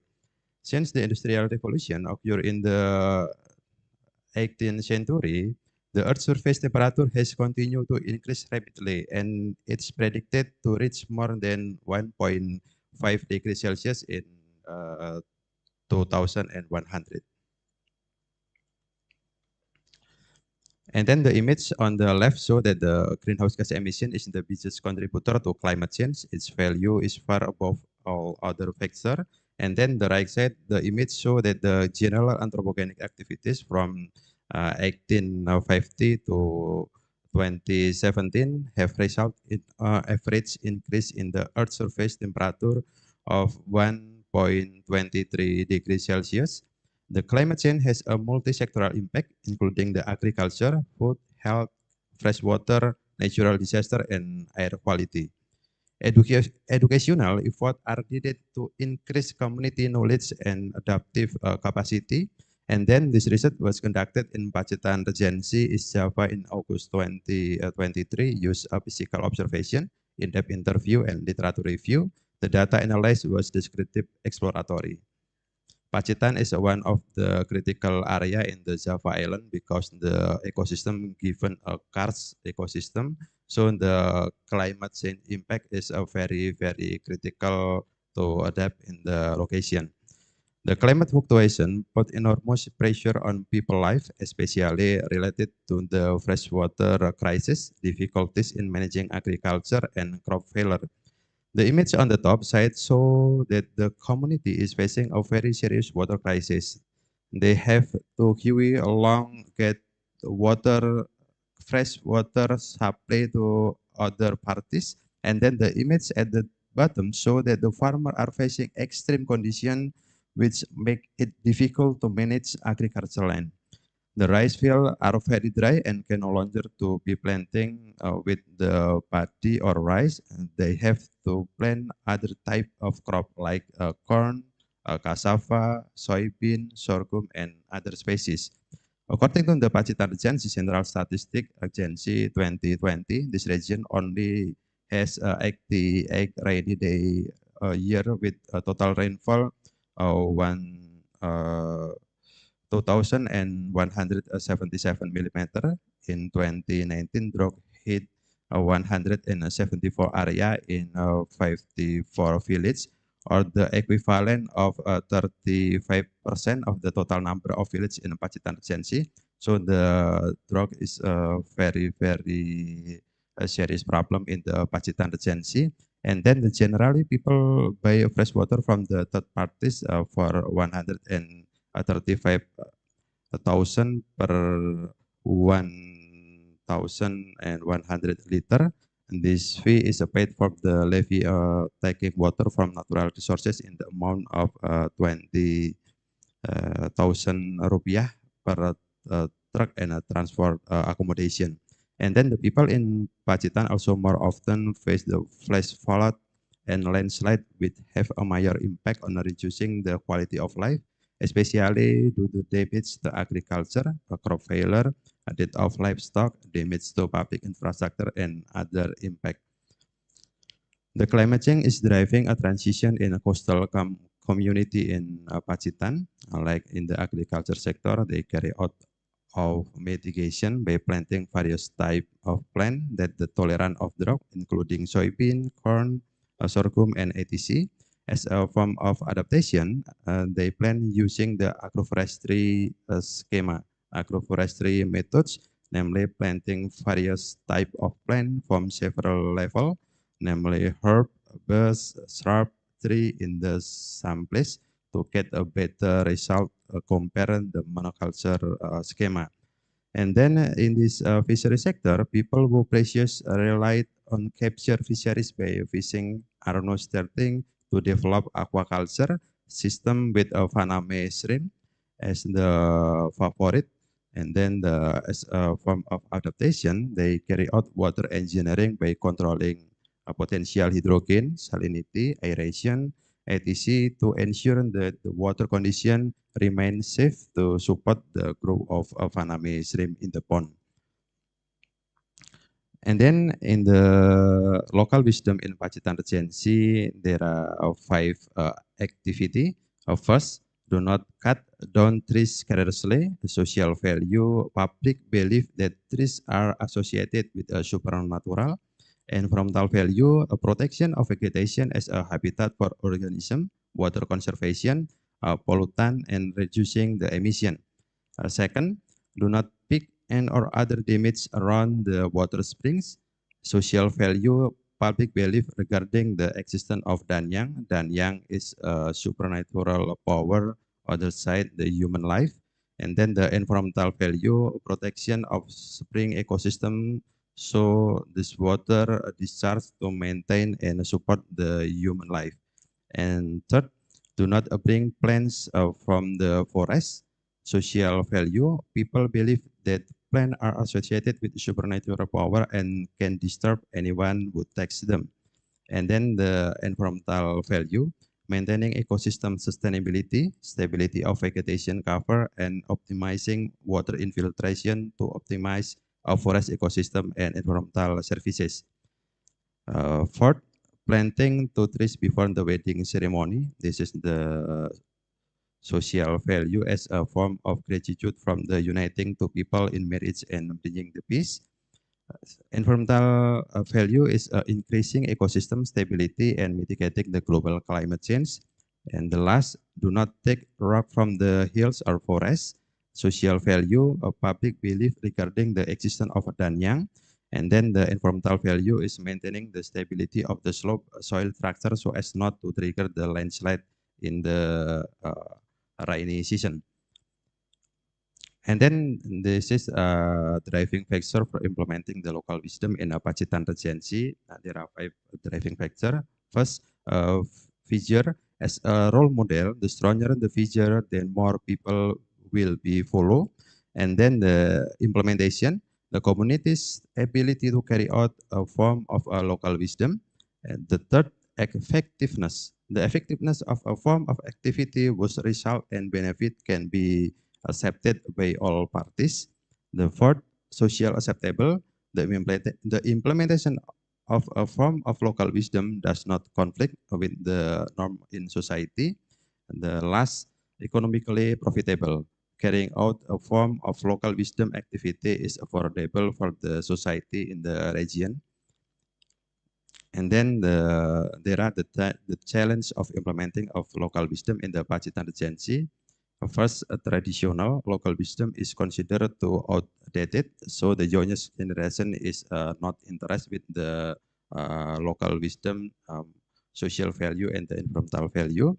Second, cross generation, weak transfer of knowledge and local wisdom across generation because have a barrier, namely interesting to implement it of local wisdom value in the Pacitan Regency.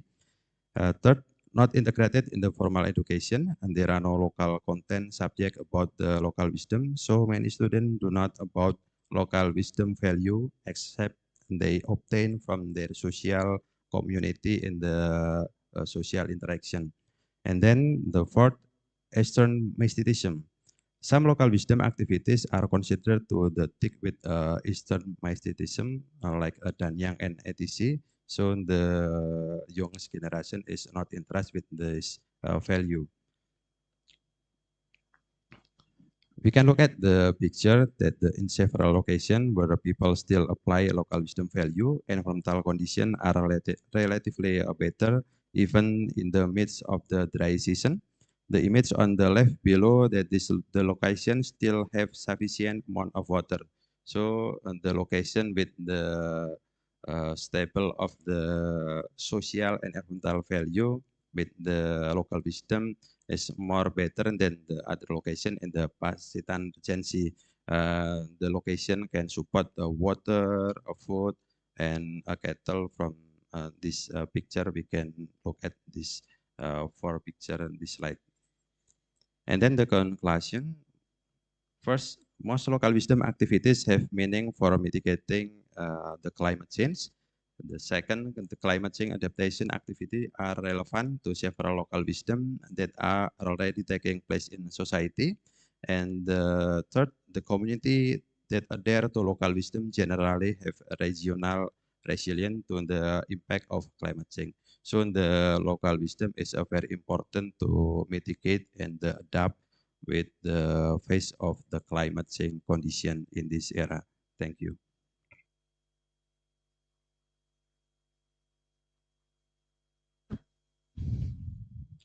Dr. Priyaji, and question?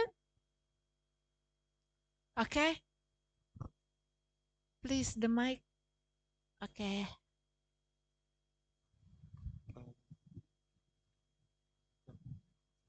Yeah, thank you for the presentation, Pak. Interesting for me, and I'm happy with the conclusion actually. But there is one thing that I would like to know: is there any disimplementation of local wisdom that cause some the opposite effect of the ecosystem preservance? Secondly, I also would like to know if there is a local wisdom that is not related to spiritual power. Thank you. Thank you. The name, please. Yes, Budiono from Mas yeah. Budiono. Okay. Thank you, Pak Budiono. Very important question.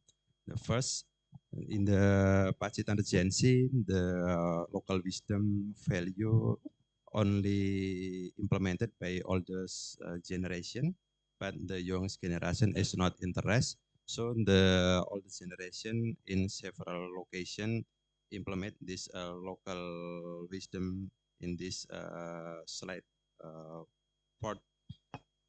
They implement in several locations and in several moments, Pak, like Suro, Galungan, and other moment to implement. But the youngest generation is not implement the value. And then the second question about the impact of local wisdom implementation in Pacitan Regency, we can look at the 12 Regency sub-district in Pacitan. And there are 5 districts in the coastal city area, and then the 5 districts in the highland in Pacitan, like Nawangan, Arjosari, Bandar, Punong, and Donorojo. They have more than 50 water sources, water spring, and other source of fresh water. In the location, the oldest generation is learn and transform and implement of value like cannot put some tree from the forest or hill to the home. In the location, the water sources is can support the community. The continuous of water is stable, but in the same location like Tulaan subdistrict and Ngatirojo subdistrict in the lowland, some in the same location, the community cannot implement the local wisdom because they contra with the historian version in the Islam and other value. So the water sources is decreased in the July until September every year. So the water sources cannot support. They live like agriculture and then MCK and other condition. So this community in the Tulaan and Ngatirojo support from Punong, Arjosari, Bandar, and Nawangan to make the water sources in the July until September. Thank you, Pak. Thank you. Okay. Thanks Miss for sharing. Priyaji. I just had a very quick question regarding the point you made about Eastern mysticism, and I wonder how you use that notion. And I couldn't quite get the point you were making about what you referred to as Eastern mysticism. Thanks. Thank you, Bu Rapti. I call Eastern mysticism because in the mysticism in Pacitan Regency is very near the like a Danyang. Danyang is in the supernatural power in other side in this life, and then the picture of the Danyang related the some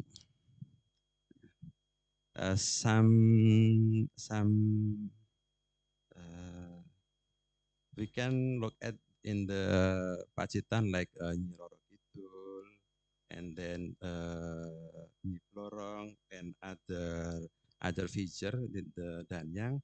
So in this condition, we look at the manipulation of the feature in the Danyang is can relate in the Northern mysticism, like in America they are rational in the imagination to make the solve the problem from the like a water crisis, a landslide, and other.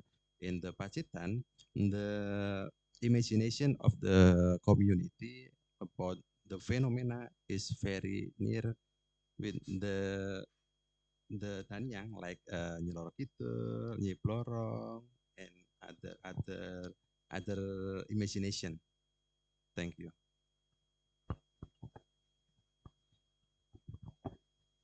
Okay. There is any question? Okay, we are give applause to Dr. Prijadi. And today we have already 4 speakers present the valuable research, and this is the end of session 9. Yeah, session 9, and I would thank you to all of us with the kind attention, and please accept my apology if there is something wrong. And now I return to the MC. Okay. Thank you, Dr. Lita, for moderating this session, and thank you for all the panelists for the presentation. We would like to present appreciation plaques and certificates to all the panelists. We are welcome to Bu Herlili to the stage to present the plaques and certificates. Welcome, Bu Lili.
Ladies and gentlemen, we will have a short break before we are continue to the last panel session. Enjoy your break. Thank you. In Demographic Institute, Fakultas Ekonomi of Universitas Indonesia. His research topics are related to urbanization, population, and environmental development. Please welcome Dr. Khotib.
Hello. Okay. This is the last panel. Yeah, the last panel session. Panel 10. The topic will about the land subsidence amid uneven urbanization. Yeah. The land subsidence is associated with the natural phenomena, and then uneven urbanization is associated with the human activity. Yeah. So we can see about the how the relationship between natural phenomena and human activities. Yeah. For this time, we have about four presenter. Yeah, Dr. Chow Fu Queen An, Dr. Mila Carmila, Dr. Yus Budiono, and Dr. Miguel Esteban. I think I have to invite the first presenter. Yeah, the first presenter is Dr. Chow Fu Queen An. Please welcome to be here. Yeah. Okay. And then the second one is Dr. Mila Carmila from University of Diponegoro Semarang. Please welcome. And then the third presenter is Dr. Yus Budiono from BRIN. Yeah. Okay. Then the last one is Professor Dr. Miguel Esteban from Waseda University. Okay. We have only a limit time. Yeah. Only maybe not more than 1.5 hour. Yeah, maybe. Yeah. I think for the presenter and also the discussion. Yeah. I think for each presenter will be presenting about maybe not more than 15 minutes, yeah, because the discussion will be conducted in not more than 5 minutes, yeah. Okay, for the first presenter, yeah, Dr. Chow Fu Queen An. Is it maybe proper? I read your name. Yeah. Okay. Please, Dr. Chow Fu Queen An. Yeah, from Waseda University, Tokyo, Japan. The title will be presented is about the water risk management of Tokyo lowland areas. Yeah. Okay, Dr. An Chow has been working on adaptation trend in practice in Asian delta coastal cities, aiming to identify adaptation measures that are implemented to cope with flooding induced by sea level rise. She conducted various fieldwork in Tokyo and Ho Chi Minh City, interview with city government, and household questionnaire survey with residents. Her work also explored the social conflict between stakeholder and limit to adaptation in these cities. Yeah. Currently, Dr. Anchao is working as a project researcher at the Institute of Industrial Science, the University of Tokyo, focusing on the advanced practice of watershed flood management using surface hydrological prediction system. Yeah. She conducted comprehensive survey targeting local government to understand the current status and challenges in implementing flood early warning system in Japan. Her work enhanced the application of soft measures such as early warning system in flood reduction across Japan and other cities across the globe. Okay, please, Dr. Ancho, the time is yours. Thank you very much for a very detailed introduction. Hello, everyone. You can hear me, right? So today I'm going to talk about the water risk management in Tokyo lowlands areas. Okay, so as you can see in the graph, on the top is a graph of Japan, and you can see the location of Tokyo. And Tokyo, the greater Tokyo is quite large, but we only focus on the eastern area, which is the deltic areas, the delta of many rivers inside the city. And this area are naturally very low-lying, so it's naturally prone to flood risk. Throughout the history, there's many big floods have caused devastating damage to Tokyo. So for example, you can see in the picture here is the storm surge in 1917 that killed more than 1,300 people and completely destroyed 43,000 houses. Throughout the history, there was many big floods. I cannot show you all the floods, but one of those extreme disaster is the Typhoon Kathleen in 1947. Which also flooded 30,000 houses, displaced many people, and affected more than 130,000 people. So naturally, because the area is very low-lying, so there was a lot of flood, and the Tokyo government has conducted different measures to cope with flood risk in this area. So after the Great Tokyo disaster, the series of different floods in the 1910s, they started digging a channel or like floodways. Here we have like Arakawa and Edogawa floodways. You can see the comparison map between, sorry, I don't know which I'm pointing at, but you can see the graph on the left is an area of the Tokyo lowlands areas before the construction of the floodways. So these people have been digging this to control the flow of the water from the rivers and directed the flow of this of the river direction to reduce the flood risk in this area.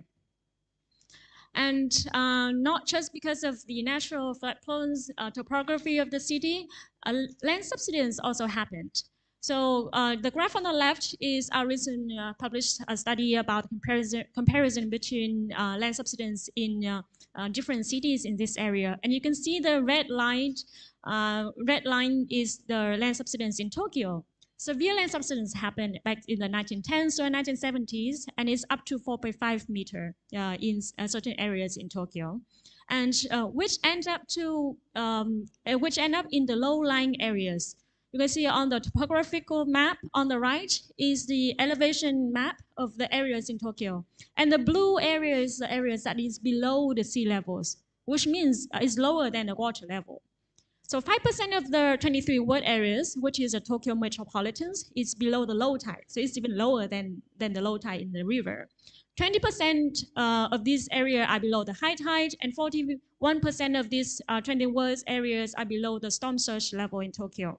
And currently, 1.6 million people are living in these lowland areas. Here is a very historical landmark that marked the land subsidence happened in Tokyo. You can see that the lowest one is a low tide level. The next level is a mean water level. You can see that it's already higher than the ground in this area. And the ground level is the 1918s. That was before the land subsidence happened, and which is much higher than the current ground of this area. And this pole also marks the high water level from the big typhoon that happens in Tokyo. For example, Typhoon Kitty, and then Typhoon Vera or the Seorang typhoon. And then the highest level you can see in this mark in this graph is the current protective dike or the embankment level. So it's so much higher than the ground in this level. And historically, because of all the floods happened and the land is remain lower than the water levels, the government had constructed a lot of different protective measures. For example, dike. After the storm surge in 1917, the small dike were constructed, but then after each typhoon, the dike were upgraded, and then it was increased to a different level of high waters levels that happened from each typhoon. So here you can see that is the seawalls. That is much taller than me, much higher than me. This is the current seawall in Tokyo. And then you can also see the picture on the right corner at the right down corner is the old dike before. It was smaller and then it's upgraded after a typhoon. And then now they now they reclaim this area. So the dike just become a historical place for people to remind that they constructed a dike here. Here's another picture of the current dike that has been upgraded. It's like increasing the height of the dike after the lowest level is the high tide level, and then next is the high water level from the Kitty typhoon. The next one is the pink one is a high water level from the Seorang typhoon or Vera typhoon. Next is Tokyo also constructed implemented a land reclamation project in this Kasai area. So here is a comparison map before and after for this area. But here is before the land subsidence happened. You can see the areas that you can see the coastline, and also the areas is mostly just rice field.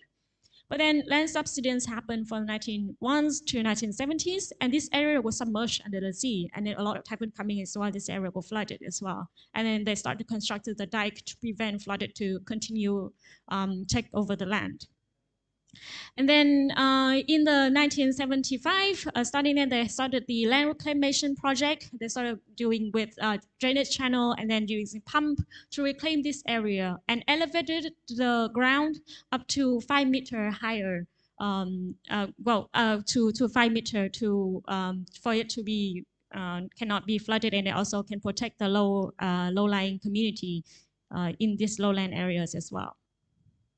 So this is the land reclamation project, and then there's many other, for example, the dike, the floodgates, the pump to protect these lowland areas. However, if the dike fail in case of extreme disaster, the low-lying areas, these are below the water levels. These areas can be flooded for 2 weeks. And imagining it just continue flooded for 2 weeks, that can cause devastating damage to the city. So in order to cope with this risk, the government proposed the super levy approach. So you can see in the graph here is comparison between the current dike and the idea of the super levy. Basically, the super levy is very wide dike, and the width of it is around 30 times the height of the dike. And the land side will be elevated, so the ground will be elevated. So the current detached house on the land side of the dike will be demolished, and then they elevate it to the higher ground, and then they go building different like large apartment and also other facilities on top. So it's the combination of redevelopment as well. So originally this plan was a very ambitious plan. They started with like 873 kilometers around, like covering all of the rivers in the low-lying areas. But then it was discussed to be costing a lot of money, around 12 trillion Japanese yen, and it could take 400 years to complete. Then in 2010s, there was an official business sorting about this project. And they finally came to the conclusion that this project is not necessary for Japan at that time. The idea of coping with extreme disaster, for example, rainfall once per 200 years, were not realistic at that time. So the project was terminated. But then after the 2011 earthquake, Tohoku earthquake and tsunami, which is a very extreme event that haven't happened before for them. And also in combination with the increase of extreme rainfalls in the southern of Japan, the government reassess this project and revitalize this project, but only focus on the most populated areas in the most low-lying areas in Tokyo. And it was revised down to 120 20 kilometers that focus on the low-lying areas. This is a picture of the part that the super levee was completed. This area is actually on top of the super levee, but you don't really see and you don't really feel. You can also have the view of the river as well. So this is the idea for you to see like what it's like or what it looks like when it's completed. This super levee approach has been quite controversial. It has a lot of discussion about it. It was discussed to be way too expensive. It was inconsistent implementation because there was no the whole one line was completed, and then there was not much completed as well. Until now, there's around more than 10% of the super levee plan was completed, and then also it involved temporal relocation for the residents as well. So the project, the levee, in order to be completed, it takes around 5 to 7 years. And people living on the land side, they will have to relocate twice if they want to come back afterwards. So that is very inconvenient for them. There's some elder people who's around 80s, and they were saying that I'm not trying to move when it's done. I'm not living in this world anymore. So it does creating burdens for the residents as well, and they got a little bit of opposal from the residents. However, the government have changed the narrative a little bit from just like elevating the whole town to creating higher lines for evacuation for these lowland areas. Because currently 1.6 million people are living here, but they don't have enough higher land for them to evacuate in case flooding happen. So the government incorporate them with relocation projects and redevelopment projects, and in combination with the narrative of including the soft measures such as evacuation. I also want to introduce about a result from the questionnaire survey conducted with the residents living in this area. The questionnaire was focusing on the residents' perspective, perception of the levee, and we distributed almost 4,000 questionnaires and got around 388 responses. And all the questions were in statement form, and the answer was in 11-point Likert scale from strongly disagree to strongly agree. Here is the demographic information of like gender, survey areas, age, and housing status. So here, the awareness of the Tokyo lowland areas. So the respondents are quite highly aware. So you can see from this graph, the gray color is a neutral, which means they don't leaning toward agree or disagree. And then if it's going to the blue side, means agree. The deepest blue is strongly agree, and the red side is disagree. And then the deepest rest is like strongly disagree. The time lasts about not more than 1 minute. Yes, so I will just wrap up. So here, that is awareness, and then here is the awareness of flooding adaptation strategies. Residents are not very aware of the overall, not very aware of different adaptation strategies. However, they have a lot of perceptions about the super levee, whether it is effective, whether it's costly or time-consuming, and then whether it have impact on their lives. And here you can see the preference of them about different adaptation strategies. They're more into protection super levee. Obviously, if you include them and they have to pay in form of income tax, they don't agree with it that much, but still on the agree side. But according to retreat, they will just very strongly disagree. They're really sensitive. They don't want to relocate. So I will just wrap my presentation here. The key takeaway is that you can see the Tokyo lowlands area are very, well, they have high exposure to flooding, but the government has implemented a series of different hard engineering measures to protect this area. And then the government is also trying to implement the super levee in combination with the development projects and also with soft measure as well. For example, like creating high ground for evacuation. And finally, is the residents are not aware much about the policy itself, but they show quite a bit of support for the projects. Thank you. Yeah. Okay. I think because of the limit time, we just only 5 minutes. 5 minutes for the discussion, maybe. Maybe any audience? Yeah. Please, for the audience, we'll answer the. We'll ask the topic. Yeah. I think. Please mention your name and then please turn up. Yeah. Yeah, please introduce your name. Yep. Thank you so much. My name is Ruko from Diponegoro University. Thank you, Dr. Chow, for sharing your interesting research about superleaf in project in Tokyo. The result is quite clear, but can you elaborate about the perception of the public about superleaf, how you get that information from, and about behind that result, what about the process? Maybe you can tell me shortly about that. Thank you so much. Should I answer now? Yes, yes. Thank you very much for your question.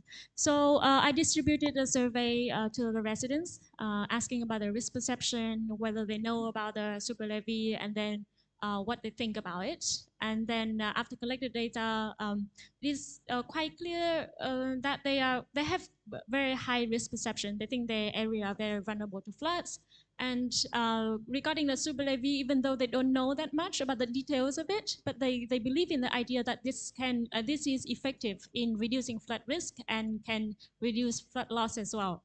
And based on the data, and we conduct the statistical analysis. The strongest predictors of their perception is their perception whether the policy is effective or not. So because they believe it was effective, so they really support for the project. Yeah. Okay, I think enough. Yeah. Okay. The second one is the Dr. Johannes. Yes, Johannes Herbeck, Bremen University. I have two small questions. On one of the map you showed, I think 1914 or so, you could see marshlands in front of the coast. Have you come across discussions around those marshlands and the potential, I mean, giving space to them again as part of the protection scheme? And the second would be around how those super levy sites have been decided. You've mentioned the protecting human lives imperative. Were there also discussions or contestations around choosing those very sites within the affected people? Thank you. Can I clarify the first question about the marshes? Yeah, whether there have been debates to also use or maybe give space to marshlands again as part of the protection schemes, like nature-based solutions in a way. Yeah? Okay, so there was you were mentioned a historical map, and then so those are actually rice field. There was rice field. So the residents, and that is private owned lands of those people. So this is quite interesting part, because after the land was submerged under the sea, well, people cannot use these lands anymore, and then later the government reclaimed this area, right? But the land ownership still belonged to the residents. And then in order to reclaim this, the government actually bought back the land and give the compensation for the residents in order to later on they can build infrastructure on top of the reclaimed area. And then the second question, it was about the selections of where to implement a super levy. So this is because it's in combination with redevelopment projects. It's not just the government saying that we're going to demolish the whole area first, and then building things on top of it. But it's up to the enterprise that, for example, the local government who want to build a park, or the certain development company that they're developing this area. Then this area is fall under the super levy, so the government will say, okay, you have to elevate the ground within the plan of the super levy. So it's like incorporating between the redevelopment project and the super levy itself. Okay, only that one, yeah? Only one, maybe? Yeah. Okay. I can ask mine later if you want to go ahead. But anyway, hi, my name is Chitra. I'm from NUS. Thanks for that really rich presentation. I was just very curious what extreme events like the 2011 event that you described does to the sense of return periods. Like at first when you had the super levy, there was like, no, we've got to design for things that might happen, that are more probable. Whereas something like that changes the sense of even like what kinds of return periods to design for. I'm just kind of curious what it does to that. So so regarding the return periods, I believe that the super levy would designed for the once per 200 years. So that is very long term. And because of this return period in the design that they think this is not necessary right now. That's why in the 2010 it was in part of discussion why it's not necessary and why it was terminated. Yeah. Okay, I think enough. Only three question. Yeah, and then let's we go to the next presenter. Yeah, Dr. Mila Carmila. Yeah, with the topic with the urip di oya-oya Rob. Yeah, the uneven impact on land subsidence in Sayung. In Sayung, where's in Sayung? Oh, in Demak, in Kabupaten Demak ya. Urip di oya-oya, it's Javanese ya, Javanese. Yeah. Maybe in bahasa Indonesia, what is this in bahasa Indonesia? Life is disturbed by Rob. Yeah. Okay, Dr. Mila Carmila is currently lecturer at the Universitas Islam Sultan Agung Semarang. Yeah, she participated in lecture exchange for Unisula and rural cooperation in 2017. She's interested in gender and environmental issues, then joins Semarang Demak Coastal Coalition, ya, KPSD, ya, an organization that care about the flood, tidal, and land subsidence problem in Semarang Sayung. Ya. KPSD wrote the book Malih dari Segoro, Javanese also, ya. And then wrote a critical note regarding breaking embankment in Lami Cerita and Central Java on May 23rd, 2022. Currently, with a few friends, she's writing a book about the result of research on the tidal flood disaster, ROP, yeah, and then subsidence using ecofeminism perspective, funded by postdoctoral scheme by UGM, yeah, University Gajah Mada, ya. Urip di oya banyu. Okay, please. Time is yours. Okay, thank you. Good evening. My title is Urip di oya Rob.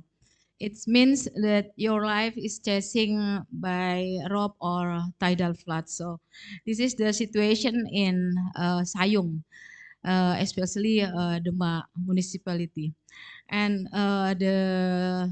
what is uneven impact of land subsidence in Sayung. So you can see the photo is Timbul Sloko area.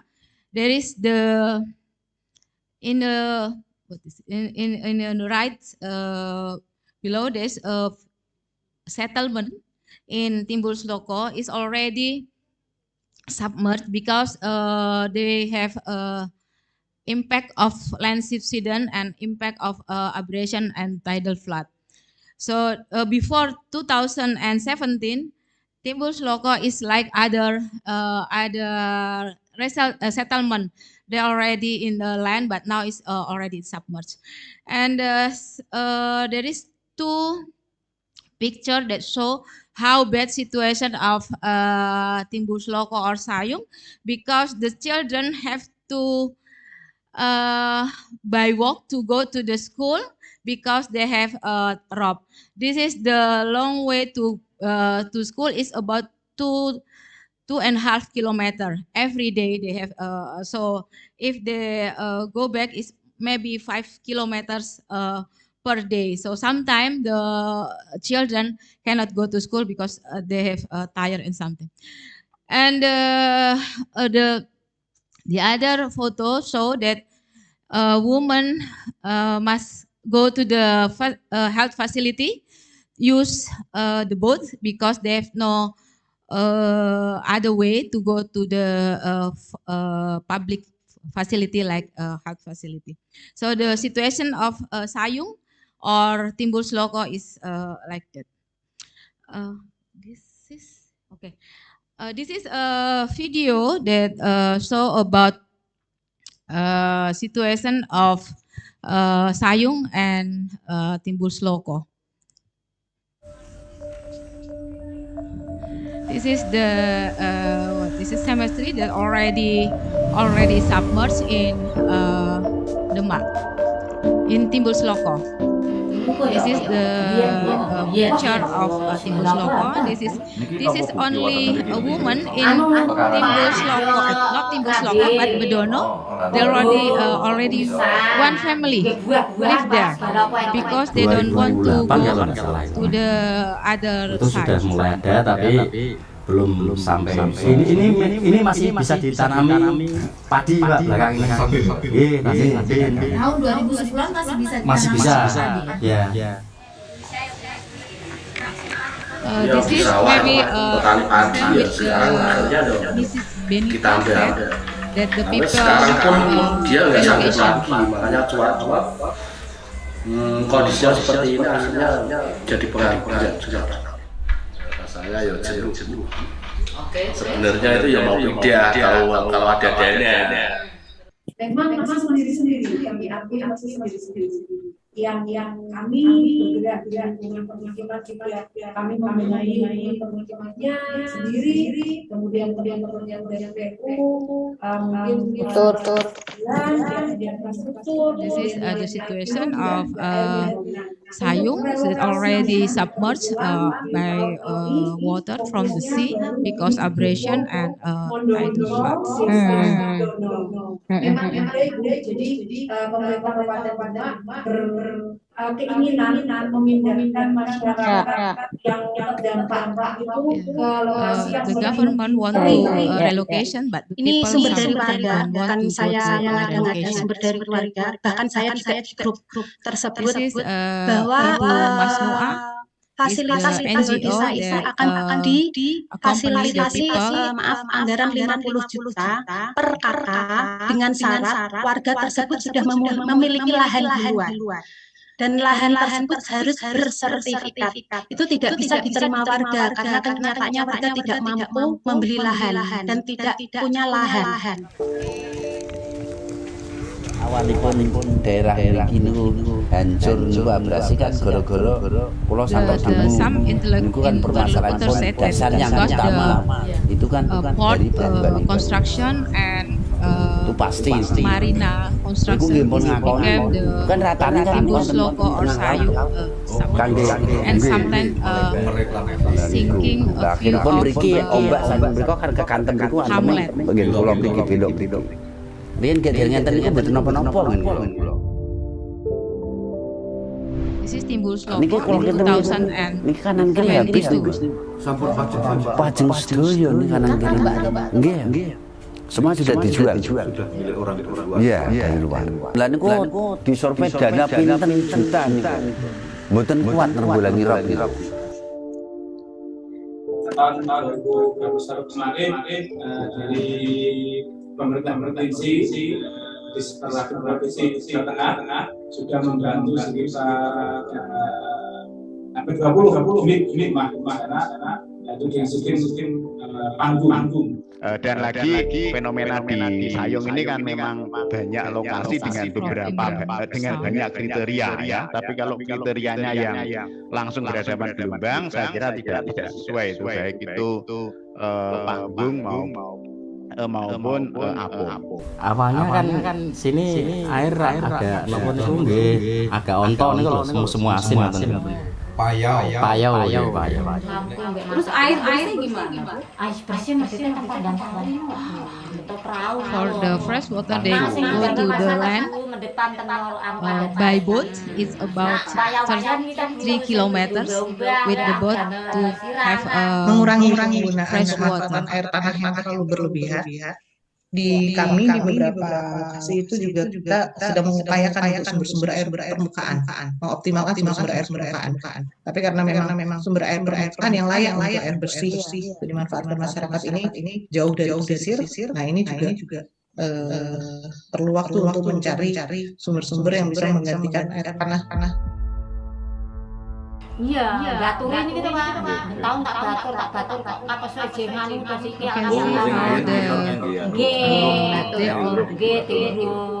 elevate their house is 1.5 for a year.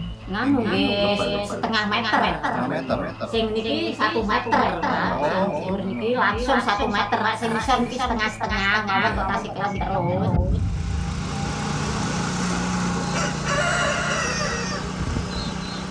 pedalaman itu ada buat tanggul baru untuk bendungan kampung tanah itu buat tanggul terus tanggul buat mangrove. Rencananya itu kalau mangrove itu sudah tumbuh subur, lah tengah-tengah itu nanti akan dibatur buat jalan-jalan. Terus menurut Ibu kenapa sih waktu itu di sana banjir atau rob? Tempatnya Ibu kan dulu nggak banjir. Kenapa kira-kira? Sampah kali ini. Kalau sekarang kan gampang tol. Itu ya gampang tol. This is the toll construction in Sayung that's already finished in section 1 and now built in section 2 is Cuma from kalau Semarang. semenjak ada bangunan tol itu ya semakin parah. Nggih hanya Pak, iki lemah semakin ambles, toyane semakin. Karena tanggulnya rob hanya sampai ke Sayung, kemudian Sidogembah, kemudian dia menuju ke selatan ke Loir. Jadi lokasi itu tidak tercover oleh penanganan rob dari jalan tol. Nah, kalau untuk yang di kami, memang di sisi antara Babon dan Sayung itu nanti setelah di tanggul laut oleh teman-teman Bina Marga, Hamlet di is belakangnya ada protection by the toll, but a view of Hamlet is not protection from the tidal flood tapi kita punya masalah lain, more yang harus kita buang ke laut, more safer because of that. Nah, itu di BBWS kami integrasikan dengan programnya Bina Marga, kami alur Sungai Babon dan Sungai Sayung. Ini kami sedang dalam proses untuk normalisasi di kedua sungai tersebut. Ya, kami rasa juga sangat penting karena tadi dikatakan bahwa kalau untuk kita membendung laut ataupun menahan air dari laut, kalau itu pengembangan wilayah masih sangat pusat pada kawasan pesisir, otomatis kawasan pesisir akan mengalami beban yang sangat berat. Mungkin dalam 5 atau 10 tahun kemudian akan segera kembali muncul permasalahan yang seperti ini atau malah lebih buruk.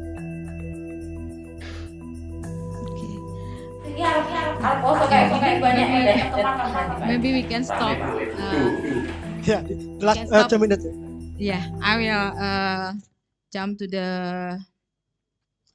next sampai ini aja, sampai bagian yang ada gambar batu peti kemas ya, halaman 6 halaman 6. Lagi.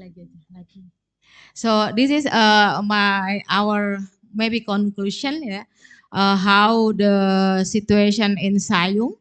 Not because only normal situation like land subsidence, but because they produce about some some construction like port construction and marine settlement, and then many other construction that sometimes is not useful, not used for the people in the Sayung, but maybe for other people, or some is for investor like that. So this is why the Timbul Sloko people or Sayung people is only have the loss or damage the situation, but they don't have force to stop the situation, because the regulation of Indonesian regulation, especially is omnibus law, is regulation for investors. So why many laws or damage in environmental, because we adopt the regulation that sometimes give the investor red carpet for industrial. In Sayung, they have 40 factory already construction beside the toll road. So you can imagine how the situation is bad for Sayung and Timbul Sloko. And land subsidence in Sayung is about 8 until 14 centimeter per year. So that's the situation. And I want lesson learned from lesson learned from Timbul Sloko, even they have impact, a bad impact. They have many kind local knowledge to build to build the settlement, to build the path.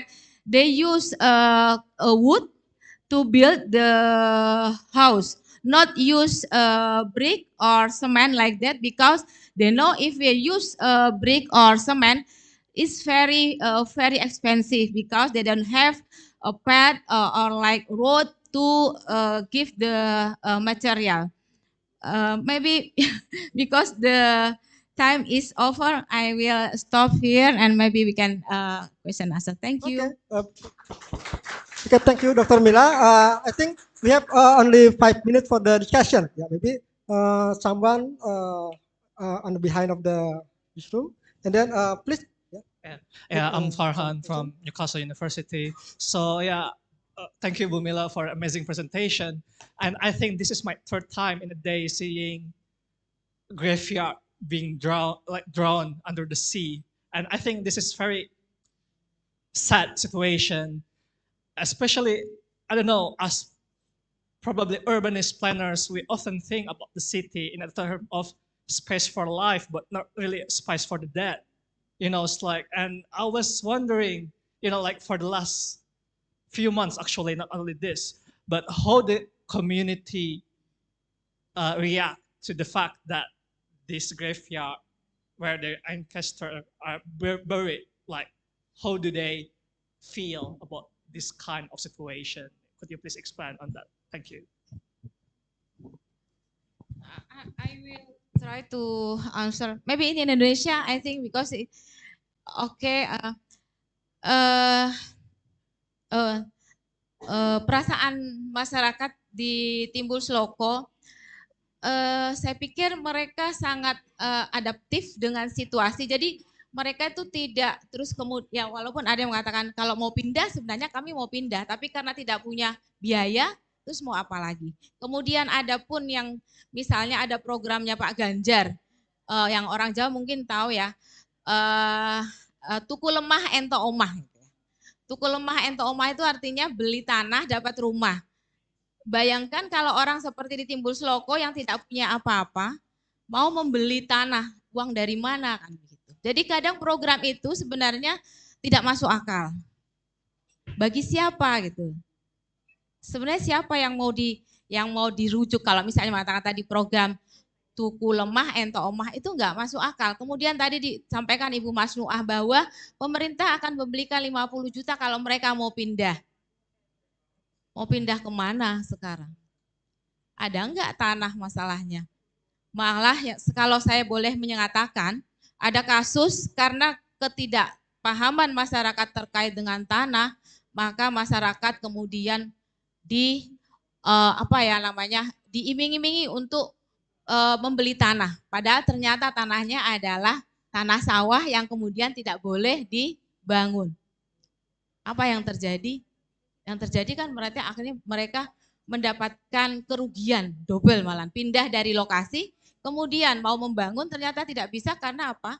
Karena itu adalah LP2B yang harusnya dipertahankan. Siapa yang kemudian mau disalahkan?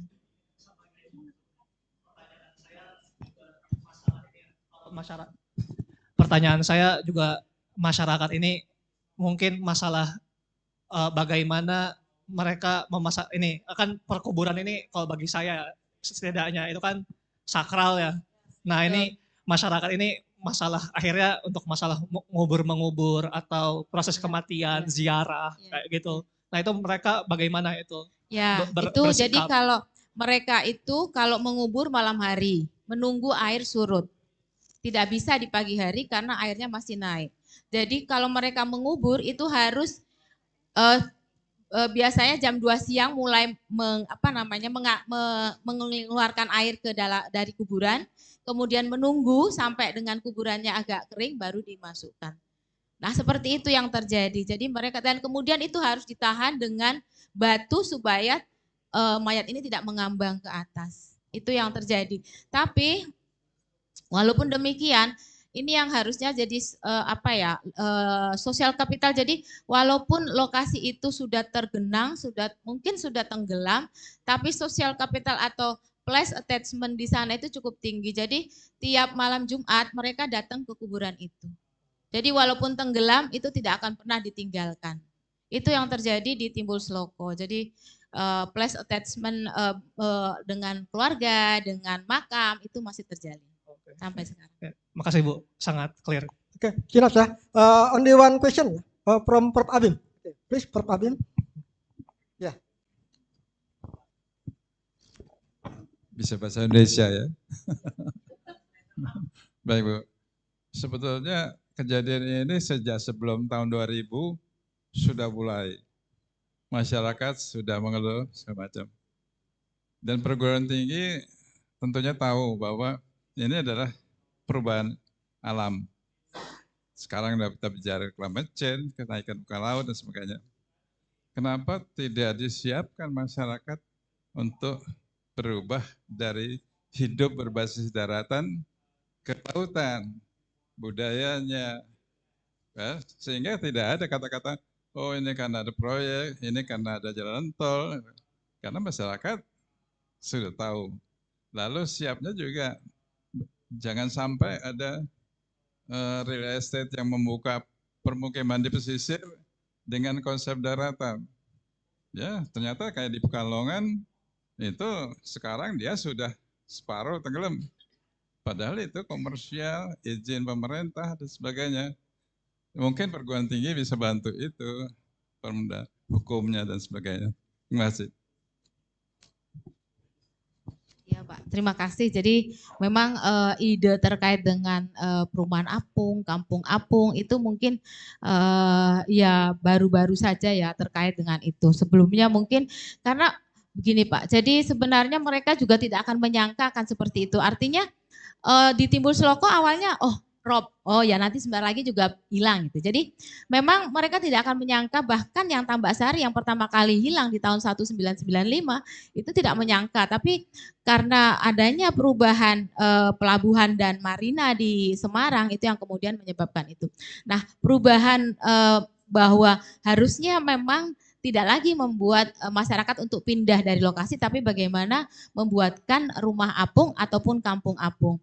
Jadi sementara memang di Timbul Sloko memang otomatis sudah berada di atas air atau terapung. Tapi kemudian yang menjadi masalah adalah terkait dengan penyediaan air bersih dan sanitasi yang masih menjadi masalah. Karena air bersih itu untuk air minum utamanya itu masih harus dibeli dari luar dengan harga 20.000 per galon. Itu yang masih menjadi kendala. Kemudian air bersih sampai sekarang mereka sudah ada 4 sumur, tapi 2 sumurnya itu kemudian sudah tidak bisa digunakan karena sudah bercampur dengan lumpur, kemudian berbau dan sebagainya. Dan kemarin baru saja mendapatkan 1 sumur lagi dari Greenpeace dengan menggunakan solar system, itu kedalaman 150 meter. Dan kami juga mencoba dengan pemanenan air hujan Pak. Jadi ada 2 pemanenan air hujan yang kami bantu, yaitu di musola. Jadi itu kalau misalnya pada saat musim hujan maka bisa menggunakan air hujan yang kami pasang di 2 musola begitu. Dan satu lagi ada sanitasi apung yang sudah kami buat di kawasan Timbul Sloko. Tapi itu pun juga sebenarnya masih pilot project karena warga Timbul Sloko itu ada 500 jiwa. Kami baru bisa memberikan 2 pintu untuk sanitasi apungnya. Jadi sekarang masih seperti itu kondisinya Pak. Tapi terima kasih, nanti kami akan coba dengan permukiman apung dan sebagainya. Oke, enough ya Prof. Abim ya. Ya, the timekeeper give me some sign ya. Oke, I think this is enough for the Dr. Mila Carmila. Please give applause for the Dr. Carmila. Okay, and the next Dr. Budiono. Dr. Budiono will give a topic about the role of technology to humans as reflected in land subsidence and coastal retreat is the punishment. Yeah. Dr. Budiono is a researcher for National Research and Innovation Agency, BRIN. Yeah. BRIN. He leads the Hydrometeorological Disaster Research Group, that is the brain formal transformation of Delta Alliance Indonesia Wing, during his time with Agency for the Assessment and Application of Technology, it's called BPPT. He finished his PhD at the Vrije University of Amsterdam. He likes to solve problems using system dynamics, Python programming, and Linux. Very quantitative program. Okay, please, time for you. Yes, thank you for the introduction, Pak Prof. Khotib. Mohon maaf, lupa namanya. I would like to take your attention for hopefully 10 or 15 minutes, the maximum. That's what I train this to my colleagues. I'm here. I'm talking about the role of technology to humans as reflected in land subsidence. And in the end, the people will find coastal retreat as a result of using the technology. I'm from BRIN, as been introduced. Next. Yeah, I would start. Next, please.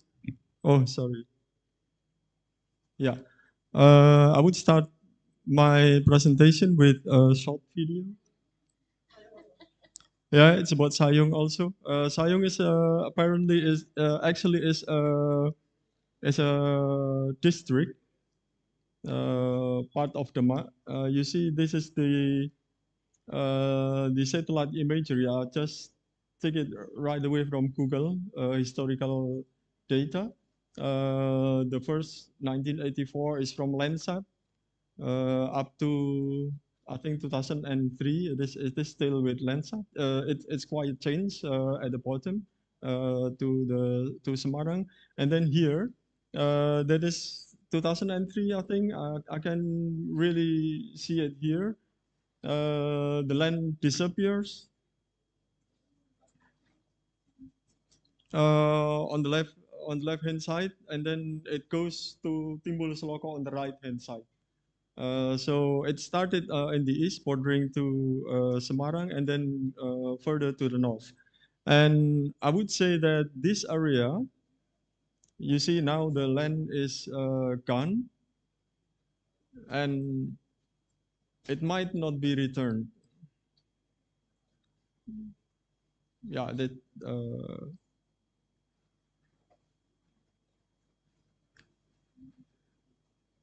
The image available up to 2023, of course, but I stopped the animation up to 2014, I think, because on 2013, actually, people already recognized the phenomenon will be permanent. Next, sorry. Yeah. We are here supported by RVO, the Netherlands, the Netherlands Enterprise Agency, the delegate representative water for Indonesia, provided us with the analysis by Sensor. And you see here the rate of subsidence on one point there is 54 millimeter per year. There are 300 tiles imagery, 18 days image being analyzed from 2015 up to 2021. 54 millimeter is not the maximum. The maximum is 180 actually. Yes, and based on the engineering part that we observe, that we generally understand for us, because the research group are all engineers, and then from there we on the left hand side the graph, we take keywords from 252 publications on land subsidence for 6 cities in northern Java, and we took keywords that will be meaningful for semi-structured interview on the right hand side. So when we did our interview, our survey, we don't carry a form. We just make some themes and then a target, and then we freely communicate with people. And the hardest thing is how the analysis. Yes, and this is part of what we found from the conversation, the unplanned conversation, the unplanned target actually. Before 1980s, people say they use duck well with bucket to get water, means that they use muscle to get water. And then there is a limit on the usage because mostly men get the water. And then up to 1990s, people generally, some people use water pump, hand pump. We call it Dragon, because the popular brand is imprinted with Dragon. It is still produced here. I put I think the website that still produce this. This is really hard metal. And then from 1990s with the electricity, people start using electric pump. So this what create for us the technology becomes a problem, because starting 1990, people doesn't rely on muscle anymore. This is by muscle. This is with muscle, and then apparently people then use their finger to get water, and that creates problem. And in the old times, Sanyo, the brand, Sanyo water pumps works up to 15 meters depth, I think. So it is still upper, the upper part of groundwater, not the deep water. But now we can easily find so many brands in the internet that sucks water from, say, 150, like Mila mentioned, or even 200 meter from underground. So this is what the engineers recognize, that it really creates a problem ever since. Yeah, and this is what I mentioned in the title. It is the hukuman itu apa tadi? I forgot the word. Punishment, because it doesn't return. When the coastline retreat up to 7 kilometer, the furthest from the white up to the furthest right, then the land doesn't return anymore. So we call it. I would call it use punishment, because that is the right way to talk to people. Yeah, and how we repent from such phenomenon. If we talk to people, they know that we all know, we've been knowing from the whole 3 days that people continually reclaim it or elevate their road and the house. Or some move to the dry line along riverbanks, what we heard, provided supported by the government. This will create another problem in the future. And also some, it is like resolve, but it is not really a resolve. Some land that is occupied by the toll road project, they get the incentive back, but it is very low because the land price, we name it NCOP, is very low. Other thing to repent, if we really like to be active, is to turn back the use of technology. We think it will work, because when you use your muscle, and then there is a limit of using the water and the water quality itself. Bumila already mentioned in one conversation in the movie that in the beginning people just accept water which is a bit saline, but now they will dug the well up to a really fresh water. And then there is other option, and this will explore so many technologies supporting that, and other thing that we just popped up within this meeting on the first day, because we work with the Dutch Deltares also. We think a multifunction dike and polder system that will transport water from the disappearing land, from the sea now. It will create new land, and then people will return to the area. I think. I think that's all of my presentation, and I would like to thank to my colleagues that this presentation is just part of big research teams with two teams from Delta Alliance Indonesia Wing and BRIN now, my research group, and you may find our research more at researchkit.net in my lab. Thank you. Okay, I think this is very not highly technology, just a simple technology. Yeah. Yeah. I mean, just on the just some comment here. Yeah. No, yeah. Very high technology or simple technology for this one? Oh, my recommendation. As an engineer, I will take any option possible. Yeah, anything, just anything. Water harvesting with inflatable water container, because then we put it on the pond, floating houses, whatever thing, and then because because I love dynamic system, I just put everything together and see which one is the strongest and which one is not feasible. Yeah. Okay. Right. Thank you. I think we have 5 minutes for the discussion about this number one, and then again. Yeah. Please mention your name. Yeah. Hi. Thank you for your presentation.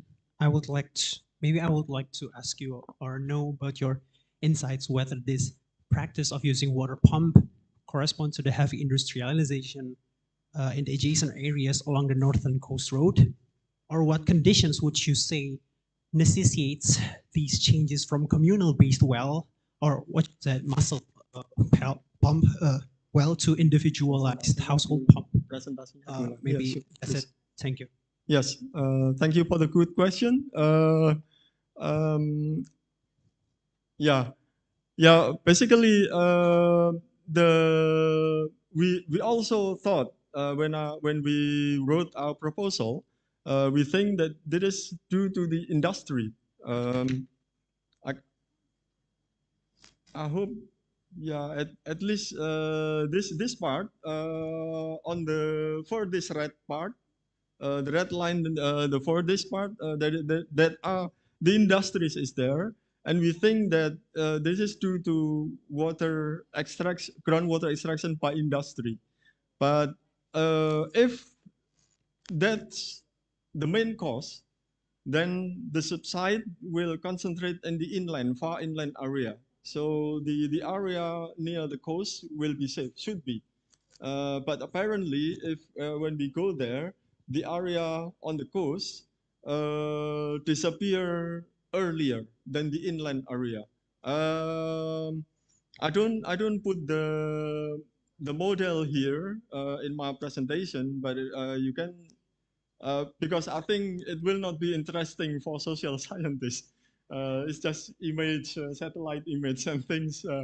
But that's what we believe, that Sayong is different from the other 5 cities that has industries on the coastal area. Sayong is peri-urban area, purely by residential area, and this is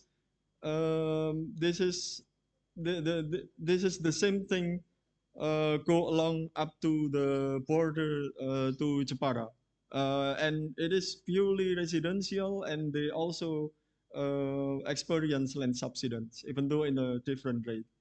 Yeah, it is quite complex. I know, and I really love to model everything to tell people that the main cause is this. It's not the technology, but I bring it here because it is quite intriguing for me. Thank you. Enough then. Okay. Baik, the next second question from Prof. Abim.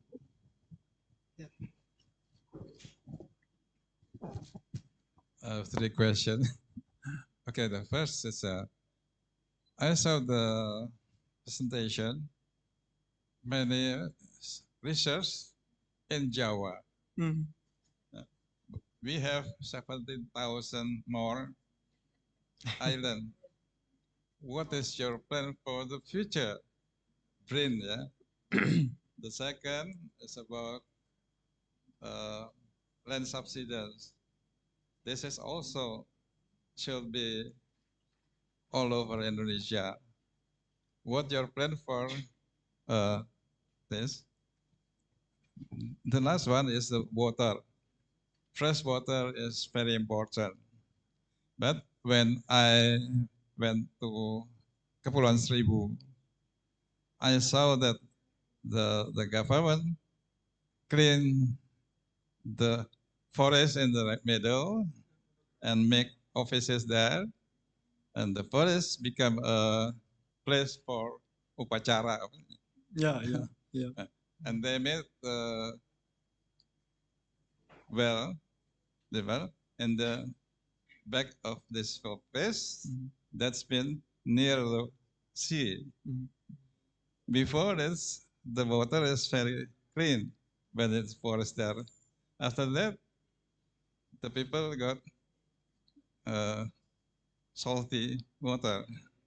I think it is not the depth of the because you have sea instruction to the prince.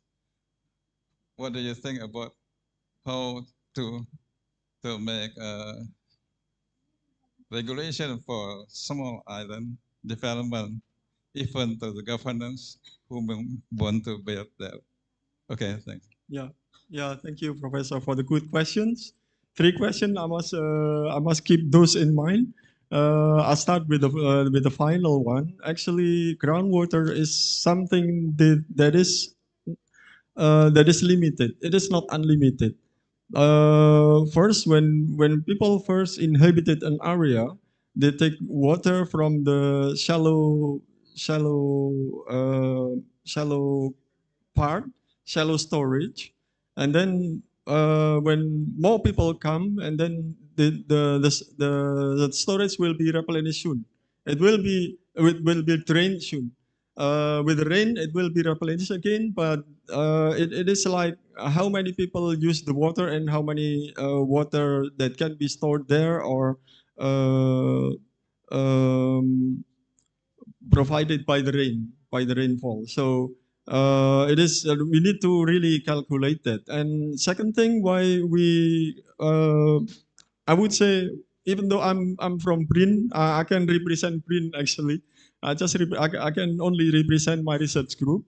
We focus on Northern Java because the Northern Java is in RPJMN, the national, the midterm planning for Indonesia, and land subsidence is there, and it is focused on 6 cities.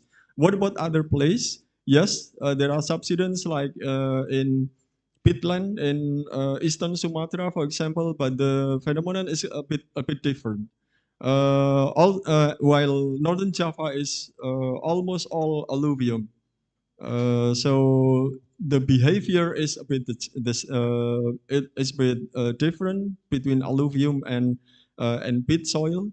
Um, but again, as a small research group, well, it's a crowded research group with other research group joining in now. There are 3 other research groups that join us, or even more, without our intention. And we like to go to Sayung because for me it will create lots of novelty. So if we write the knowledge before the knowledge disappear for us as a disaster researcher, then we can put it in the big library, the world library, so everyone can see and learn there. Thank you. I think that will answer all the questions. Thanks. Okay, that's all. Yeah. Okay. The next is the last but not least. Yeah. Professor Dr. Miguel Esteban from Waseda University. Yeah. Will present about the critical evaluation of the sequence of adaptation to relative sea level rise due to land subsidence in coastal cities. Yeah. Prof. Miguel Esteban is currently professor at the Research Institute of Sustainable Future Society, Faculty of Civil and Environmental Engineering of Waseda University in Tokyo, Japan. He received his PhD in coastal engineering from Yokohama National University in Japan in 2017. And then he continued his work with postdoctoral fellowship and the United Nations University Institute of Advanced Studies and at Kyoto University. Subsequently, he also worked as an associate professor at Waseda University and the University of Tokyo. He has authored over 150 journals paper on a variety of subjects. Okay, please. Time is for you. Okay, thank you. First of all, thanks. First of all, I'd like to appreciate the three previous speakers in this group because actually I really enjoyed the presentation. Well, I knew actually Dr. Kao's presentation for a long, well, I know followed, but the two presentations by the other speakers were very nice and I followed them very attentively. So actually, I'm going to try to, has this started? Oh, it's supposed to be a video. Okay, no, it wasn't showing. Anyway, first of all, acknowledge that this is a work with lots of co-authors. So I'm actually presenting on behalf of a large research group that you can see here. What I'm going to try to do is actually I'm using the example of land subsidence, which is something that we've seen today in previous presentations, to see how communities around the globe can adapt to extreme sea level rise in the future. And what we've tried to do in our research is actually to try to see, for example, what we can learn from the cases of Jakarta and Tokyo. So you've seen this graph before in the presentation of Dr. Kao. Tokyo subsided during the 20th century because of groundwater extraction, the same as in what we've seen in the other presentations this afternoon. So Tokyo stopped this groundwater extraction, and when this was stopped, actually the land subsidence stopped as well. Of course, Jakarta is going through the same problem, but not only Jakarta, many other places, many other cities and settlements throughout the world. We've come to Jakarta many times, and one of the places we've studied is northern Jakarta, the area of Pluit, which, as probably you know in the audience, is actually below sea level. So, of course, this is some of the earlier flooding that happened in 2007, and this small concrete dike now has become a much bigger concrete dike. So this is one of the last times that we came. So of course, this is this area of Pluit, and this small concrete wall is what's preventing the area from being flooded. And here you can see the bigger concrete dike being built further out into the sea. Tokyo has experienced over 4 meters, up to 5 meters of sea level rise. And actually, I didn't know that Dr. Kao was going to show these photos. But anyway, Tokyo also faced the problem of storm surges due to typhoons. So there was flooding. Nowadays, as Dr. Kao explained, many areas of Tokyo would be flooded if these dikes were to fail. And these are what some of these dikes look like. So this is the red line showing you that if the dike failed, all this residential area would be flooded to about the second floor.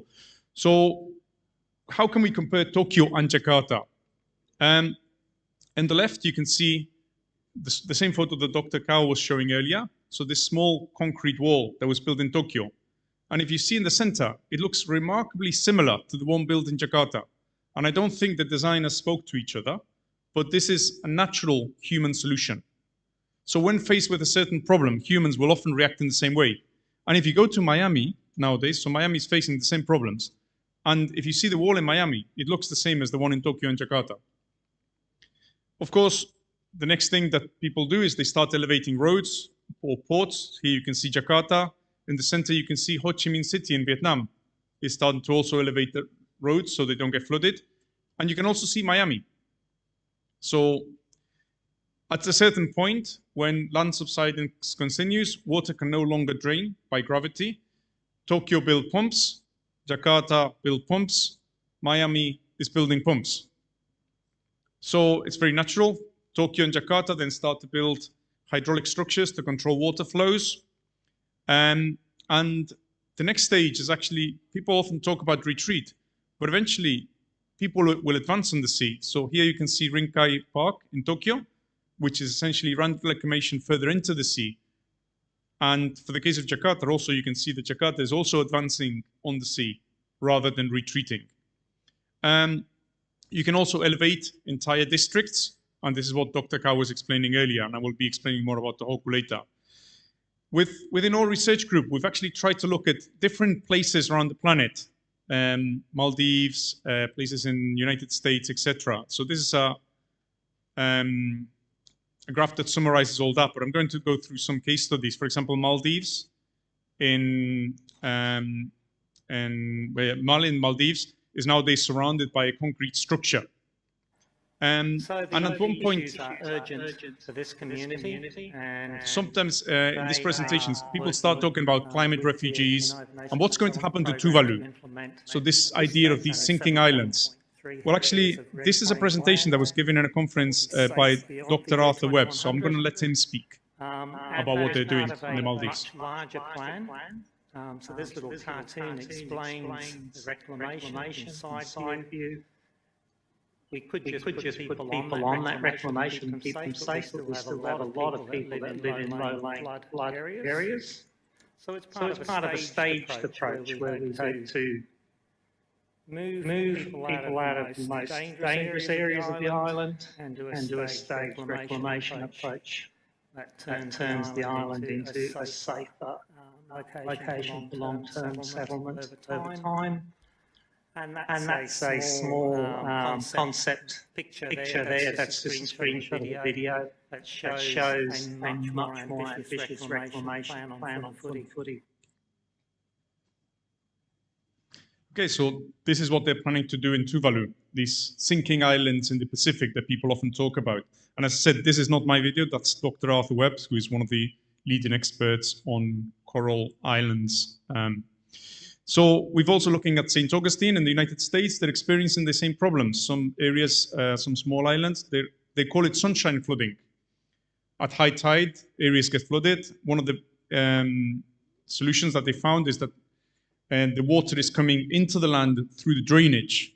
So installing these flap valves prevents the water from coming in. Of course, it's an early solution, and eventually they'll have to raise the level of the land. In the Philippines, there are some islands that also experience land subsidence, and you can see that they're flooded during high tides, and they've built small concrete paths, similar to some of the solutions we saw showcased by the earlier presenters. And Miami Beach, I've shown you, and they're building small concrete structures. Of course, one of the problems in the States is this idea of land, this is my land, and I will do with my land whatever I want. So what happens when the municipality protects one part of the coastline, but the next part is not protected, means that the water can still get through. But this is one problem to the States. Manila, the same thing, concrete pumps and seawalls to prevent. And some of the areas in Manila, around Manila Bay, looks remarkably similar to the places we were shown in earlier presentations. Ho Chi Minh City in Vietnam. So this is the research site of also Dr. Kao. Here, roads have been elevated, houses have been elevated to compensate for the flooding, again, caused by land subsidence. So, of course, for the case of Tokyo, you also have to deal with storm surges and tsunamis. So, if you want to protect against these, you have to build seawalls that prevent the storm surges from coming in and raise the level of the land. We tried to calculate how much this would cost, and I don't have time to go into the details, but yes, it's a lot of money. This goes to say not that you can't adapt, it's just who's going to pay for it. And this is one of the key points that I want to always drive in my presentations. It's not that as engineers we don't have solutions. The solutions are simple. It's who's paying for the solutions. What did we learn from Tohoku? So Tohoku in 2011, there was land subsidence caused by an earthquake. Of course, it's more famous because of the tsunami, but this is what happened. Because of the land subsidence, then the port areas were flooded at high tides. So this water is not because of the tsunami, this is months after. It's the high tide seeping through the ground. So what they did in Japan, they piled some gravel, whatever material they found, and resurfaced. A different area, but same thing, flooded, so they piled some material and resurfaced this car park. Is it possible to adapt to an even bigger scale? So here you can see an area of Japan that's where they raised the land by 15 meters. Of course, this is not to compensate for the land subsidence, it's a tsunami countermeasure, but they're raising the level of this entire town by 15 meters. So what does it look like? If you see the bottom of this photo, the green part, right, that's the original level of the land.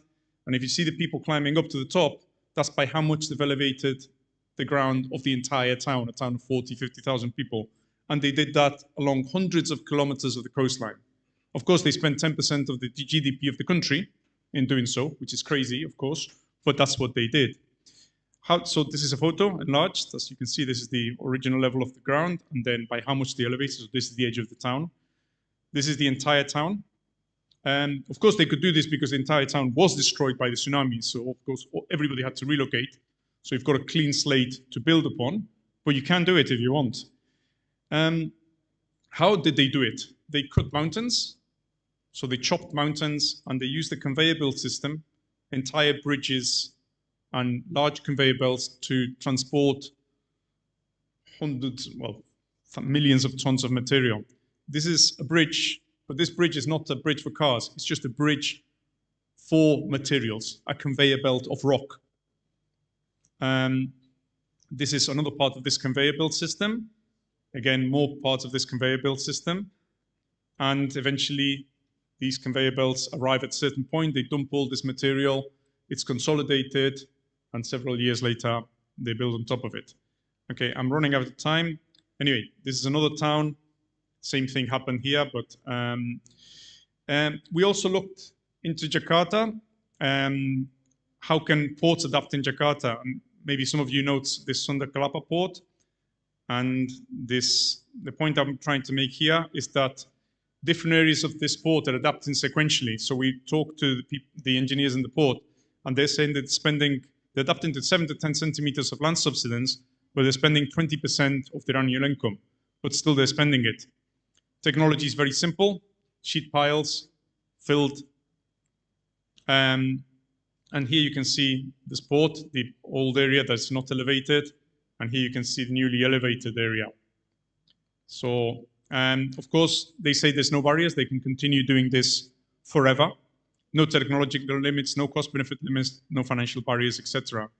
And this repeats in different ports in Jakarta. If you go to Nissan Saham port, same sort of technology. Sorry, time is almost finished. Okay, so let me wrap up then. I will go to the same thing repeats in Muaranke. And in Japan, it's a slightly different thing with technology. But what I wanted to go in terms of the conclusions is that often people say that people will migrate. I don't see any evidence that people are going to migrate. People stay in place, at least for very densely populated areas. And if anything, we see that people are advancing onto the sea. The problem is that adaptation is retroactive. So often we solve the problems after they exist, and we probably should be planning ahead. There are no significant barriers to adaptation. Tokyo and Jakarta have adapted to over 4 meters of land subsidence. The problem in all this is who is going to pay, and the fact that the poorer members of communities are the worst affected, and often they are forced to relocate, but sometimes to make room for expensive projects for rich people. And we see evidence of this in Manila and in many other places around the world. Thank you. Okay, it's very, very interesting topic, yeah, from Esteban.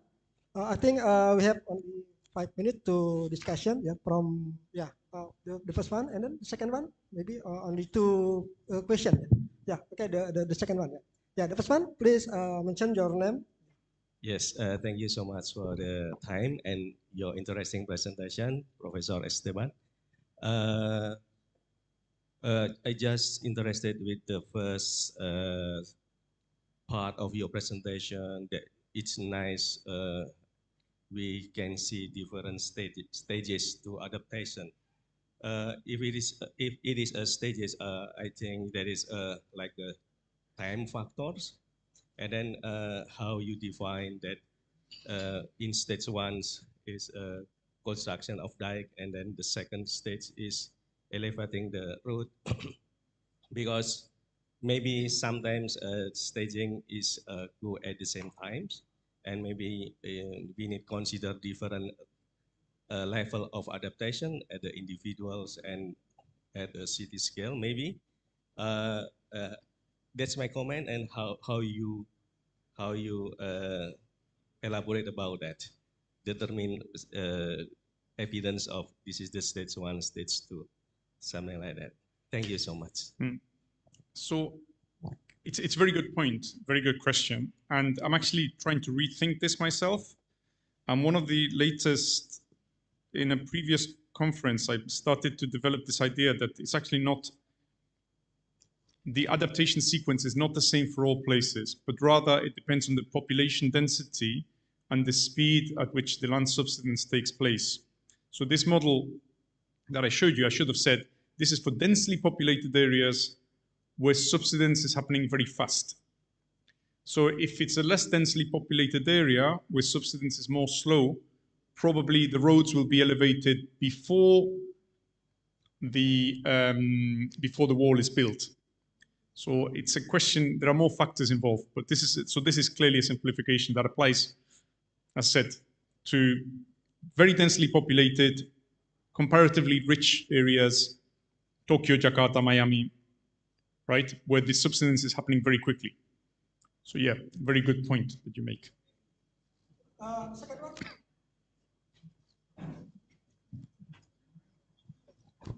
Prof. Abim, only one question, yeah? Not more than one question. Okay. Yeah. Okay. Thank you. So my question is, I think you mentioned in place like Maldives, they reclaim and they took the sands from the neighboring islands. Do you have any comparisons in other places, like in Japan, for example, or in Miami, or elsewhere where they do this kind of reclamation? Where do they get the sand? Where do they get the materials? Yeah, I was a bit intrigued with this kind of, like where do they get the resources? Thank you. Okay, so Maldives has reclaimed entire islands, like the island of Ulhumale. The photos I was showing was from Male, which is not reclaimed. There was just the protection. And Tuvalu, they're taking sand from the lagoon, right? But land reclamation or creating islands is as old as mankind, really. When you study almost any city around the planet that is in the coastline, there's almost always significant amount of land reclamation. New York, Tokyo, almost everywhere. And the sand is taken from a variety of places, sometimes from nearby mountains, sometimes from the sea. So you get dredges and you take the sand from the sea. Each has its own consequences. Nowadays, the popular ways to take the sand from the sea, and for example, all these big Dutch companies, the biggest dredges in the world are all Dutch companies. Well, many of them are Dutch companies. They suck sand from the sea and they pile it on close to the land. It has its own environmental consequences, and I'm not saying that's necessarily a good idea, but it's quite a known technique. Dubai is a very famous example of creating small islands or whatever, many of which have failed, many projects which have currently failed, which is a different story and shows you why it's not always a good idea to start reclaiming. Okay, the next, only one, yeah? From Abim, yeah. Okay, thanks. We have in the world three kind of countries. The first is terrestrial countries, mostly in the continent. The second is island country, like United Kingdom, Singapore, and so on. How, if even they stay in the island, their way of thinking is still terrestrial vision. The third is archipelagic countries, we have land and water. There people live in the land, the other live in the water. We have, even in Thailand, Japanese Muslim stay up on the water there, yeah? For 200 years, still exists. For this, I think about, and how do you think? Why not we have land-based building, about construction? We have also to develop science and technology to live in the water. Why should we make the dam or barrier from the sea if we can live up in the water? Why don't we prepare? This will be flooding in the year so much. So we have land and then mesh to the building in the water. Your building, high-rise building, if there's also already flooded by the sea, they will stay in the water. This will be the next building in the year 100 years ago, something like that. Well, I mean, What do you think? Venice has existed like that for 1,500 years, right? So you're talking about Venice. We are not exist, but the building is still there. So I don't prepare to live in the water, up on the water. But you mean like Venice, the city in Italy, right? Why don't you develop the culture of living there, develop the technology, the construction system, not just make barrier. We have 700,000 more. Island, Jakarta is just a small part. We need so much money to make them, to make it a terrestrial island. Okay, Prof. Abim, time's finished.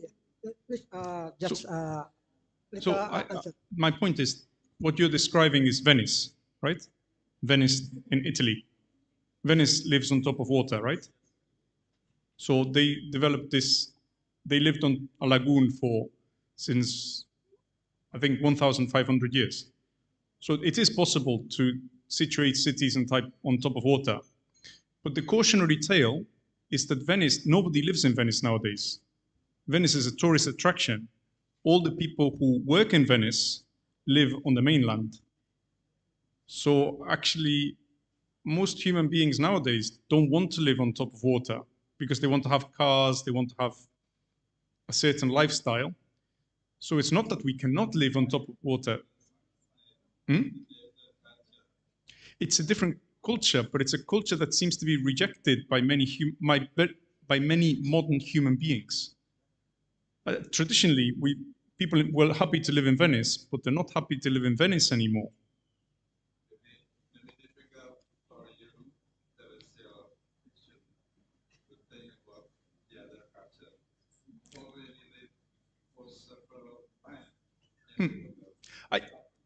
I agree with you in principle, but what happened in Venice is that Venice went from being what you're calling a maritime culture to relocating to land.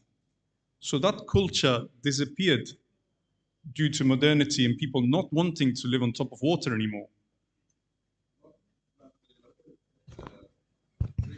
Okay, this is very, very interesting discussion, I think. Yeah. Yeah. And then we have only a limited time, yeah. Because the next agenda will be closing remark. Yeah, the next agenda, yeah. Yeah. Okay, please give the applause for the professor. Yeah. Yeah. Yeah, I think I do not need to give some comments, yeah, because so many discussion here. Yeah, except this was productive discussion and very interesting topic for the for presenters. Yeah, please give some applause once again for all of the presenters. Yeah. Okay. Now the next agenda will be closing remarks. Yeah, and the session will be give will be given to the committee. Yeah, I return to the committee at this time. Yeah, thank you for your attention and contribution during this discussion. Okay, thank you. Yeah. Thank you, Dr. Hati, for moderating this last session, and thank you to all the panelists for the presentation. We would like to present appreciation plaques and certificates, and we will have a photo session with all the panelists. We welcome you, Professor Dr. Insinyur Abimanyu, to the stage.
Ladies and gentlemen, before we close this event, we would like to present a recap video of our activity in BlueUrban. Please enjoy the video.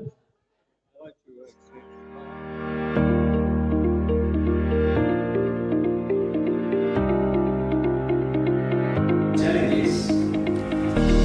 Some challenges with the constraints.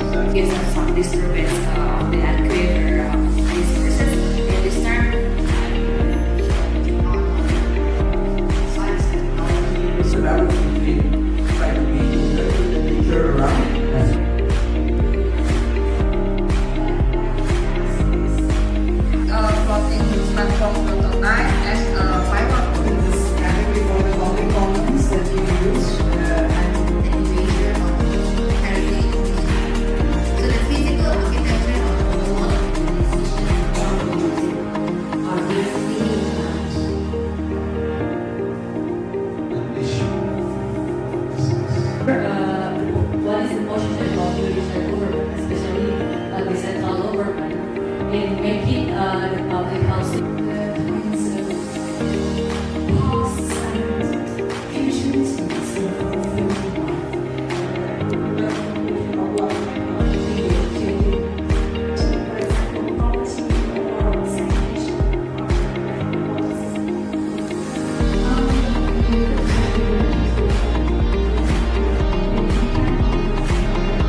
social enterprise in this in your research, what I want to ask is, could it be the answer of the challenge that you already mentioned before, the same perception of increase the floating cost of floating in Indonesia?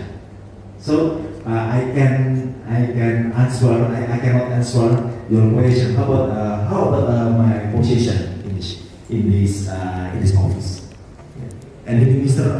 Basuki. Good afternoon, ladies and gentlemen, Bapak dan Ibu, selamat sore semuanya. I want to introduce myself. My name is Dimas Samudra. I'm from Ministry of Public Works and Housing, Republic of Indonesia, Director General of Housing. Regarding the mangroves, and also thirdly the responsibilities of each institutions, because previously, if I'm not mistaken, it's under the Ministry of Environment, but now the Ministry of Fisheries and Marine Affairs were also holding those parts. So I really want to know about the crisscrossing of those responsibilities. Thank you so much.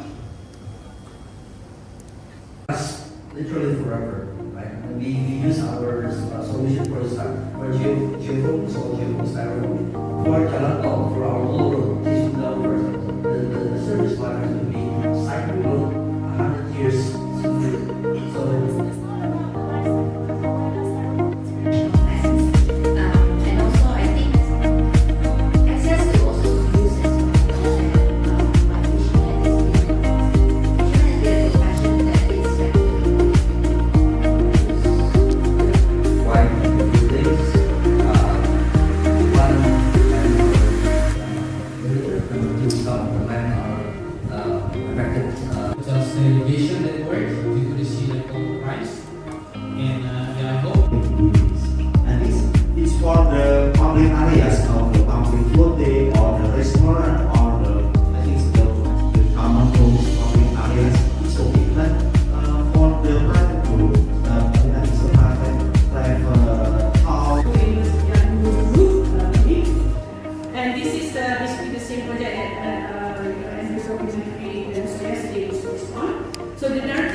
terdiri dari 19 desa, 5 diantaranya desa di wilayah pesisir, dan salah satunya adalah desa kami, desa api-api. Nah, desa api-api the colonial mindset of putting global south into the lap of this area for various design of architecture.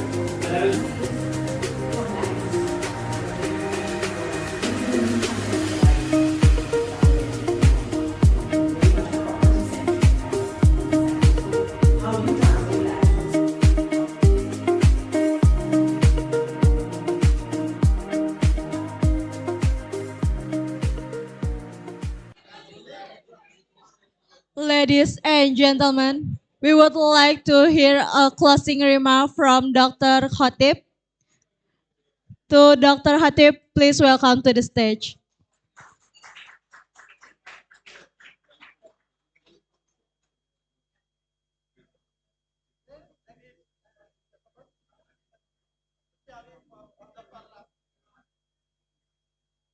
Oke. Ya, Assalamualaikum warahmatullahi wabarakatuh.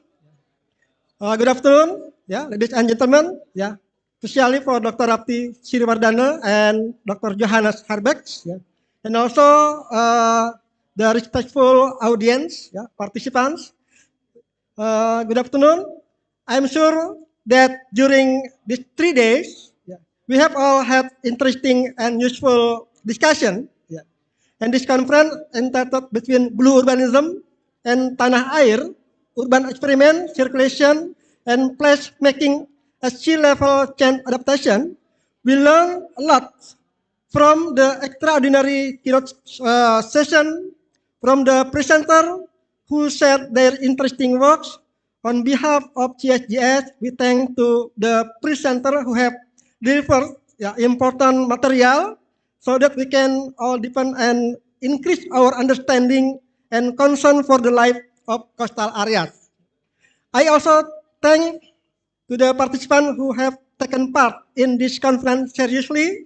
I am sure that each presenter has explained their experience and knowledge about coastal areas so that we can all contribute to solve the problem of life in coastal areas, both from a scientific perspective and from an implementation aspect. Even though this is the last day, closing remark, but the conference process is not finished yet. There are still several steps to be taken. Therefore, cooperation and contribution from all participants in the next step is highly expected. I also want to express my thanks to the entire committee who organized this conference and ensure that this conference ran smoothly. I also apologize for any inconvenience you may experience during this conference. I hope that you really enjoy urban life amid the issue of air pollution in Jakarta, in the very busy and congestion urban life in the middle of the city of the Jakarta. Thank you very much. Wassalamualaikum warahmatullahi wabarakatuh.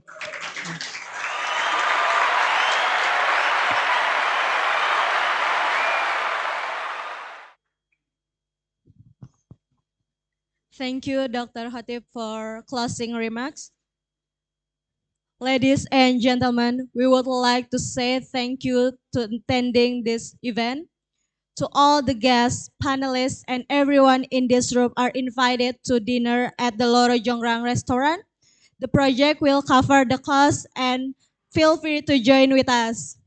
We will go by bus and we will have to stop first at the hotel and then we will go to the restaurant. Thank you. I would like to say thank you again for everyone. See you at the dinner.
Ladies and gentlemen, we will be leaving in 5 minutes by the bus. For those of you who want to take the bus and going